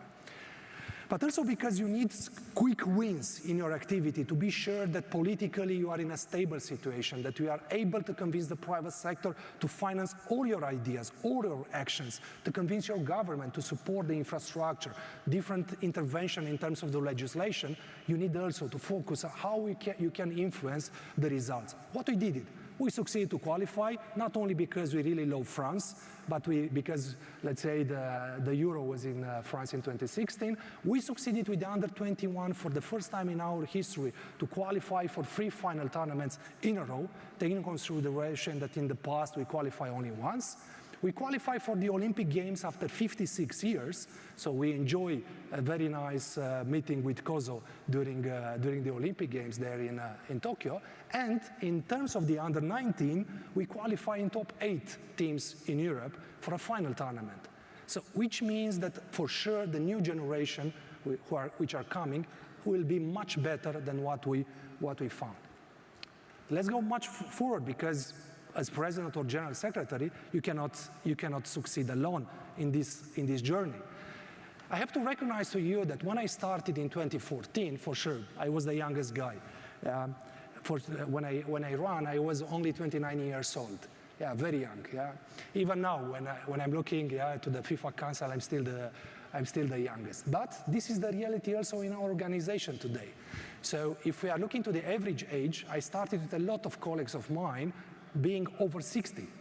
Yeah, over 60. I don't have any issue with the age, but sometimes, let's say, to keep your organization agile, you need also a lot of youngsters. Today, the average age inside of our organization is 38 years old. So very soon, maybe I will be the oldest one in this organization. In terms of the number of the employees, just to have the possibility to make immediately a comparison with your federation, only in our headquarters we have around 120 employees. At the same time, we are running some companies, we are running 2 hotels, we are running also a very important network of scouters and so on. So around, let's say, 200 employees, we are responsible day by day to be aligned together with them when we have to implement our vision. And something that I really like, and I have to share with you, is this figure related to women. And why? Because when we started, we'll discover the women only as personal assistants for presidents, for general secretaries, and so on. Now, the majority of the key positions in our organization, let's say, are assumed by women. Imagine that the licensing process to provide the license to play in the first league, this department is run by a woman. The marketing department, the education one, the financial department, and so on. Also, if we have to look to other elements, yeah, also even if we have a professional league, and I remember the discussion that together with Adnan and Ibrahim during this lunch, how important it is to have a professional league and so on. Even if in Romania we have a professional league, our approach as Football Federation is to look also to the football economy of the first league, to propose new competition formats, to change the regulations, and so on, and we are doing. And this is the reason why, let's say, even if all of us, we passed through this crisis after COVID-19, we succeeded to have an improvement over 30% in terms of the football economy of our first league. In terms of the sponsorship, when we started in 2014, only 1.5 million euro, this was the total revenue coming from the private sector in terms of the sponsorship. And I have to recognize to you that our sponsors, due to big issues in terms of reputation, bad reputation, not good one, let's say already announced that they will leave all the contracts until the end of 2014. So it was very tough. But now, especially in terms of the multinational companies, we are able to absorb year by year more than 9 million euro.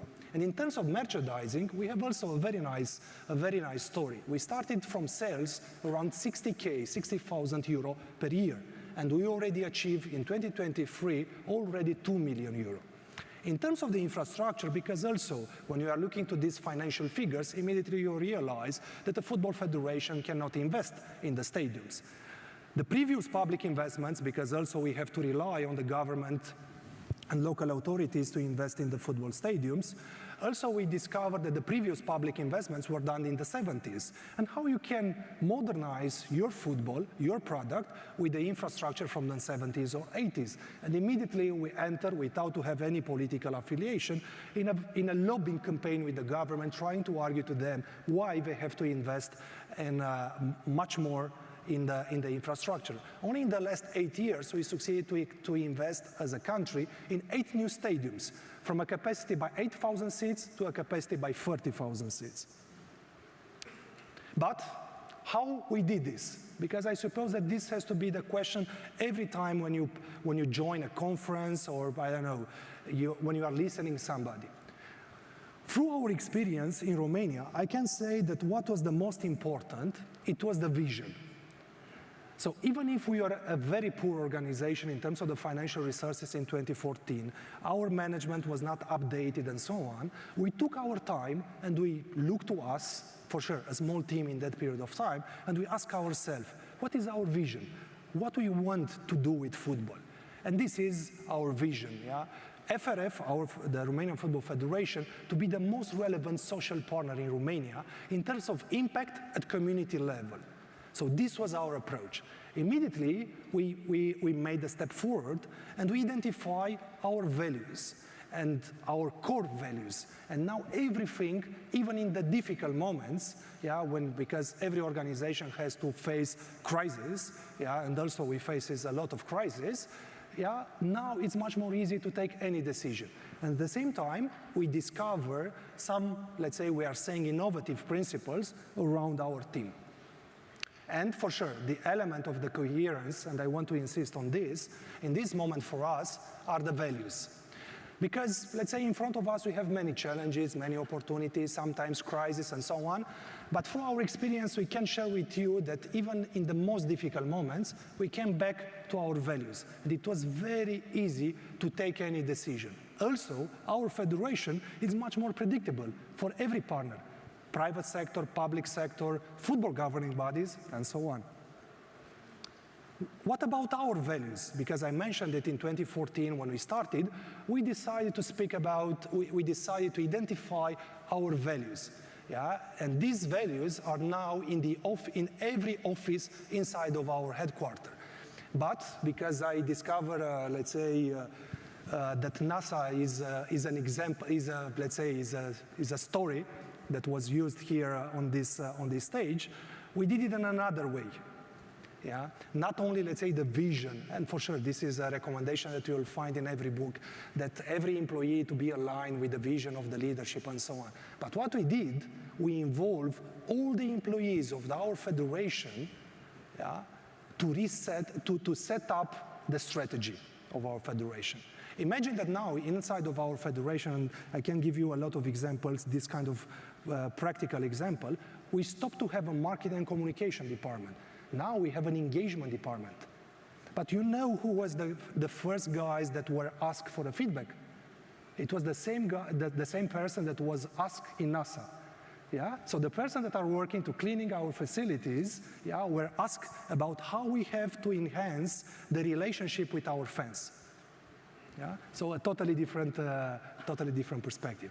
In terms of our values, yeah, to make better the football, we focus on good governance, meritocracy, integrity, cooperation and trust, and development and performance.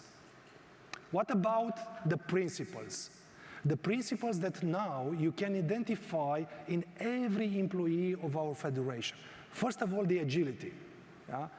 Okay, it's coming maybe also with the age, but also it's coming with the empowerment. Because myself now during the weekend, I have to be here. Maybe the GS has to be in another corner of Europe. But our colleagues are still working because the competition has to be run.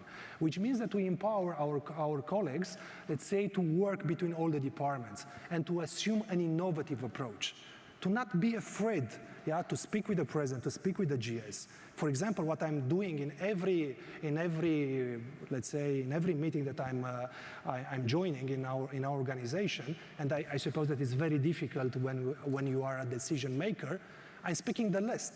I'm the last guy who is speaking. And this is my experience, that we accumulated a lot of experience internally inside of our federation, and also we increased the ability for the implementation. For sure, it's tough because you have to listen and so on, but in our case, it's functioning. At the same time, we discovered that another principle that it makes sense for us is the entrepreneurial spirit. So we try to encourage every employee, every director in our federation to assume such entrepreneurial spirit. Yeah, to look to our federation like to the business which is run by him or by her. It's difficult, yeah, to say that, to have such approach, but in our case, we did it and it's functioning very well. And at the same time, we rely on young employees, very, very well educated. And why? Because I mentioned one slide before, meritocracy is very important. But how is it translated into practice? Because it's not enough only to have a strategy, to have some values, some principles, to have a very clear vision and to assume a mission. First of all, we decided to focus on 4 directions: football, business, community, and sustainability. And for sure, we have to rely on the existing resources, because you cannot go on the moon if you don't have the right resources. So, and now in the coming 2-3 minutes, I will try to summarize a little bit in terms of how we innovate, how we assume, and how we took all these 4 directions: football, business, community, and sustainability, and which kind of the solutions we discover. For example, in terms of the football, we said football first, which means that we put the player first. Yeah. Which means that we have to identify the right technical strategy how to improve a player in terms of the technical, tactical, physical, and mental perspective. And to do this, immediately we reform all the competitions from under 5 years old until first league, professional first league in our country. We started to work with a lot of experts we started to collect a lot of data, because at the end of the day, it's not only one guy that could look in this room and to say, okay, to Uzbekistan, this is the best competition format. To Romania, this is the best competition format. No, you have to understand all the environment. And also, we decided to follow a few different principles. For example, we don't have rankings for all the youth competitions until under 15. And why? Because we discovered that the parents of our children play a negative role in the development, in the way how our kids have to grow up. And immediately we eliminate all the rankings. In terms of the children from under 16 to under 19, we follow another principle: the best players to compete against the best players. And immediately we created what we are calling elite league system, and we classify through different indicators the best 24 academies. The competition system of the Cup next year, the Champions League in Europe, Europa League, and Conference League will follow another model, which is called Swiss model. Yeah, so which means that you don't have to compete against every team. We already did. We already implemented this rule in Romania. And what are the results? We improved the TV attendance by 50%. We double the revenues. So, and also, in terms of the number of the spectators on the stadiums, for sure, it is related also to our engagement strategy. We brought the biggest number of spectators in the Romanian Cup and also in the First League in the last 14 years. In terms of the business, I will try to give you another example. For example, we discovered that we need to identify new revenue streams, because sponsorship deals, at the end of the day, are limited in terms of the exposure, in terms of the association. You know very well how difficult it is to tackle this relationship with the players when they are in the training camp, yeah? Because they have to train to win the game. For sure, not every time they win the game. So which means that it will be difficult for them to enter in different campaign activities. What we did, together with our main sponsor, and this was to be much more precise, this was the issue, how we convinced them to enter in a sponsorship agreement with us. We developed together a new brand, which is called Supportero. And in this moment, we are selling in this retail network, a retail network with more than 300 shops in the country. It's a German company. Our sales in this moment are more than 20 million euro. Imagine. We started in terms of the merchandising from 60,000 euro, we improved to 2 million, and at the same time, we already made another step, and we created a separate brand, and our sales in this moment are 20 million. Imagine that such partner will stay with us, I don't know, for sure for the coming 10 years. Yeah, because otherwise they will have a problem. In this moment, under this brand, we are selling products, food and non-food products, more than 50. And year by year, we are able to add new more products. In terms of the OTT platform, we discovered that also, and I suppose that also in your countries it has to be the same, that the televisions are not so interested to broadcast all the games, especially women's football, competition at the youth level. Immediately when we discovered this, we created our OTT platform. And in less than 1 year, we are very close to 100,000 subscribers on this OTT platform. Let's talk about community, because we are saying when we are like, sometimes we say, okay, no political interference and so on. We are saying about us that football is more than just a game. How we tackle this principle? First of all, we open a dialogue with the government, and together with the UEFA support, we develop what we are calling the social return on investment matrix. It's a matrix which is providing you data, what is the football impact in terms of the economy, in terms of the social benefits, and in terms of the savings from the Ministry of Health. Immediately, with such approach, we are able to convince the government to invest in 250 football facilities in the country. And at the same time, because we really take care about our community, we have another objective to attract in our country European competitions. This is the reason why we succeed to host Euro 2020, the Euro Under 21, 2025, again it will be a final tournament for Under 19. And now, let's speak a little bit about sustainability. I will need maybe 4 or 5 minutes more, not only about sustainability, but also for a few slides more, if Vahid will allow me.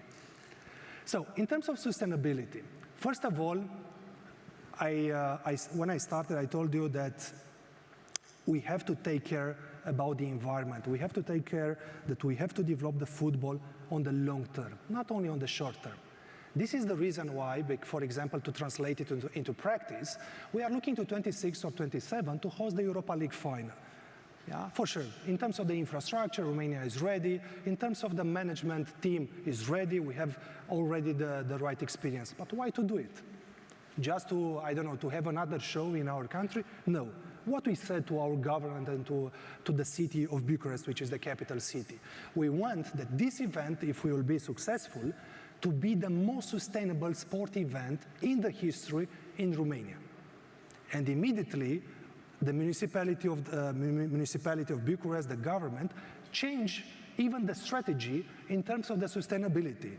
For example, even next year, we will be able that all the buses which are coming from the airport to the stadium to be electric buses.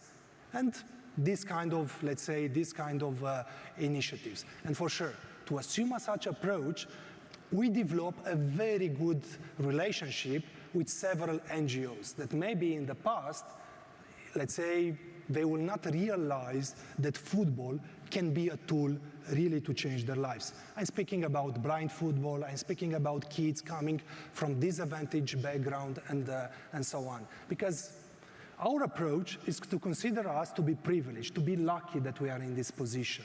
But maybe in another context, totally unlucky or take into consideration maybe a different other background, maybe we will not be in these positions.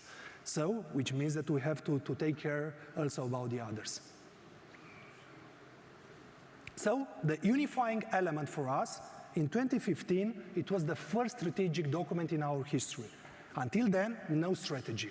For sure, I have to be very honest with you and to recognize that it was a top-down approach. And why? Because we miss data. And without data, you cannot build a strategy. And when I'm speaking about the strategy, I want to add something more, the strategic management. Yeah? So this is, in our case, the unifying element. And for sure, in 2021, and we are very proud with this document, it was a bottom-up perspective. So everybody from our federation was involved in this strategic plan. And now, for sure, everyone could be very easy to say to you in any discussion, which are the objectives, which are the strategic objectives, which are at the same time, let's say, the timeline for the implementation, and so on. So, the 5 strategic objectives, because we said about us, okay, let's work on the long term, and long term for us, it means 5 years. 5 years, medium term means 3 years, short term 1 year. And we focus on 5 strategic objectives. First of all, the elite football. Yeah? Even if, let's say, we are football federations, we want to work sometimes, I don't know, with, in a corporate way, we don't have to forget that our core product is football. And if we will not take care about football as a core product of our activity, maybe in 20 years from now, we will not be the leaders in this economy. Participation at the same time, because we discovered that if we increase the participation, it will be much more easy to increase the number of the customers, the numbers of the supporters. Let's say here between these doors we can say customers. Engagement, yeah, how we can switch from customer to participant, how everyone could feel part of this journey, and for sure education. Yeah. I remember very well discussions, because I'm so close to Vahid, that in that period of time, it was 2018, both of us, we thought what we can do for our organization. Himself for Asian Football Confederation, myself for sure for Romania. And the education was the main idea. Immediately, AFC Academy started here, and also we are proud to say that also we have such academy in Romania.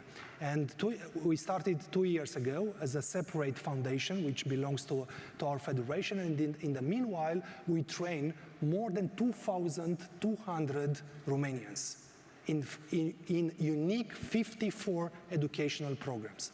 So this is the reason why education is so important, and digital transformation. At the same time, we are working with sub-strategies.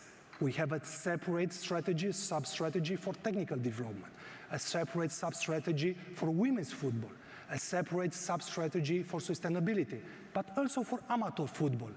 When you are speaking about grassroots football, in Romanian language it's much more easy to speak about the amateur football. Because imagine in our language, and I suppose that you can make this exercise in your mind, if you have a word to define grassroots football. And sometimes maybe it's not a grassroots football. So, I'm trying to summarize. In our point of view, and not only on behalf of me, but of our federation, for managerial success, you need, first of all, you have to provide the knowledge. At the same time, is to empower the experts, because alone you cannot be successful. And always think about the football economy as a whole. It doesn't matter if you are working in a regional federation, if you are working in a confederation, national federation, it doesn't matter. You have to look to the football as you have to look and to think about the football economy as a whole. And for sure, what every organization is waiting from us, presidents and general secretaries, is the direction. Yeah? If we are not able to provide direction, maybe we have to leave our positions. So, if I want to, let's say, to open a debate, or even to invite you to think about the coming years, when you look to our federation, but I suppose that also to your organization, in our point of view, the game changers for the future are these ones: technology, education, again, so which means that it's not enough if we train 2,200 Romanians, we have to continue to do it. Innovation and diversity. So for us in the coming months, years, these are the game changers that will have to take our time and our resources to have a strong focus. A short conclusion. Set the right objectives, use the right tools, and hire the right guys. So, thank you very much. Thank you very much, Mr. Razvan Burlianov, for your insightful presentation. Now we would like to open the floor for any questions. Mr. Al-Misahal.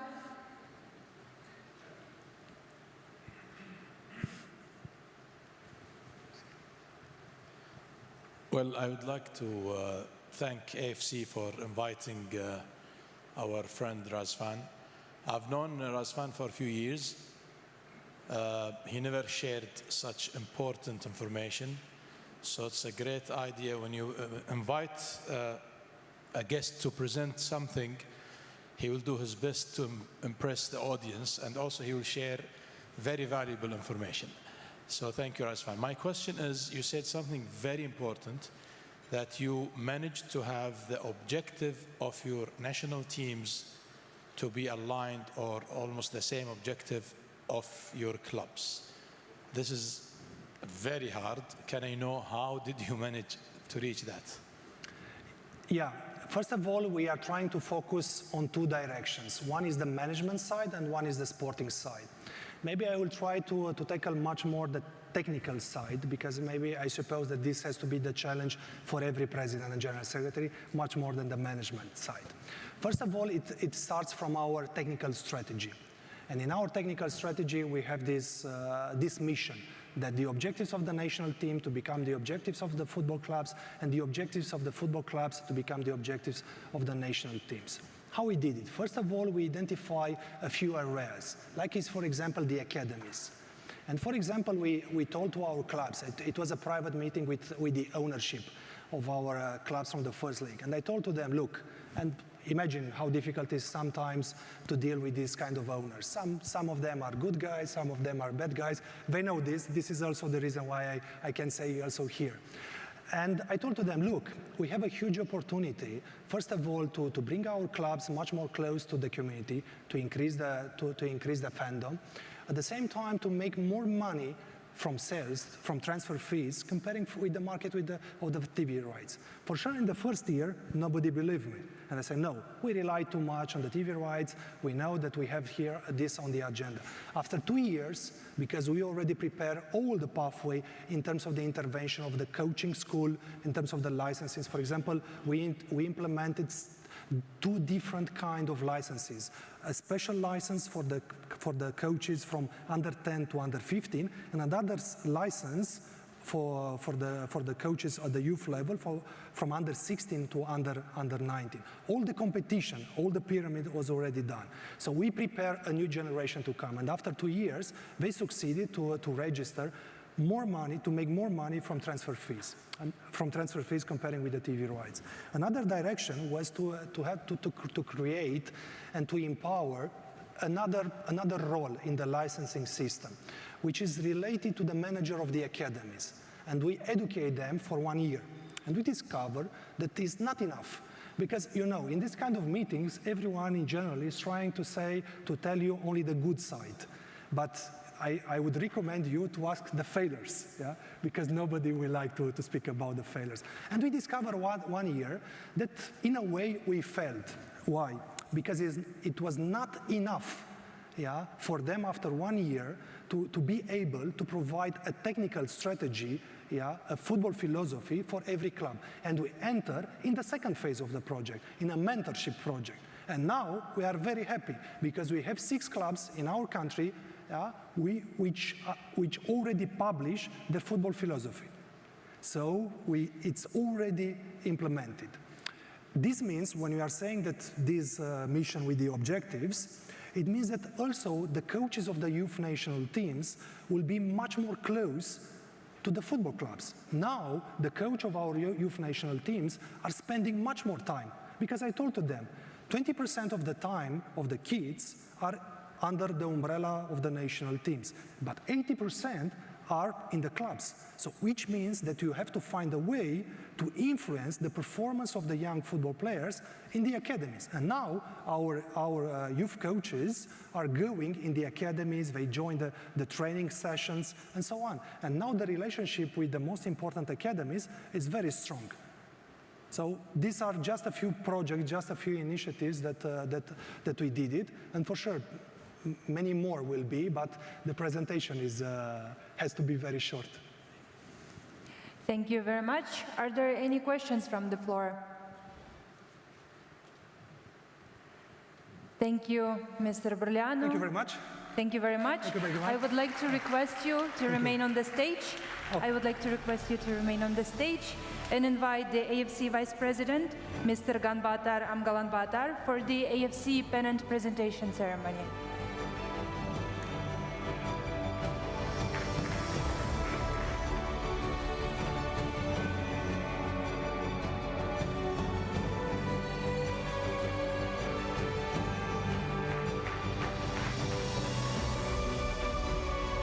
Thank you very much, Mr. Borliano. Thank you, Mr. Amgalanbatar.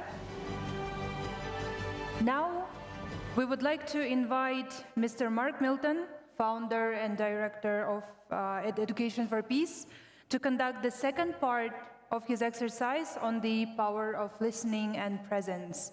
Please join me in welcoming Mr. Mark Milton to the stage.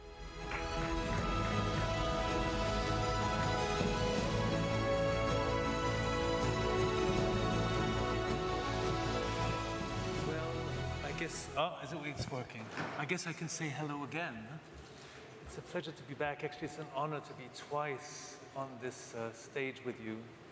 And I must say I'm really so inspired by everything that's been shared, such a diversity of experience, and especially all this dimension of servant leadership, which is so needed in our world today, and seeing that football federations are going in that direction. And also about women's football, seeing how this is growing as well. And actually, I just wanted to share before, I realize we all say before we start, but actually I've already started. But I do want to say before that concerning women's football, when we talk about listening, when we talk about emotions, the world, we do have a tendency to say this is the women's skills. And the male skills, the man's skills, we have other forms of skills. And I think there is a trap, which is that we believe that these are women's skills and they're not men's. It is a reality, probably universal, that women tend to be maybe more comfortable with emotions or with listening. But I truly believe that the shift that's happening is that men, we are also to develop these skills of emotions and listening. So it's really, I believe, a cross-fertilization skill we're talking about. I would like to start by a little quiz as well. And I'm going to show you. You're going to see a slide with geometrical forms. And I would like you to count. You're going to have 20 seconds.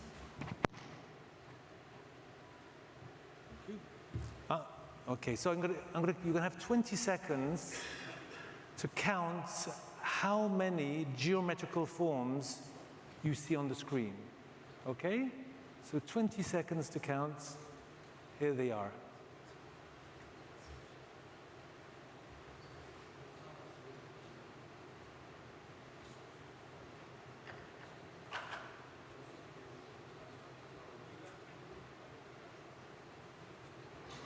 Okay.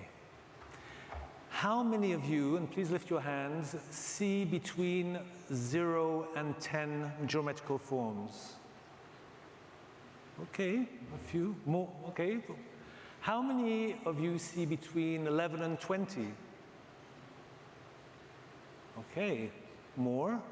And how many of you see more than 20? Quite a few as well. How come? How come we're all here watching the same? How come we can see, some of us see less than 10, some of us between 10 and 20, more than 20? Anybody have just an idea or something to share? How can that be?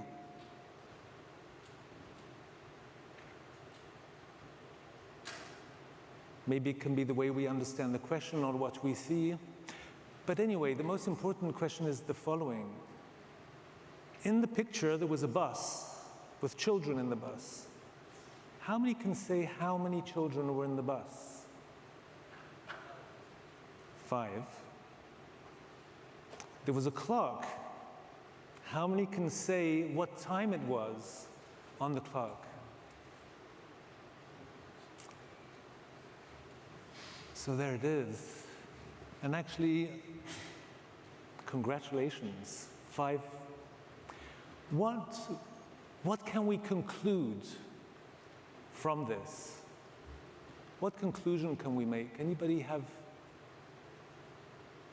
The conclusion I'd like to suggest to you is the following. Our reality, the questions we ask ourselves, create our reality.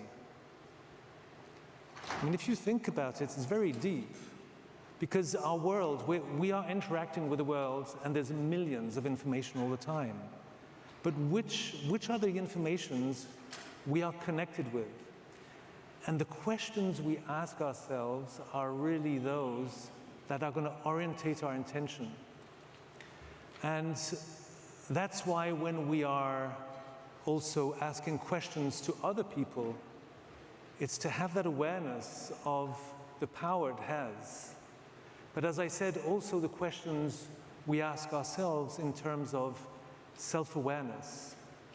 And if you think actually even further, we can choose the questions we ask ourselves. So even before we talk to people, we can actually reflect on, oh, I'm asking myself these questions, which is leading me into such reflections or such energy or emotions. Are those the questions I want to ask myself? So it's very simple, but a very deep understanding of self-awareness. So we are now going to get to the end of these plenaries, and I would like to offer you some time together to reflect on what you have been learning. There's been so many amazing insights and testimonials and sharing in the plenaries. And I'm going to offer you some time to listen to each other, just like yesterday, with a specific quality of listening, different than we usually use. Just before, I do want to just show you 2 slides, which are actually part of our book, around self-awareness and emotions, and tell you just a few words about empathy. Because yesterday I talked a lot about active listening, actually, and I want to thank all of you who came to me and shared how important this was for you and the questions you had. And indeed, yesterday was about what we call active listening centered on the person, which means we really develop the awareness of, am I fully with the other, interested in the other, or am I bringing my things into the conversation or the listening? But I'll go back to that before you can do some listening afterwards. But empathy is another dimension of listening. Empathy is about listening to emotions of the person. So when we're listening to somebody, we can actually, even if they don't talk about their emotions, you can feel if the people are happy or angry or frustrated or distressed. So we can sense what the person is living inside. And this just gives a picture of how many emotions, and this is just the top of the iceberg of how many emotions we have. Empathy is about connecting with emotions, but most importantly, it's understanding that behind our emotions, there are needs. And many of you probably have heard of the pyramid of Maslow, Abraham Maslow, and these needs are about needs inside of us, which have to do with values and qualities. And actually, all of our emotions are the expression of our inside needs, which is satisfied or not. So if you think about it, when you're having a difficult conversation with somebody and you may feel impatient, it may be your need to be heard or to have space. Or if you're angry with somebody, or if somebody's angry with you, maybe you can see that behind the anger, there may be a need for respect or connection. So understanding this connection between emotions and needs is a very precious communication skill for ourselves and others, because it allows us to move out of the victim role. It invites us to stop saying it's because of you that I'm angry, because you told me that, or the situation, and take full responsibility. So I just wanted to give you this insight of this other dimension of listening, which, if you want to know more, I'll actually recommend 3 books afterwards for those who want to go further. But now we can go to this practical. So the idea was an exercise, but actually it's more than an exercise. This is an invitation for you to actually put in practice this listening. So as yesterday, I'm going to invite you to go 2 by 2, but the first group I'd like to invite are the presidents and general secretaries who are here to get together. So maybe if the general secretaries who have the presidents who are here, if you want to stand up, and you can go and sit next to your president, because this is going to be a very rich experience if you can do this. So that's the first thing. So maybe if the general secretaries would want to stand up and go and find your presidents. Thank you. Yeah. So please, I know that some presidents have left and not all are maybe here. Well, I hope others are going to follow you. That's my expectation. Any other general secretaries want to go near their presidents? And those who are not here, you can already start thinking with who you want to maybe go and sit with, knowing that I would recommend, if you have somebody with who you work, that's a great opportunity to be together. So if you can please follow the example, that would be great. And I really invite as many people as possible here to do this. As I said, it's going to be more than an exercise. It's going to be an opportunity for you to hear what each other lived, experienced during this conference. So 2 people are already here. And I'm going to ask the question like yesterday, which is, who's going to start listening? So if you're alone, please find somebody. So maybe you want to go next to each other, because you'll be able to hear each other easier. So, okay, thank you. I see the presidents and general secretaries together. Okay, so like yesterday, could you please decide who's the first one to listen? Okay, take the decision. Would you like somebody? Or you're alone, huh? He's not doing well, yeah. But maybe somebody else would like to come and sit with you. There's a man who's alone here. There we are, wonderful. Yes, please. I really invite you. I mean, this is not an exercise which is about doing something right or wrong. I hope you're going to find this as a very insightful experience for you, because you're going to be able to hear what the other experienced, and you're going to be able to be heard. So maybe I'll share with you first the questions. So this is the first question. What have been the biggest outcome of this conference for me? So, we've heard such diverse experience. When we are in traditional conversation, what happens? When one tells you, oh, me, it was the President Victor Moraglani when he shared about the team, is my first stakeholder. What do we say? I really like that as well. I actually really feel close to their values. What do? We respond back our point of view, right? We say we agree. Or we may say, oh, I have a different point of view. This exercise, and I hope you get the richness, I know many of you got it yesterday, is please don't give your point of view.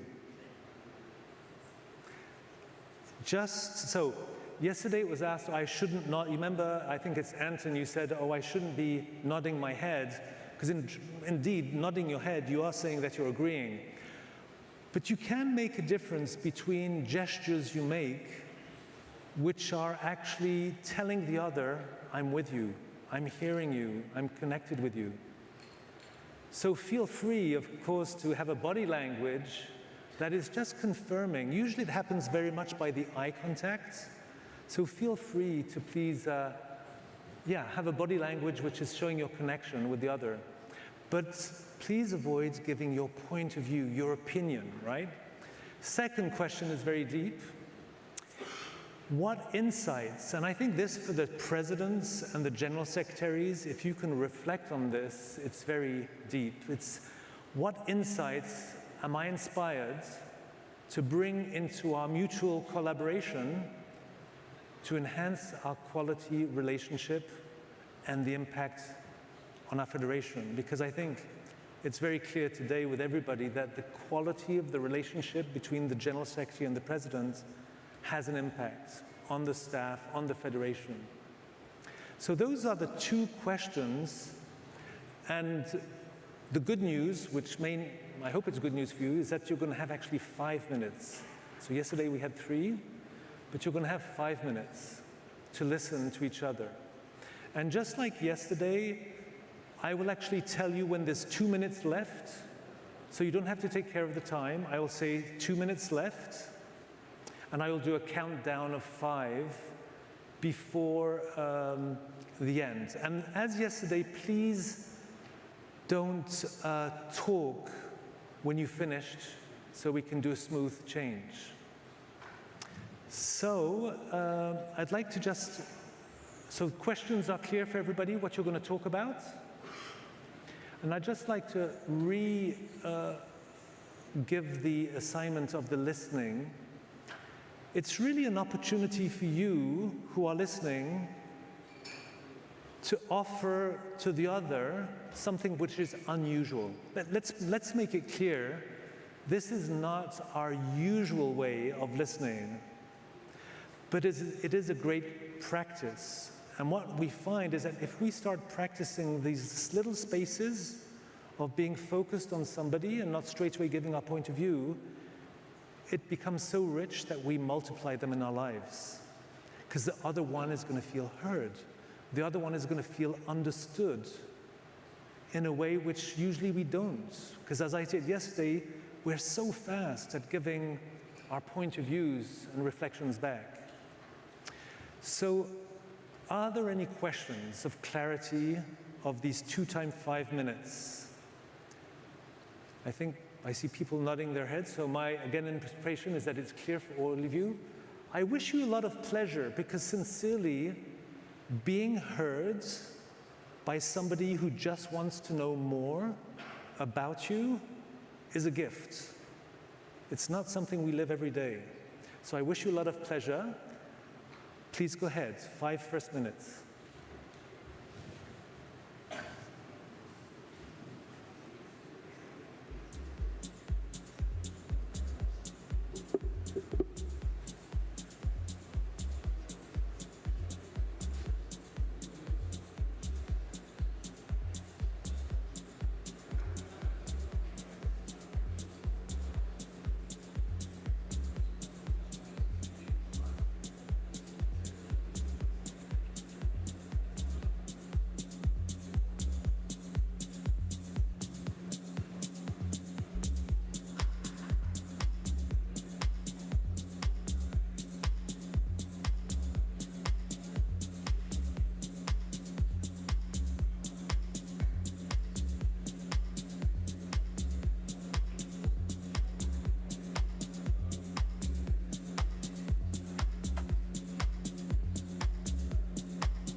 2 more minutes, 2 more minutes.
Okay, 5,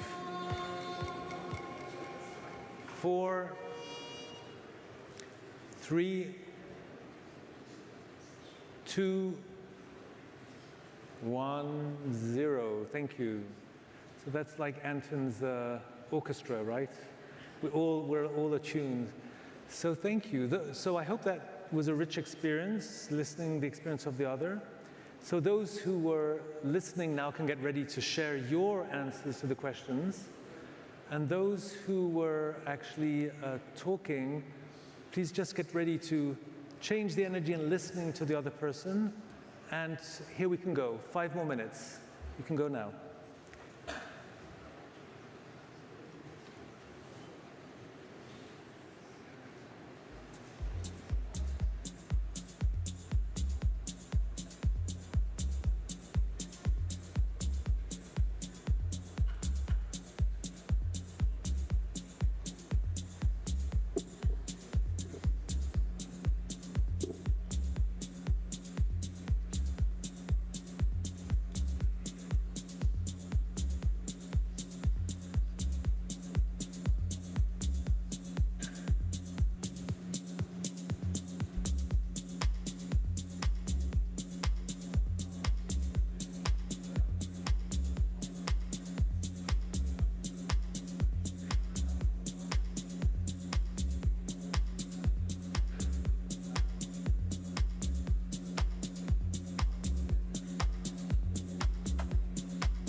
Okay, 2 more minutes, 2 minutes.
Five, 4, 3, 2, 1, 0. Thank you for coming back. Thank you. Wonderful. So I hope you learned a lot, not only by listening to the other, but what also usually happens is that when we are listened to in that way, we even discover things about ourselves. Because when we're able to tell more with the space, usually we can go a step further in what we are actually intending to say. So I'd like to open up the floor to, if anybody would like, I'd like to share something about what you learned, either what you shared with the other person about insights. It's an opportunity also for the organizers and the presenters to hear if you'd like to share anything. And if you want to also share anything about the listening exercise. And many of you have shared with me yesterday what came up for you. This is also an opportunity to share together.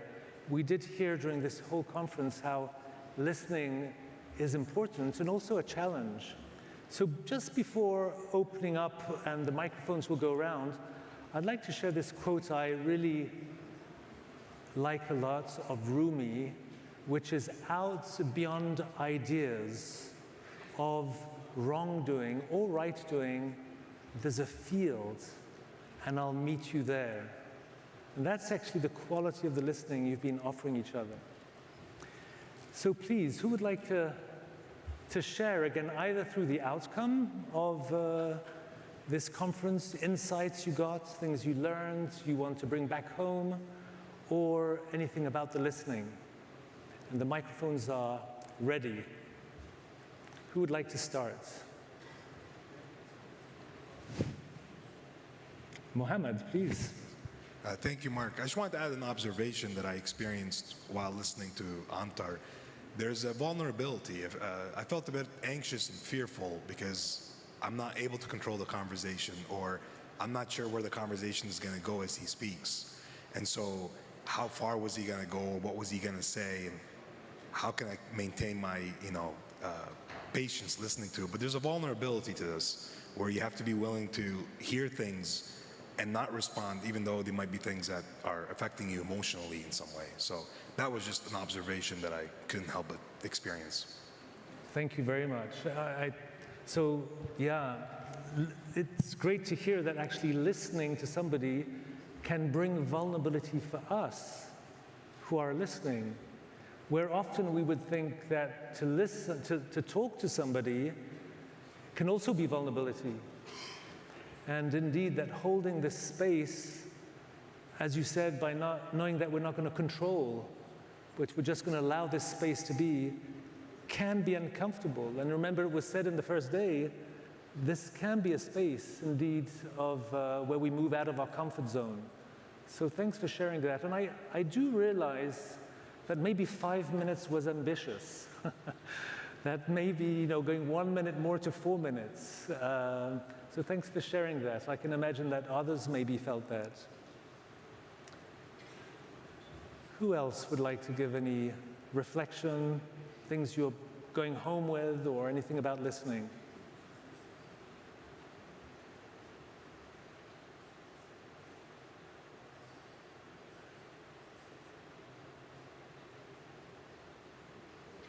Was it easy for you to listen like that? Was it difficult, as Muhammad said?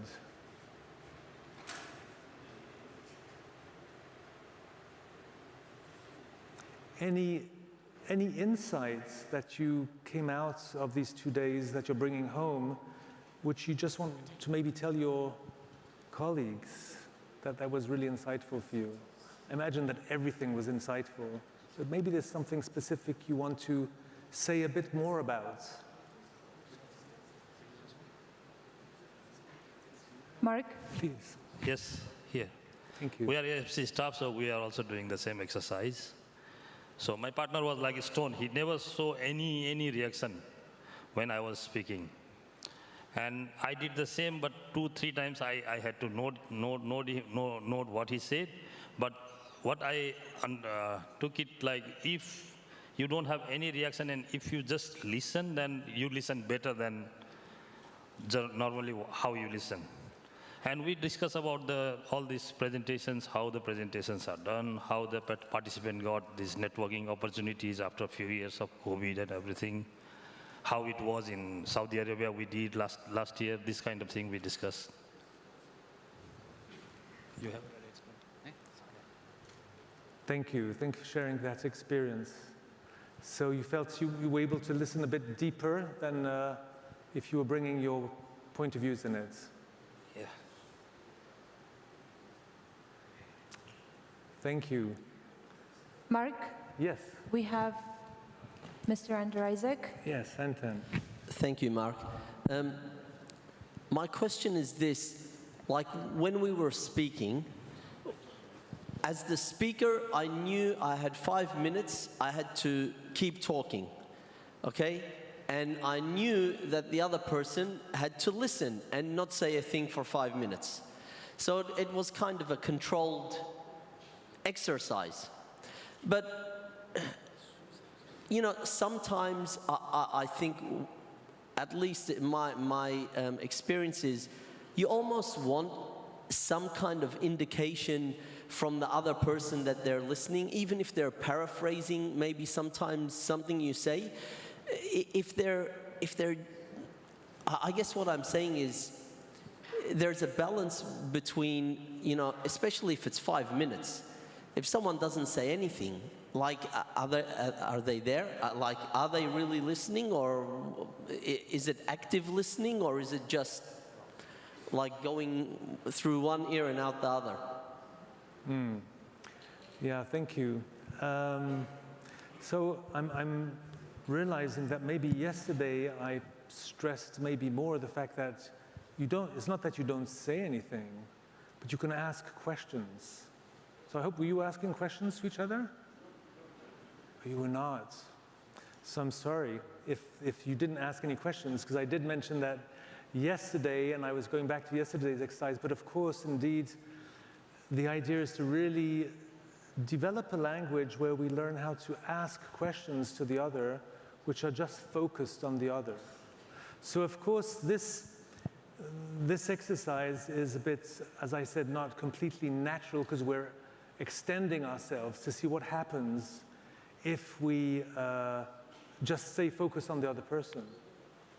So obviously, yeah, there are, if we don't say anything at all, it may seem a bit strange. I'm sorry if several of you lived that way.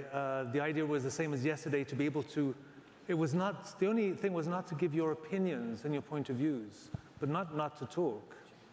But even so, indeed, what you're sharing is that it's always staying aware of the connection of what, are we connected or not? So probably what you experience is that if nothing is said, we can maybe lose connection, or how is it happening? Is it through the eye contact, or of course, we're going to be careful to always make sure we do have the contact with the other. Yeah, thanks, Anton. Anybody else want to share anything before we close? Well, thank you very much for playing the game, as I said, and I hope that was an interesting experience for you to realize that actually we always have the opportunity when we're with people to decide how we are listening to them. If we are listening more with an intention to share our point of views, which again is, of course, not only perfectly fine, but that's the way we usually communicate day to day. But there are moments where we can just stop and, even by still stalking and asking questions, stay very focused on the person. Thank you very much.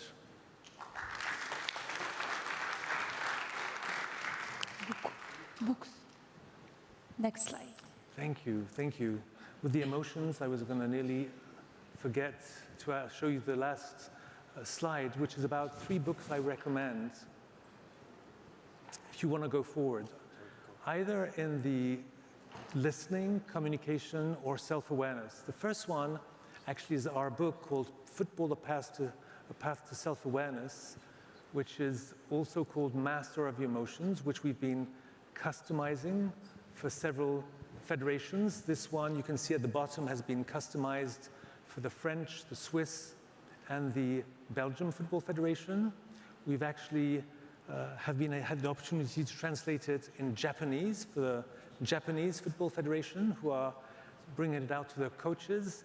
And even though it's a book which is meant for youth and coaches, I can assure you that for leaders, it's a great book as well, because it's really about the A to B on how to learn to listen in a very accessible way.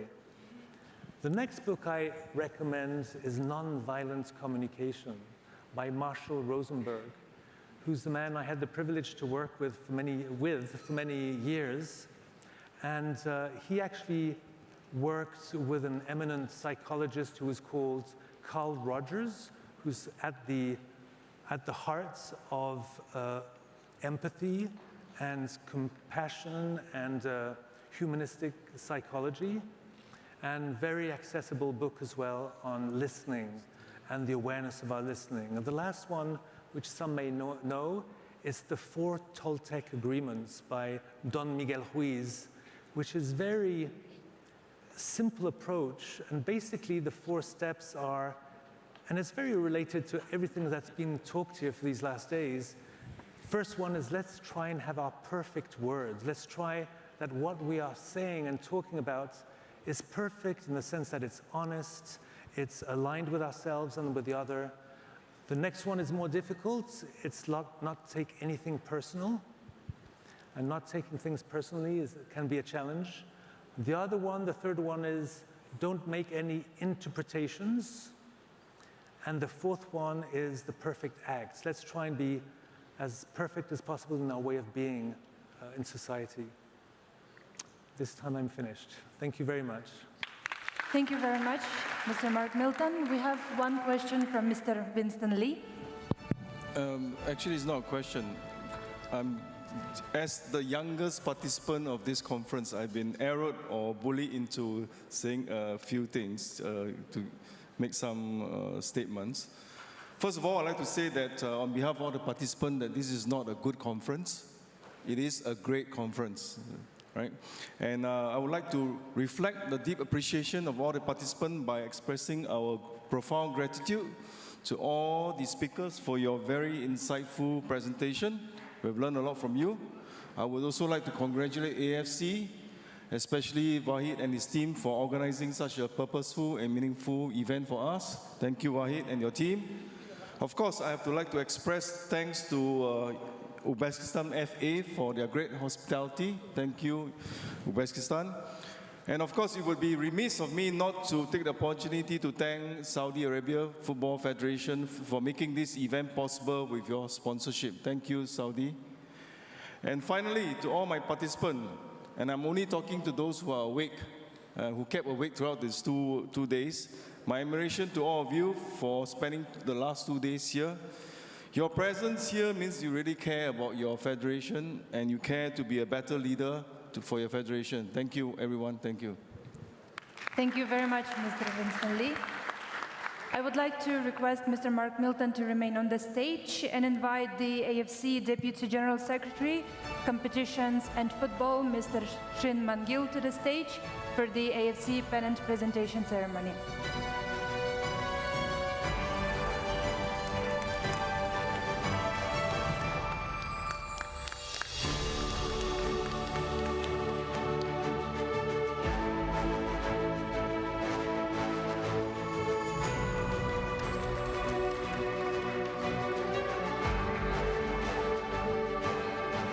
Thank you very much. You may take your seat.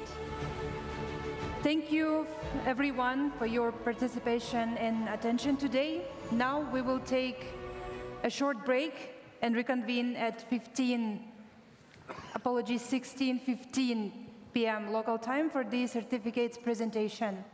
Thank you very much.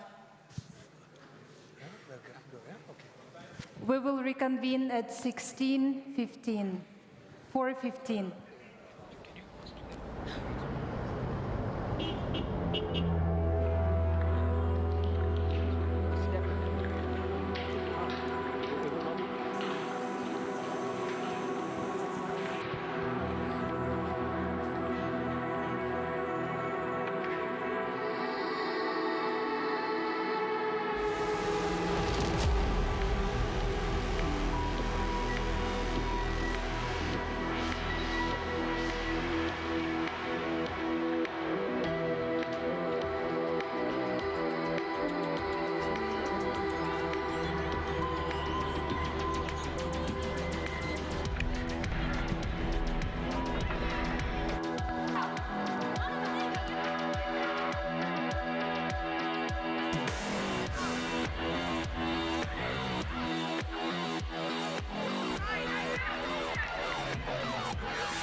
Ladies and gentlemen, please take your seats as we are about to commence the AFC Member Associations and Regional Associations Presidents and General Secretaries Conference 2023.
Ladies and gentlemen, please take your seats as we are about to commence the AFC Member Associations and Regional Associations Presidents and General Secretaries Conference 2023.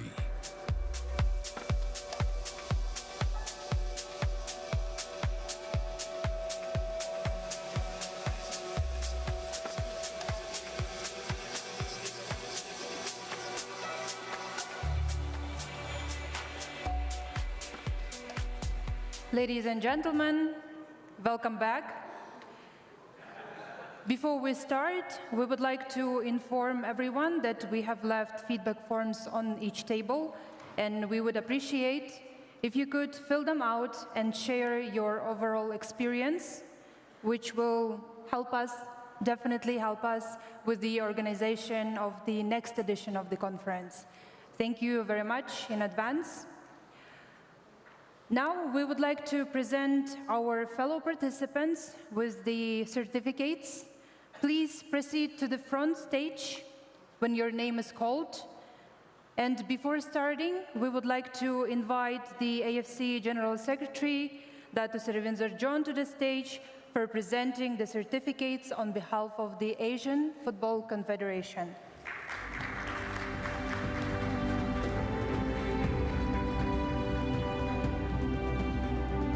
Mr. Ganbatar Amgalan Batar, AFC Vice President.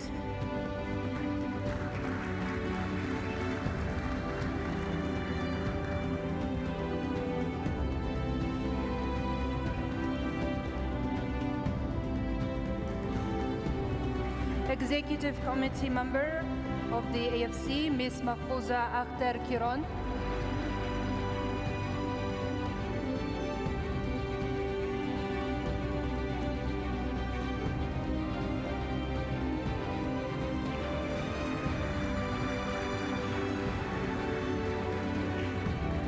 AFC Executive Committee Member, Ms. Han Un-gyong.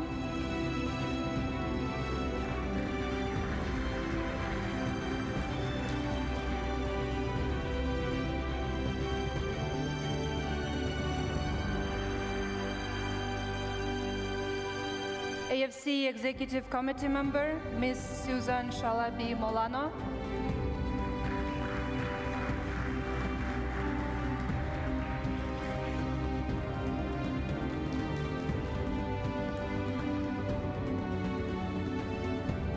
AFC Executive Committee member, Mr. Dastanbek Konokbaev.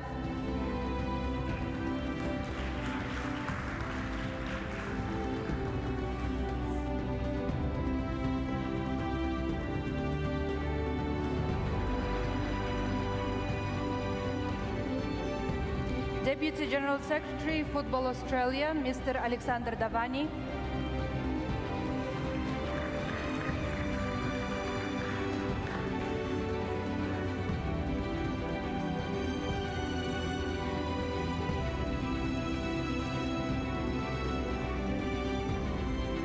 President of Football Association of Brunei Darussalam, Pengiran Haji Matusin bin Pengiran Haji Matasan.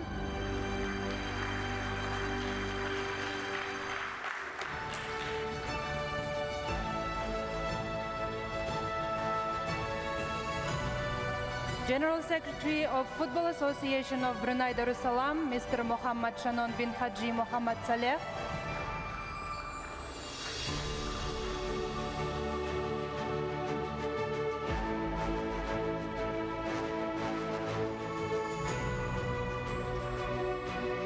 General Secretary of Football Federation of Cambodia, Mr. Keo Saret.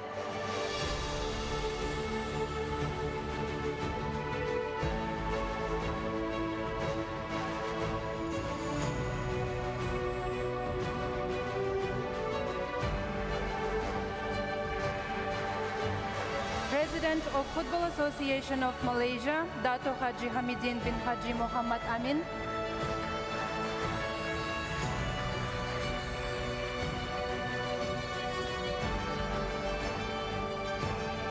General Secretary of Football Association of Malaysia, Dato Nur Azman bin Haji Rahman.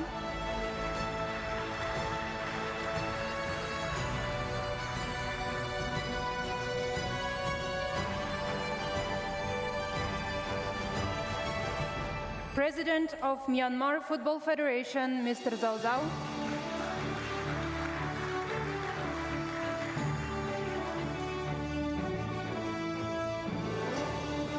General Secretary of Myanmar Football Federation, Mr. Kokotien.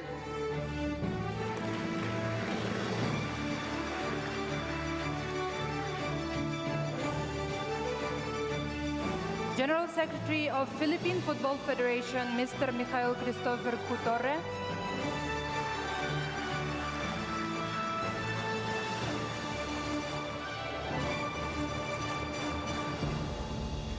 President of Football Association of Singapore, Mr. Bernard Tan.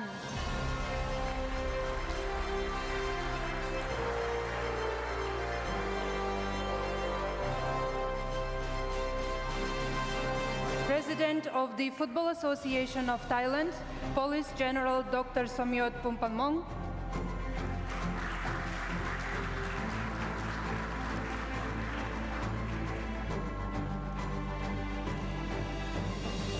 General Secretary of the Football Association of Thailand, Mr. Patit Supapon.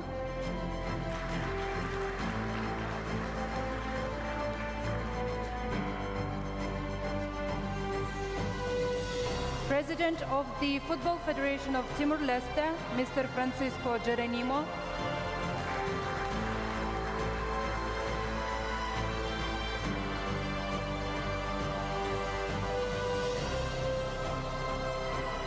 President of Vietnam Football Federation, Dr. Jen Guac Ton.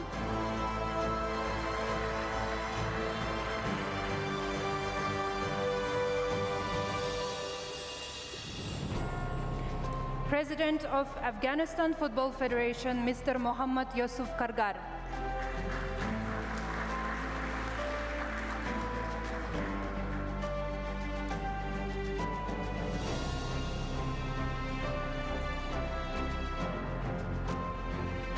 General Secretary of Afghanistan Football Federation, Dr. Behram Siddiqui.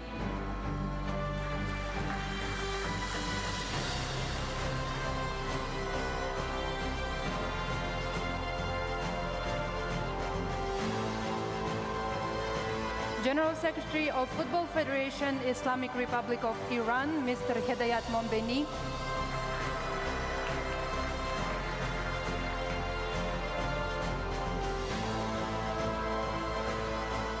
President of the Kyrgyz Football Union, Mr. Medarbek Sidikov.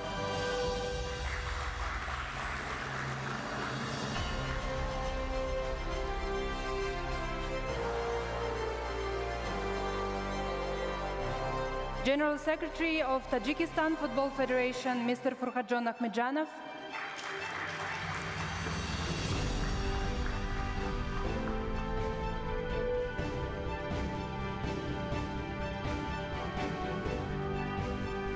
President of the Football Federation of Turkmenistan, Mr. Arslan Aynazarov.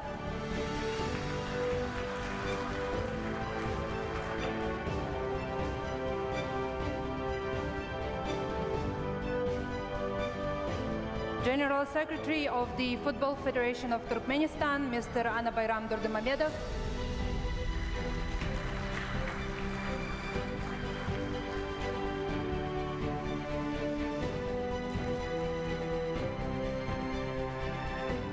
Senior Vice President of Uzbekistan Football Association, Mr. Ravshan Ermatov.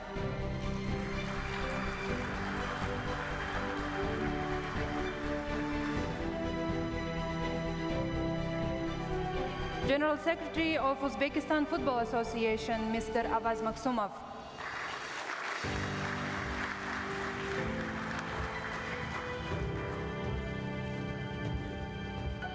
Vice President of Chinese Taipei Football Association, Mr. Xiao Yongfu.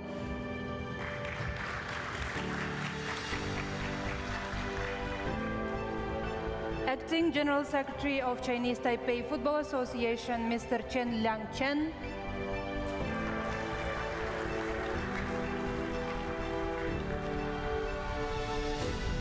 President of Guam Football Association, Mr. Valentino Sangil.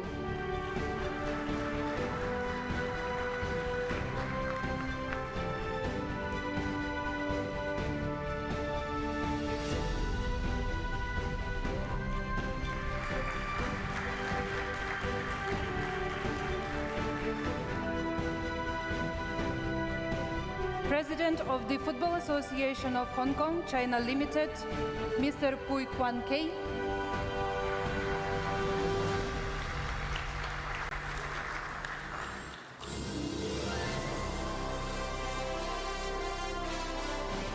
Acting General Secretary of the Football Association of Hong Kong, China Limited, Mr. Joaquin Tam.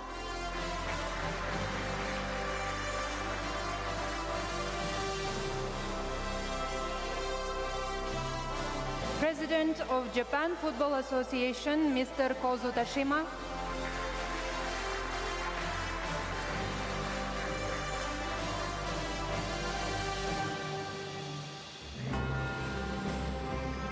President of Mongolian Football Federation, Mr. Bolt Molomjamts.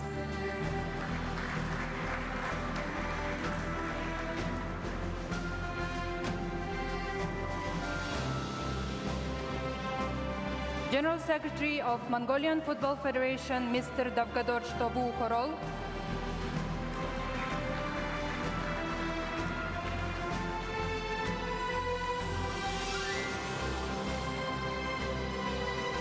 President of Northern Mariana Islands Football Association, Mr. Jerry Tan.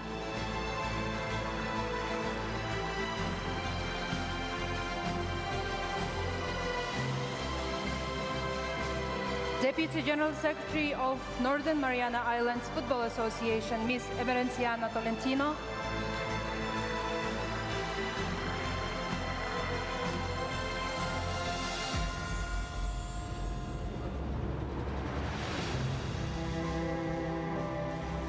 General Secretary of Bangladesh Football Federation, Mr. Emran Hossain Tushar.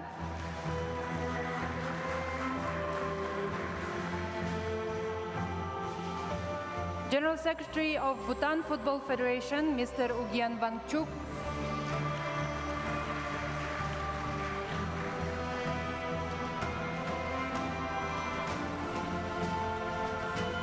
President President of All India Football Federation, Mr. Kalyan Chaubey.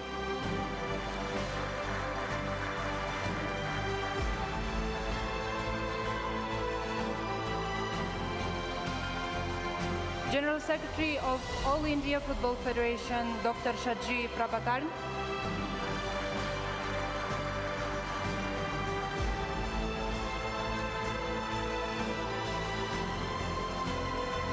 President of Football Association of Maldives, Mr. Bassam Adil Jalil.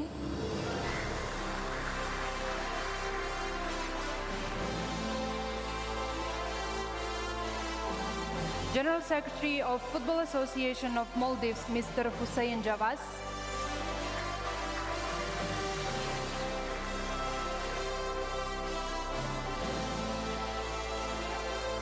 President of All Nepal Football Association, Mr. Pankaj Bikram Nyamban.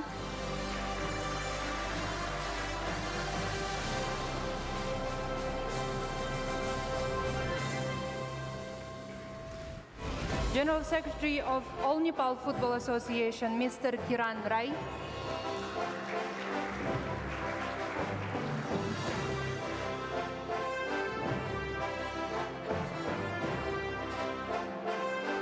Chairperson of Pakistan Football Federation Normalization Committee, Mr. Haroon Ahmed Malik.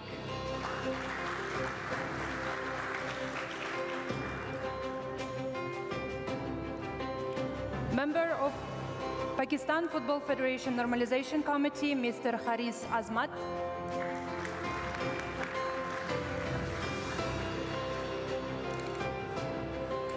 President of Football Federation of Sri Lanka, Mr. Jasfar Umar.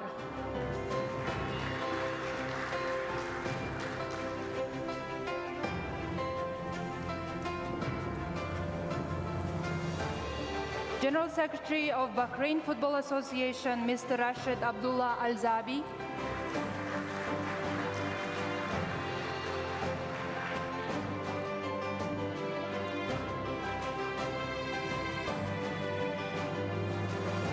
President of Iraqi Football Association, Mr. Adnan Darjal.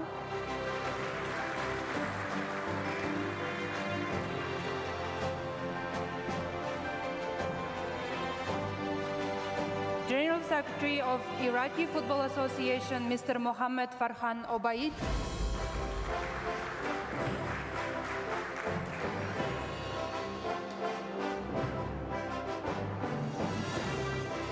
General Secretary of Jordan Football Association, Mrs. Samar Nassar.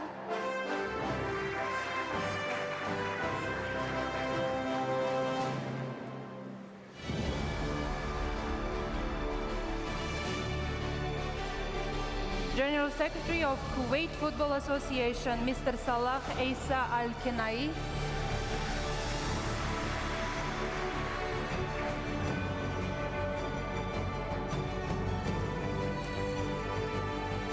President of Lebanese Football Association, Mr. Hashem Haidar.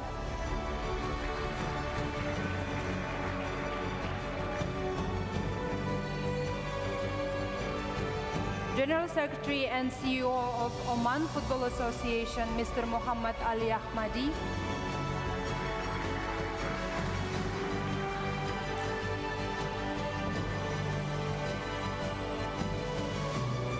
Vice President of Qatar Football Association, Mr. Mohammed Khalifa Al-Suwaidi.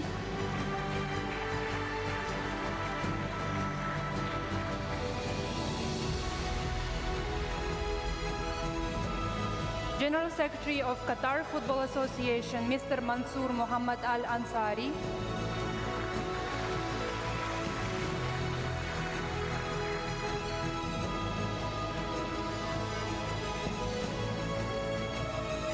President of Saudi Arabian Football Federation, Mr. Yasser Al-Mishal.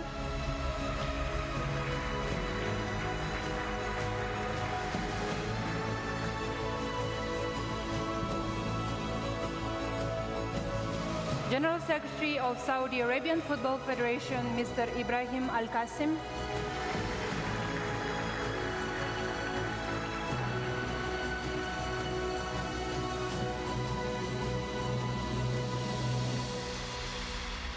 President of Syrian Football Association, Mr. Salah Eddin Ramadan.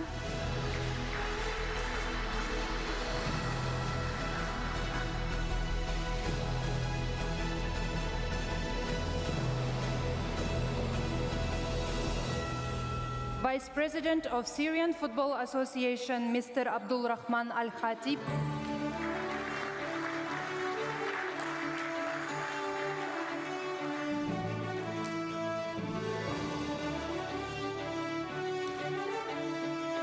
General Secretary of Syrian Football Association, Mr. Muhannad Al-Fakir.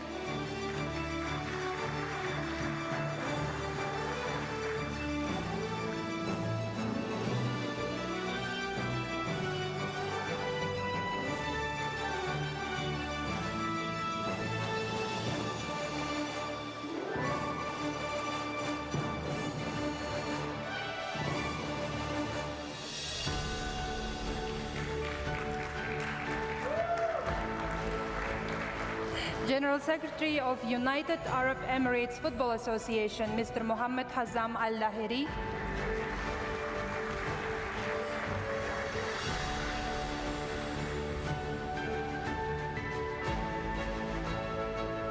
President of ASEAN Football Federation, Major General Kiep Samet.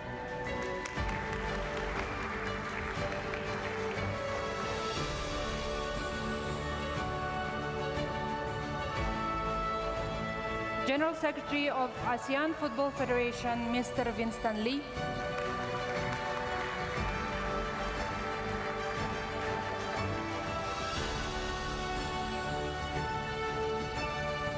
General Secretary of Central Asian Football Association, Mr. Ulukbek Karimov.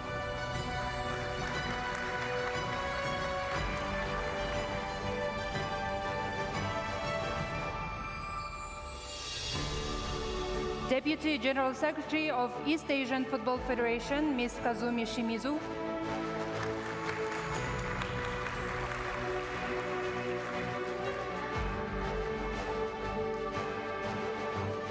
General Secretary of West Asian Football Federation, Mr. Khalil Al-Salem.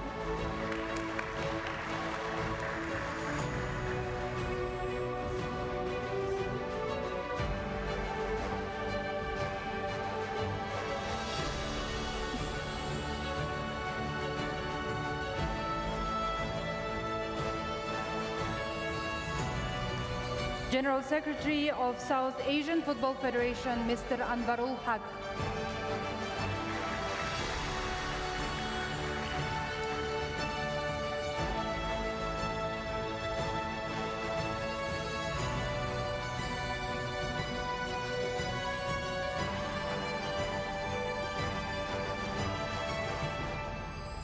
Our fellow participants and distinguished guests, we have reached the conclusion of our AFC Member Associations and Regional Associations Presidents and General Secretaries Conference 2023. And we would like to invite the AFC General Secretary, Dato' Servinder John, for his closing address. Thank you, Megimai. Mr. Zhao Zhao, AFC Senior Vice President, AFC Vice Presidents, FIFA Council members, AFC Executive Committee members, Presidents and General Secretaries of the AFC member associations, esteemed guests from our sister confederations, distinguished speakers, dear friends and colleagues. We have now reached the end of the AFC member associations and regional associations Presidents and General Secretaries Conference 2023. On behalf of the AFC President, Sheikh Salman bin Ibrahim Al Khalifa, I want to extend my sincere gratitude to each and every one of you for your attendance and valuable contributions in ensuring the tremendous success of this conference. Having witnessed your dedication during this conference towards establishing the AFC as a model confederation, I'm filled with genuine optimism. In a short time, we have engaged in many productive discussions and shared a wealth of ideas. Clearly, there's a lot to look forward to. And before we take our leave, I would like to once again offer my most gratitude, sincere gratitude to the Uzbekistan Football Association for hosting this event and also for their warm hospitality during our stay here, and also our gratitude to the Saudi Arabian Football Association for their sponsorship of this event. Thanks and appreciation also to all our esteemed speakers for sharing their valuable knowledge and expertise during this conference. I wish you all a safe journey back home. Rahmat, thank you, and see you soon at the online Extraordinary Congress on the 18th of October 2023. Thank you very much. Thank you very much, Dr. Ravinder John, for your closing address. Thank you very much, our distinguished guests and participants. We would like to announce that we will have the gala dinner at Saravarnya restaurant. Please be in front of the hotel's back entrance at a lower level at 6 p.m. sharp for the departure. The dress code is smart casual, and should you have any questions, my colleagues at the hospitality desk will navigate and assist you accordingly. Thank you very much. Enjoy your evening.